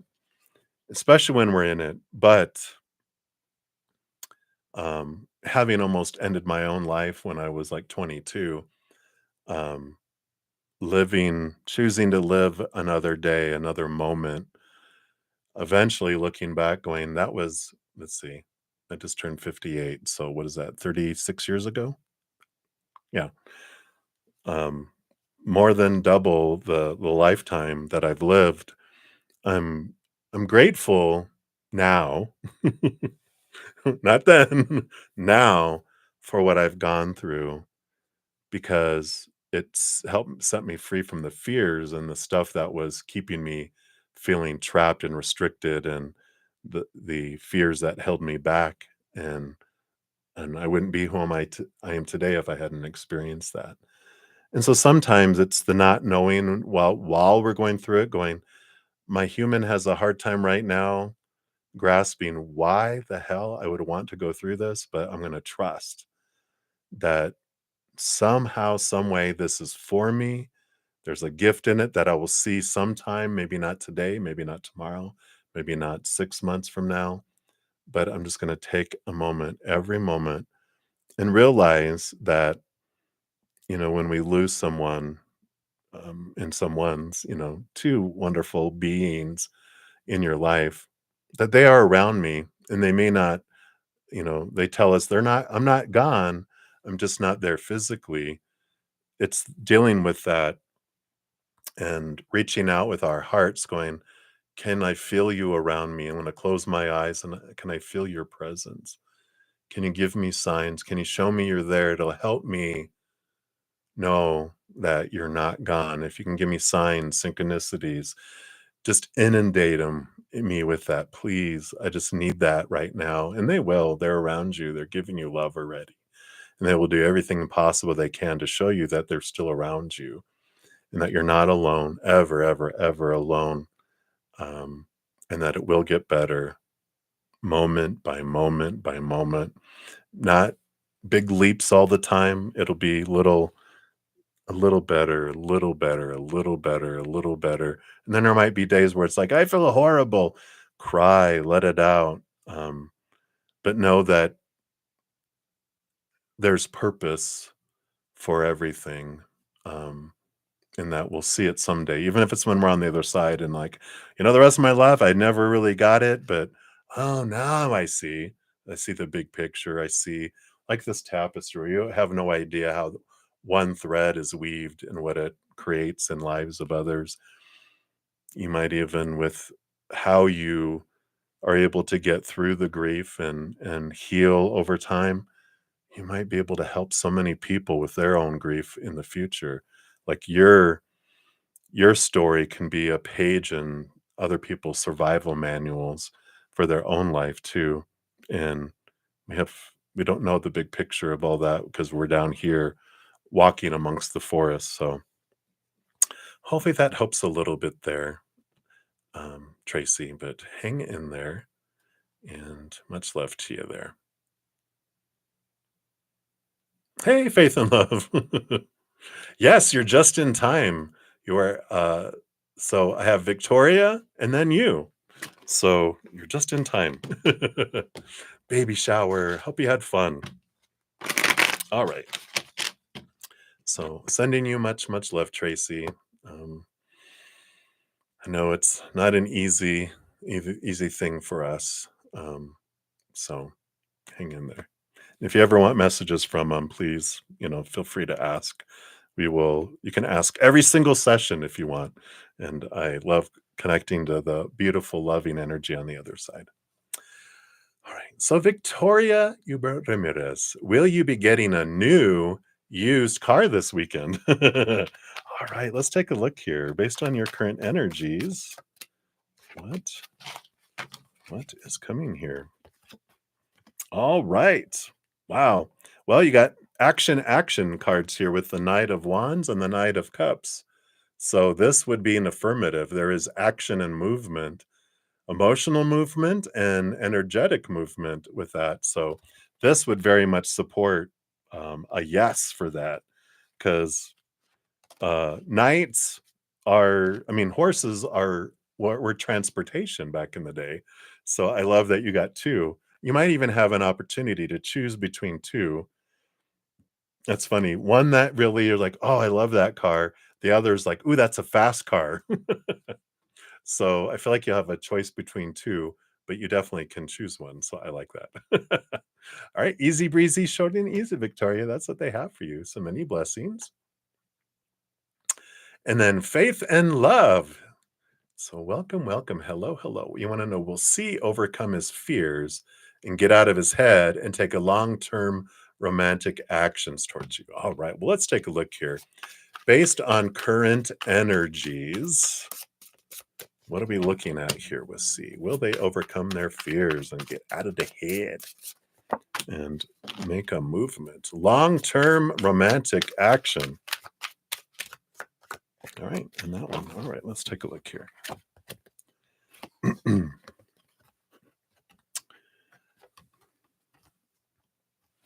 We have the Nine of Pentacles and the Wheel of Fortune. So, and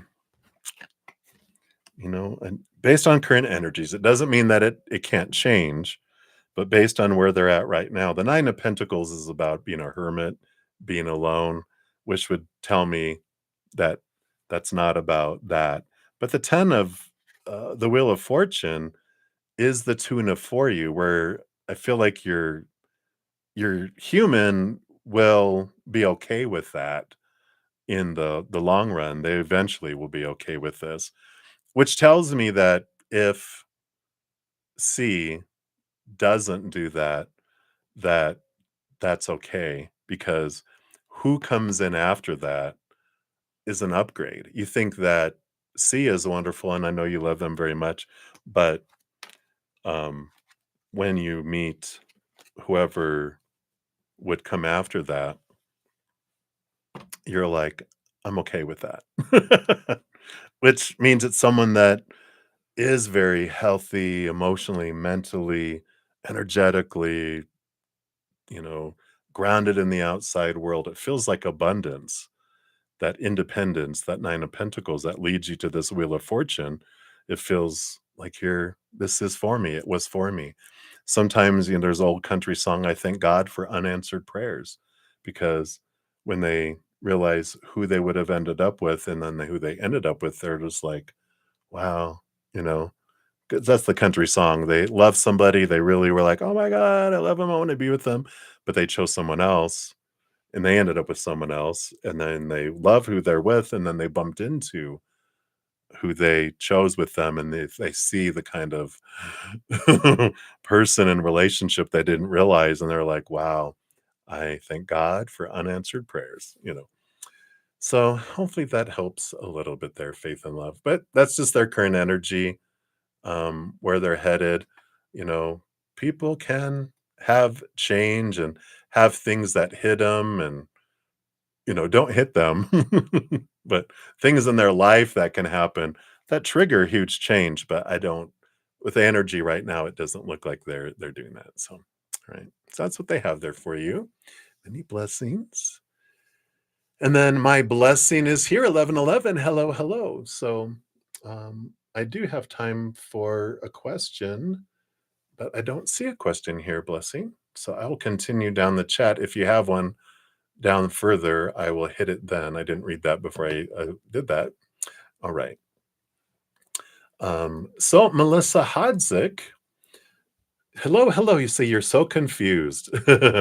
Should I stay where I work now, or should I go to the new company, new opportunity that has arisen? People that called you yesterday. Wow, how would you feel there versus where you're at now? All right.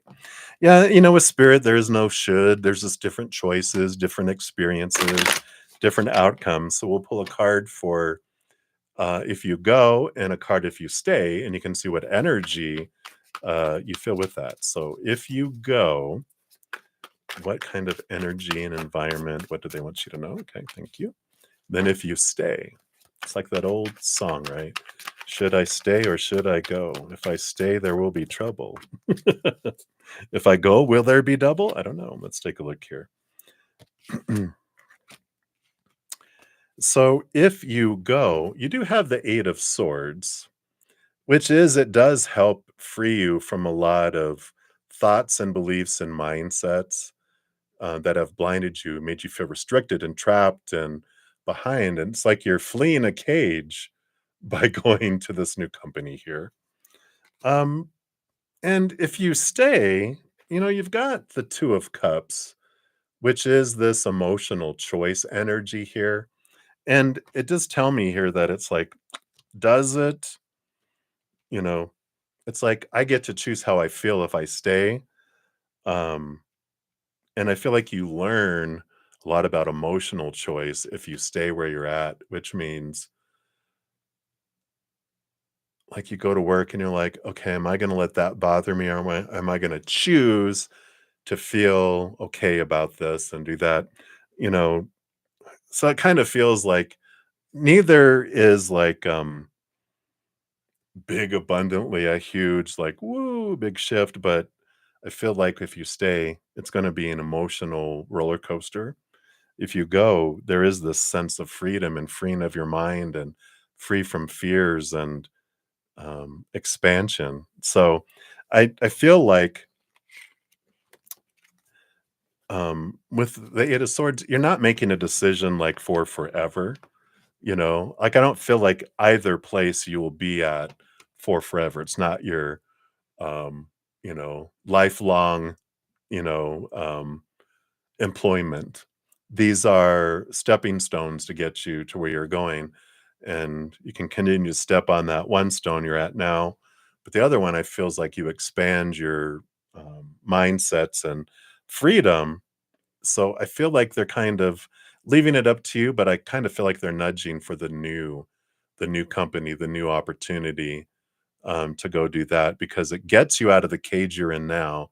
It helps you expand, but I don't feel like you're going to be there like for years at the new place. I feel like it help prepares you. You get new knowledge, you learn new things, you have new experience under your belt, and both of those together are what help you go into something else later, maybe in a year or so. But but it's because you find something that's like, oh my God, it's a no-brainer. I want to go to this other thing. But I feel like it's a great opportunity for you to learn and to grow. So hopefully that helps, Melissa. There is no wrong choice, but I do feel like the other one is more expansive for you. All right, so that's what they have for you, Melissa. Right. And then we have Dragon Master Maddie 123. So hello, hello. You've been offered a job in NHS, but you don't really want this job. Will another opportunity come up in the meantime, like the college or probation prison service in time? All right, we'll take a look here and we'll see what they have here for you. All right. So will there be other opportunities that will come up? And soon, right? We want to know here. It's like, yeah, 10 years from now. Well, that's not helpful. We want to know, is it going to be like in the right around now, right? Okay.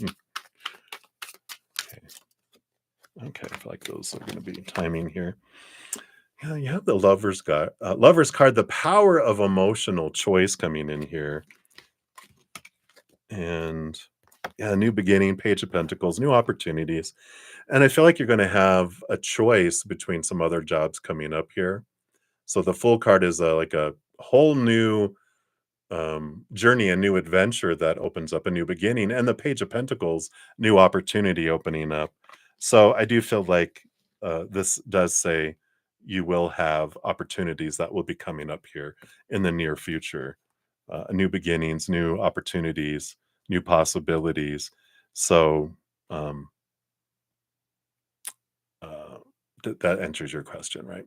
So I don't feel like you have to take this job that you're in now, or if you want to take it till the other ones come up, knowing that you're not going to be there, which is kind of rude. You wouldn't want someone to do that with you. Like, I'll date you until I find something better.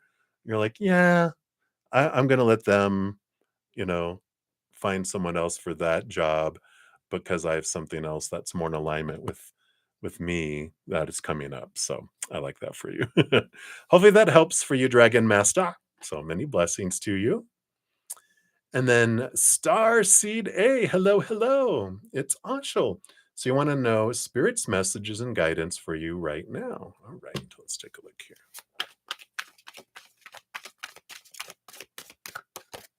All right. Got a lot of balancing energy coming in here. The King of Cups is balancing between your head and your heart. And the Six of Swords is about leaving some old ways of thinking behind, that are rooted in fear, small t truths, and seeing things from a higher perspective.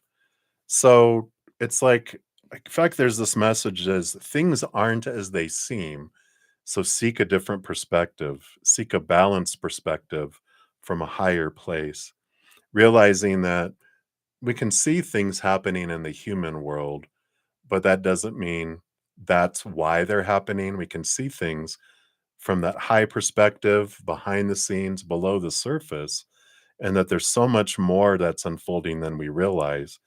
And I like this, anchor that's here, which is all about the balance and the grounding. It's important to take deep breaths, step back from situations, because then you'll gain the clarity around it. Because the King of Cups has a lot of emotion, um, but what helps like calm the waters, which the Six of Swords is moving from choppy waters to calmer waters too. What helps calm the waters is seeing things not from our human fearful mind, but from a higher place. And it allows our emotions to balance out and we can see things more clearly. And then you can make decisions from that place of calm with a balance between your head and your heart. Not making decisions from your head, not making decisions from your heart, but a combo. Because when we make decisions from our heart, it can be very emotionally based and not very logical. And we can make some uh, decisions that don't turn out so well for us. Also, if we make decisions just from our brain, it's very logical, but we don't have any emotion and we feel like very stagnant and very like we're existing instead of living. So I feel like that the message is about balance and anchoring and grounding yourself and taking a step back before making decisions. So hopefully that helps. Right now for you, Starseed, that's what they have for you. Right. And then Shreya, and you'd like to get a reading. So I don't see a question. So we will do here, um, which is we'll get a general reading on what spirit wants you to know right now. So let's take a look here. What message does spirit have here for you? And you got the Four of Cups and the Eight of Wands. All right. So the Four of Cups represents kind of an emotional stability, but kind of a boredom, a stagnancy.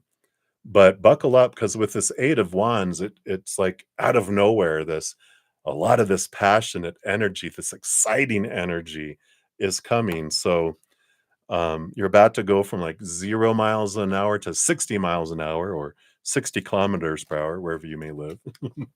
But it's just like buckle up, lean against the seat so you don't get whiplash, because whatever this place of stagnancy and this place of boredom and like things have been stable, but it's almost like it's been too stable for too long, where it's like water, if it sits too long it becomes stagnant, it becomes unhealthy. But here comes this flood of energy that's about to move things in your life, and things are about to just go boom, boom, boom, boom, boom, boom, boom.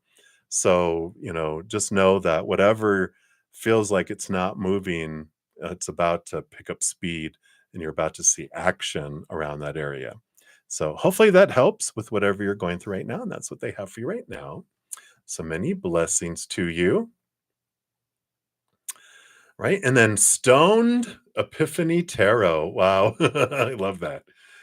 So you wanna know, what events can you and your partner look forward to having with our daughter this year? Oh, I love that. All right, so let's take a look here. All right.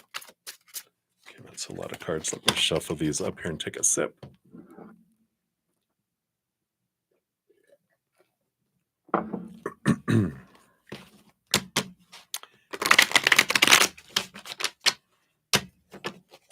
All right, so what events can you and your partner look forward to having with your daughter this year? Okay, that one and that one. All right. Wow, so you've got the Judgment card here, which is about a higher calling from your higher self, and drawing you here. I feel like, you know, you have the Ace of Wands here too, which is about passion and movement, and both of these together are like following your heart. And what we have ideas in our head about, you know, well, what should we want to do and blah blah blah blah blah. And this is all about no, this is about doing something new and different and unusual, something that all three of you are passionate about, that bring excitement, but it comes from the heart, not from the head. And I just feel like there's multiple things, there's multiple adventures. We have like local things that you can do for free and spur of the moment things. I kind of feel like a lot of the local spur of the moment things is like opening. I know we don't have newspapers a lot or magazines, but it's like um, finding things locally, um, and putting them in like a fish bowl, or a cookie jar or something, and everyone gets to choose something from it, right? Um, and making it like, okay, what are we gonna go try? It's like, that's just a 30-minute drive away. That's an hour. That's in town. There's like different things to go explore and do. Even if you visit like a website of your state, of tourist things to see in your state. And if you have states close by, look at those too. And it just feels like this big adventure feeling like things from a different perspective, but it's very like um and maybe with summer coming up, if you are in the northern hemisphere, it can be like, yeah, because we're going to have the opportunity to do something every weekend. It's a little bit of an adventure, something to look forward to, because it's just like a few hours, especially local things. And then I do feel like there's putting some plans together on something that's further away, but something that each of you is interested in doing. And I feel like um, it just helps to go, I am going to enjoy what you guys choose because you guys will then enjoy what I choose. And I like that kind of energy. So hopefully that helps Stoned Epiphany Tarot. I like that for you. All right. So many blessings to you. All right. Let's see where we're at here. All right. So Maria P, thank you for your donation earlier. And you'd like a general for today. So what else does Spirit want you to know just about your life? I like it. All right. So what do they want you to know? It doesn't have to be about Wally. Yes, this is about you. Well, okay. Maybe it is about your relationship with Wally. But you've got the Devil card and the Three of Swords. Both of these energies are this shaking and rattling that's going on. And we talked about your Saturn return, right? This is what the Devil card brings in, this energy of facing our fears, facing our expectations, questioning all the thoughts and beliefs of the shoulds, the supposed to be's, the need to be's, the have to be's. And there is a lot of this energy that's here for us for this year, where all of our lives are being shaken and rattled about long held beliefs. And it's the age of Aquarius, Pluto moving into Aquarius, the planet of rebirth. And Aquarius energy is all about the old ways don't work anymore. My old thoughts, my old theories, my old beliefs, my old thinking, my old emotions. It's time for something new. And, like a question that pops into our head, which we might have talked about before, it feels familiar, but it's like, what do I feel I need in my life to be happy? And write it out. Be honest with ourselves. What does our little inner child, our ego, our human side believe? What beliefs are there? Let's throw them up on paper, right? Or on a computer screen, whatever. But make a list and be honest with ourselves. What do I feel needs to be in my life for me to be happy? And then question those beliefs, because there is a reward that comes with when we take on the challenge of Saturn. If you look at these things, this is the reward that comes, and they are a big rewarder. We get a lot of freedom that comes from the questioning, and it releases us, and it helps us with our triggers. It helps us with the fears that hold us back from things, the fears that ruin moments for us because we're, distracted by the fear of what if, right? And so I feel like there's a big freedom, and I feel like that's the a big thing that they just want you to know because it'll help you in all areas of your life. So I like that for you. All right. So that's what they have for you, Maria. So many blessings to you. Right. So we've done all those. Let me just scroll down here. I don't want to miss anyone. So thank you guys for your patience as I look here. Okay. Good there. We did that one. All right. And then me, M-E, not me. I'm not doing a reading for myself.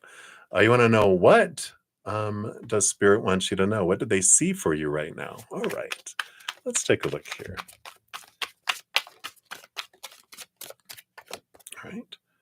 They do want to tune that one. All right. All right. Wow. You are kind of in a place of choices, right? With the Chariot card here. Chariot card is movement, it is victory. But it is the power of choice, realizing that you um, don't choose for anyone else. You can't choose anyone else's stories they put to anything, any emotions people feel, what energy they put forward, and what their actions are. And it's like this energy of realize that your power of choice relies in that you get to choose the story that you put to anything. You get to choose the emotions that you feel, the energy you put forward in your physical actions. And with the Eight of Swords and the Five of Swords, it's really focusing in on your power of story. What stories are you putting here? Five of Swords is about conflicting stories between your head and your heart. But the Eight of Swords is about you freeing yourself from these thoughts and beliefs and mindsets that would keep you feeling trapped, restricted, and small. And the example they're giving me here is let's say, with interactions like with the mountain man's children, right? Their actions are this. I'm putting a story of this is what that means. But I can also change that story that this isn't what it means. I can change a story that they're a-holes, unloving, uncaring, selfish, blah, blah, blah, blah, blah, blah, blah. Or I can go, they're people who are in fear and they're expressing their fear in this manner. And I don't take their actions personally against me or their father, right? I look at their actions as a cry for love, that every moment is either an expression of unconditional love or a cry for it. And every moment is a choice of higher vibration or lower vibration of our story, higher vibration, lower vibration of our emotions, higher vibration or lower vibration of our energies, and of our physical actions. And that the power lies within you, and that you can't control anyone else. Trust me. Tried for many years of my life, especially being a manager in corporations. And you can't make people do and think and do anything they don't want to do. But you can take your power back and realize I get to choose anything for me. And I can choose out of fear and get the experiences that come with that, or I can choose from a place of unconditional love and I'll experience things that match that energy instead. So I feel like that's what they want you to know, that you have a world of possibilities ahead of you, and all of it is up to you about what you want to choose it to mean. That's the big thing, is the story that they're zeroing in on. What story are you telling yourself? Because it doesn't matter what comes. I can choose a story of joy or I can choose a story of fear. Neither is right, neither is wrong. We just have different experiences and different outcomes by our own choices. And so when things are bubbling up, it's something that we can look at with that. So I feel like that's what they want you to know right now. Me, me, a mirror. It's all us. All right. So many blessings to you. All right. And then we have Patricia. You've been resting and releasing this week's message from Spirit Team. on shifting energy and healing. Oh, I love that for you. So it's not really a question, it's a declaration, and I love that. So very supported, resting and releasing and realizing this week's message from spirit. So I love that. I love that for you, Patricia. So thanks for sharing that. We can all use great news this year, right? All right. And hey, Olivier. I don't see a message here yet. A question. There it is. So here is your question, Olivier. So a message of guidance from spirit. All right. Let me move that up here. Let's see what else we have here. So, Olivier, Bagada, dun dun dun, a message of guidance. All right. So you've got the Four of Pentacles and the Death card, this renewal, this revising, this transformation. It's interesting. The Four of Pentacles is a card of home for me, and that energy is really coming through. And the death and the rebirth here. No, it's not if you stay at home, you die. This is about changing your energy in your home. And I like this. It's like there's this, because we can change our mindsets that make space for new things and change our emotions and release some emotional things that makes room for new emotions and our energy. But this is about the physical world. And I feel like it's spring cleaning time for you. And they're talking about taking physical action in the physical world to purge some things, to move some things around. Things that don't bring you joy anymore, give them away, sell them, or if they're broken, toss them. It's cleansing your physical space, and by igniting this change in your physical world and creating that space, it invites new things in for you. And I like that for you. It is an energy of change, and sometimes when we get moving in the physical world, it helps us also transform and have movement of emotion, movement of thought, movement of energy too. So I feel like their guidance right now is do some physical action and sort and move things, and that gets new energy moving in your life, which brings different things. Like, if I think you're looking for jobs, you're looking for this stuff, you're trying to cleanse stuff. It's like it starts with your environment. Start with, your bedroom or whatever, to start with somewhere where it just takes little small changes. And then you make more, and then you want to do more, and then you're just changing it, moving furniture around, doing whatever. Again, decluttering, getting rid of stuff helps bring new things into your life. So I feel like that's the big message for you, Olivier. So many blessings to you. All right. Okay. So I'm just making sure I didn't skip over anyone here. All right. So we did those. Chick, chick, chick, chick, chick. Okay, we did those. We did those. I did that one. Thank you guys so much. There's a lot of conversation. I don't want to scroll too fast where I leave someone out, and then it's like I'm the only one he didn't do a reading for, and I don't want anyone to feel that way. It's not in my power to control your feelings, but I can make it easier for you not to choose that, right? All right, we did those. We did those. Wow, I think boom, boom. Oh my gosh, Miss K. I did not see you have donations down there. I'm so sorry. Usually they'll pop up at the top of my screen, but they didn't pop up. So I'm so sorry. Um, so let us take care of those. And we'll dive deeper into those, of course. So thank you for your dual donations there, Miss K. Good to see you.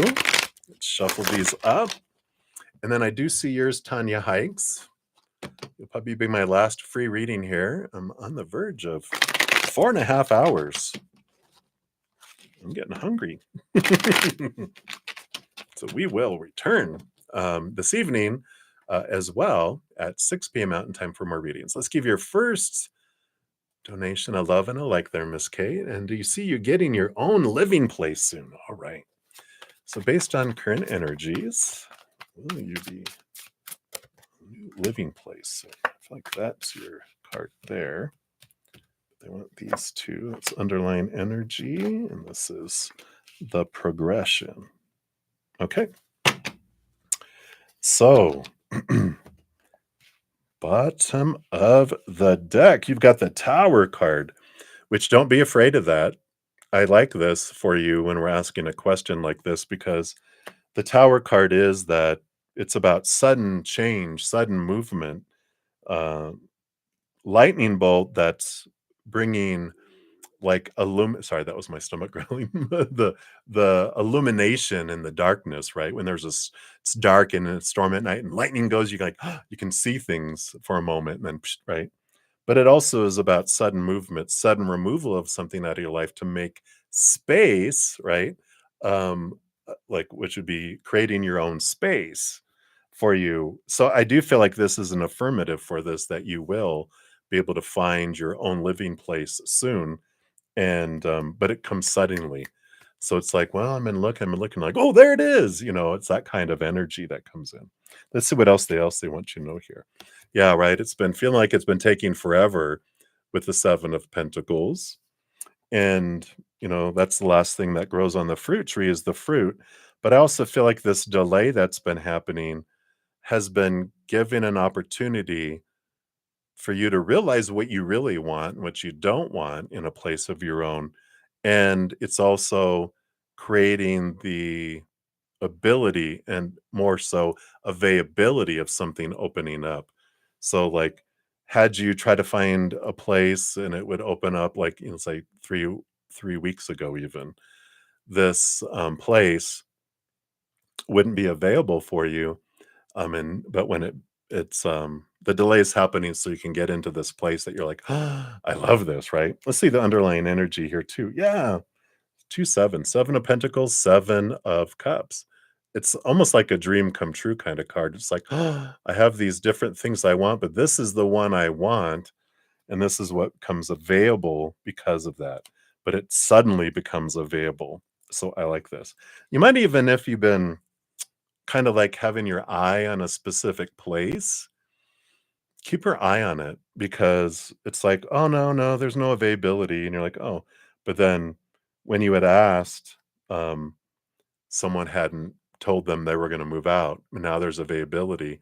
So it doesn't hurt to check back with somewhere or keep an eye on something, because I feel like something is opening up here suddenly, okay? Yeah, again, I like all these patience cards. It's been slow moving, hasn't it? Because you got the Knight of Pentacles. 7 of Pentacles is a slow card. The Knight of Pentacles also slowest moving knight. But you have the 6 of Wands, which again, this energy of things that were stagnant and slow moving suddenly picking up, and 6 of Wands is a victory card and a flow type of energy card. So I really like that for you. And then you have the King of Cups. I like it. Balance between head and heart. But it also is my compatibility card, kind of like um, a good fit. And so I feel like things have been, yes, it has been slow. But this is it's like in a relationship, reading the King of Cups is like someone who's very compatible that you can fit like a glove with. For this would be if a place to live, it's like, "Ah, this is me, it fits so perfect, all my stuff fits, it's the perfect size, it has the things I love." It's like I'm in love with my place. That's the kind of energy I feel. So it's worth the wait, right? You don't want like, "Oh, this'll do." You're like, this is it. Oh, I'm gonna love living here," kind of energy. So I like that. Yeah, and the Judgment card. This is about seeing things from a higher perspective, which with all of this, I feel like what helps with all of this, which helps transform our energy, when we go back to whatever we focus on is what grows and expands our manifestation energy. Yeah, we'll call it that. When I'm focusing on I want a new place, I need a new place, I fear I won't find a place, we draw in energy that matches that. And Energy of want and need is not energy of having. It's energy of I don't have this. I need this and I don't have it. So it's a lack energy in a way. So how we can transform that and help you with drawing it to you faster is gratitude, right? Gratitude is the having. I'm grateful for what I have had. And so we can ask creator, I really would like a space of my own.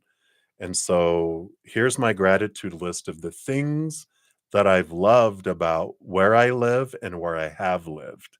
So that attitude of gratitude around our place draws in a place that matches those things. So what I love about where I live is this and that and this.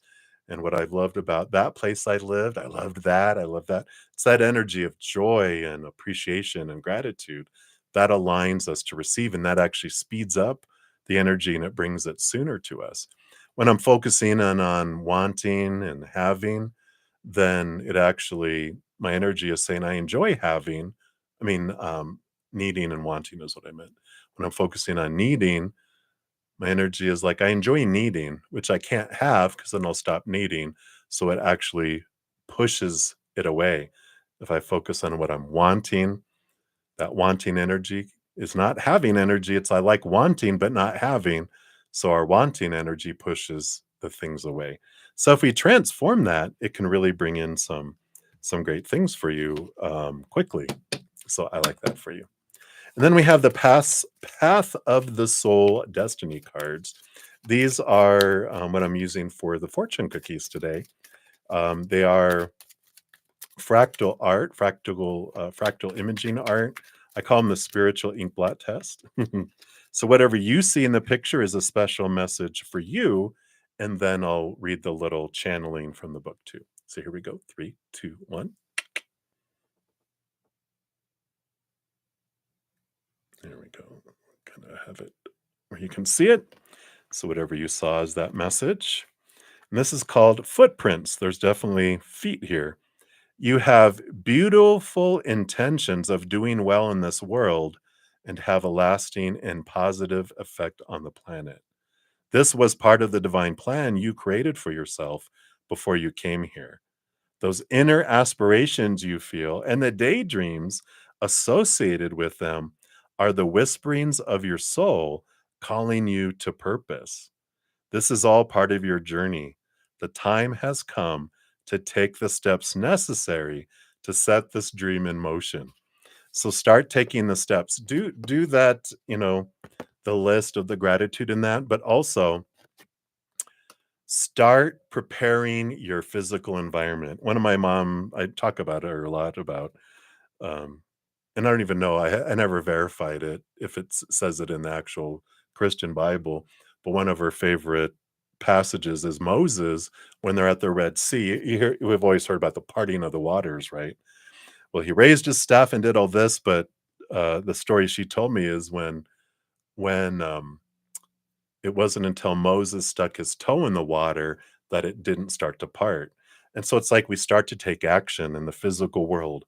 I'm starting to sort things. I'm starting to pack things up. I'm starting to prepare for my move.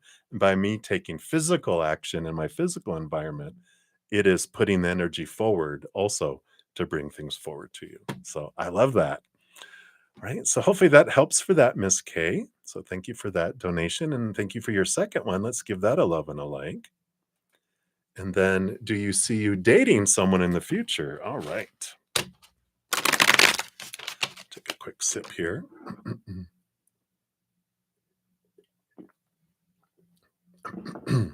All right. So dating in the future, Miss K. Based on your current energies, what does Spirit want you to know? We got those and those. It's funny. So 3 cards and 3 cards, and I heard the the 3 no, Goldilocks and the 3 bears.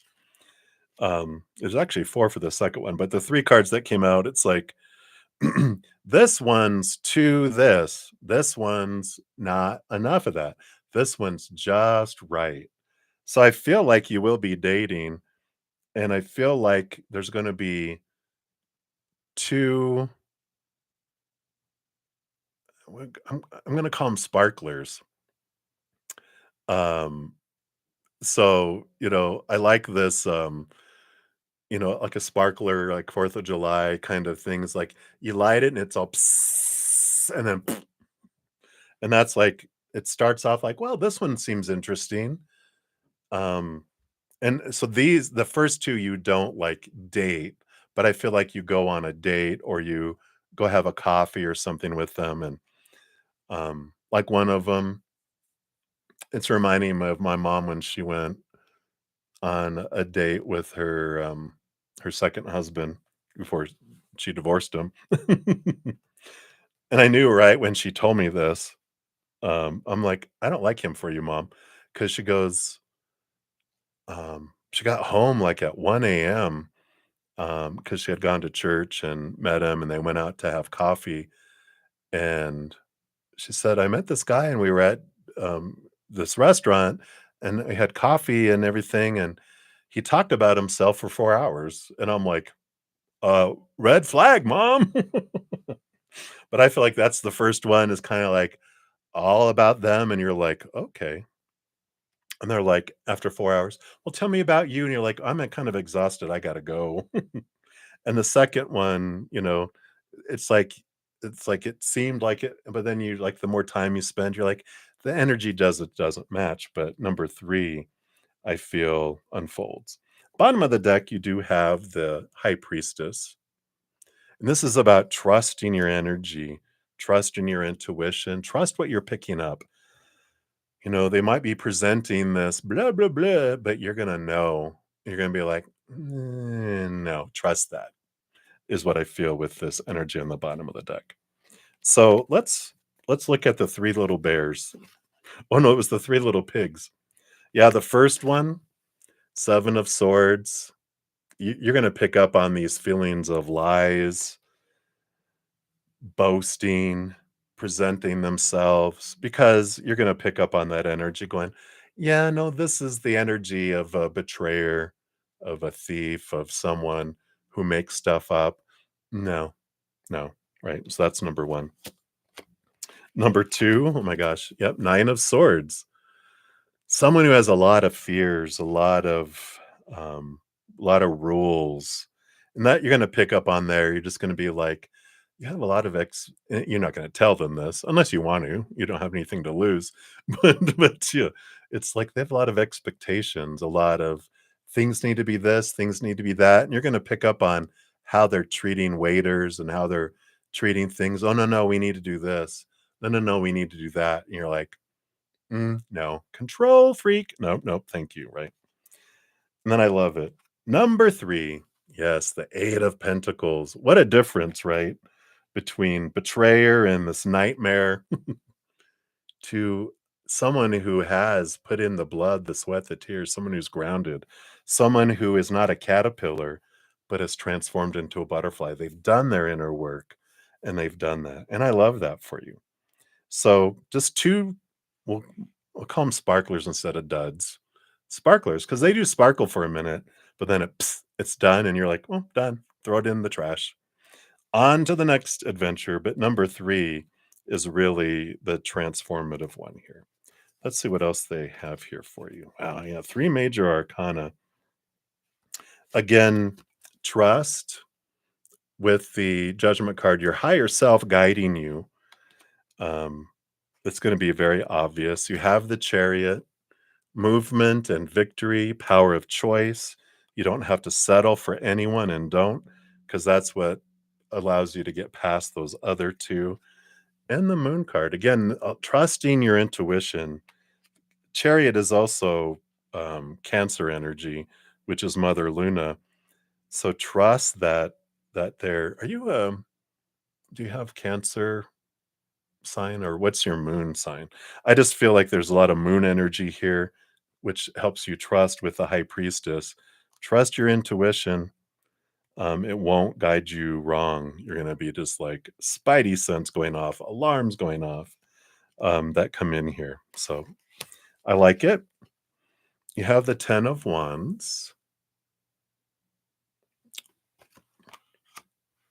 And the Ten of Wands has an energy both of abundance, but also of burden.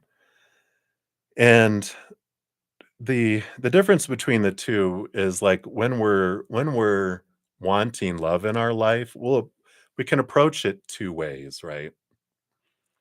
One way is approaching it like, um, I have a position open in in a company, right? And so I'm taking applications, I'm conducting interviews, and I'm doing background checks. And the problem with that is when we hire someone for that position in our life of being a partner or whatever, we actually, it's funny, we actually end up firing them and then putting a new ad in the paper, right? The other thing, which is the abundance kind of energy, because that's like a lot of work and we put a lot of effort and it's like, oh my God, and we don't get the results we're looking for. But when we're approaching the other, which is instead of making our passion and our hobby trying to find love, we do things we love in life. We live our passions. We go to that creative, thing of a culinary arts class or a painting class or doing this and doing that. And we're doing stuff we love. And then in doing stuff we love, we bump into someone who's doing the stuff they love, which happens to be some of the same things we love. And then there's the spark, right? Pating. And then a relationship organically grows. The relationship wasn't our intention, it happens. This is our intention, is to find someone to fulfill a position. This is like number 1 and number 2. This, I feel like, is number 3. You meet them and doing things you love, right? So I love that. Let's see, anything about it is about um timing has to do with you. The World card is the ending of old cycles, beginning of new adventures. The King of Wands is about you putting forth the effort, you putting forth the energy, and making a change, not doing things like you did before. So I feel like the first two are kind of like you're kind of going with the dating and stuff you did before, and you're just like, ugh, you know, bad taste in my mouth. And you're like, I'm not going to worry about that. I'm going to go do stuff and stuff with my friends and go do stuff I love. And even if I have to do it by myself, and then Shazam, that's when you meet number 3, which is that transformative, beautiful butterfly. So I like that for you. So you're in control of how fast it happens by you're like, let me give these last 2 a try and go, oh, those are the sparklers. And then you're like, I'm gonna go do stuff I love, and then that's where you find them. Um, and then your fortune cookie for this. So whatever you see in this, here we go. 3, 2, 1. So whatever you see is your message for you, and then I'll read from the book. Try not to have too much glare on there. So number 9 is light within. So you are awakening to your inner light and opening to new levels of spiritual understanding and awareness. Guides and teachers are working with you to assist in this awakening. Support is coming in the human form as well. So those who are knowledgeable and experienced will be there to offer their support as needed. The main color of green in the card shows that to know our own inner light is to know our own heart. Enjoy the experience, stay connected, and the rest will happen naturally. I like that kind of saying, follow your heart, because that's going to lead you, right? When you follow your passions and doing things you love, that's what leads you to that spark that happens. So I love that for you. So hopefully that helps, Miss K. That's what they have. Many blessings to you. Thank you again for your donations. And hang in there. Many blessings. All right. And then the final reading for this session, I'm hitting 5 hours, so that's good because I have to go eat. I will be back in 2 hours for this evening session. So if you'd like to join me, I shall return. And Tanya hikes. So you'd like to know if you'll get the car you want. It seems like there's some car searches that are going on here. So let's take a look here. So here is your car. So will you find the card you're looking for. I feel like you will, Tanya. You got the Four of Swords, which is peace of mind. Put your mind at rest. The King of Cups is it's a balance between head and heart. And look, and here's they're holding a transportation. It's a boat, but you know, maybe it's going to be a big car. You know what the car is that you want. But the King of Cups is a card in a relationship reading is about compatibility. And this means like the thing that fits you like a glove, the thing that you want, it's like, here it is, right? So when we get those two together, this is definitely, unquestionably from me, yes, you'll get the car that you want. Um, so I like that. You might need to let go of some expectations with that Four of Swords, like, well, it needs to be this, it needs to be that, it needs to be da da da. Like, um, it has to have this type of radio, or it has to be this much a month, or it has to be under this dollar amount. It might be just a little bit of wiggle room in some things, but you definitely can get the car you want. Just a little bit of put your mind at rest, let go of some expectations. Um, oh, and a sunroof, right? But yeah, I mean, like a radio, you can get the radio put in that you want. A sunroof, no, that one you can have, you know, because that's something that costs so much to get one put in. Like you can buy a car without one and then have one put in, but expensive and all that, right? I'm thinking, I don't know. I'm not a car professional, but I love that it's smaller things that you can expectations, but there's other things that you're like, no, these are must haves. So I love that for you, Tanya. It's exciting, right? All right. So that is what they have for you. Thank you guys again so much for all the thumbs up. I really appreciate all the love and all the support. Thank you for your patience and getting to your readings. We did complete them all today. And I will be back in a couple hours. So until I see you guys again, if you want to look at any other readings, I have a ton of free content on my main page. We have especially if you want to check out this Virgo full moon lunar eclipse that's happening next week. That's an important energy, so be sure to check it out, and it'll give you some guidance on what to do with that energy too. So, until I see you guys again, remember every second of every day of your lives, you truly are eternally and unconditionally loved by the mother and the father of all things, our creator. And of course, I love you too. So, until I see you again, much love. Hang in there, take care of yourself, and remember, have fun. Because why are we being so serious? All right. Love you guys. We'll see you soon.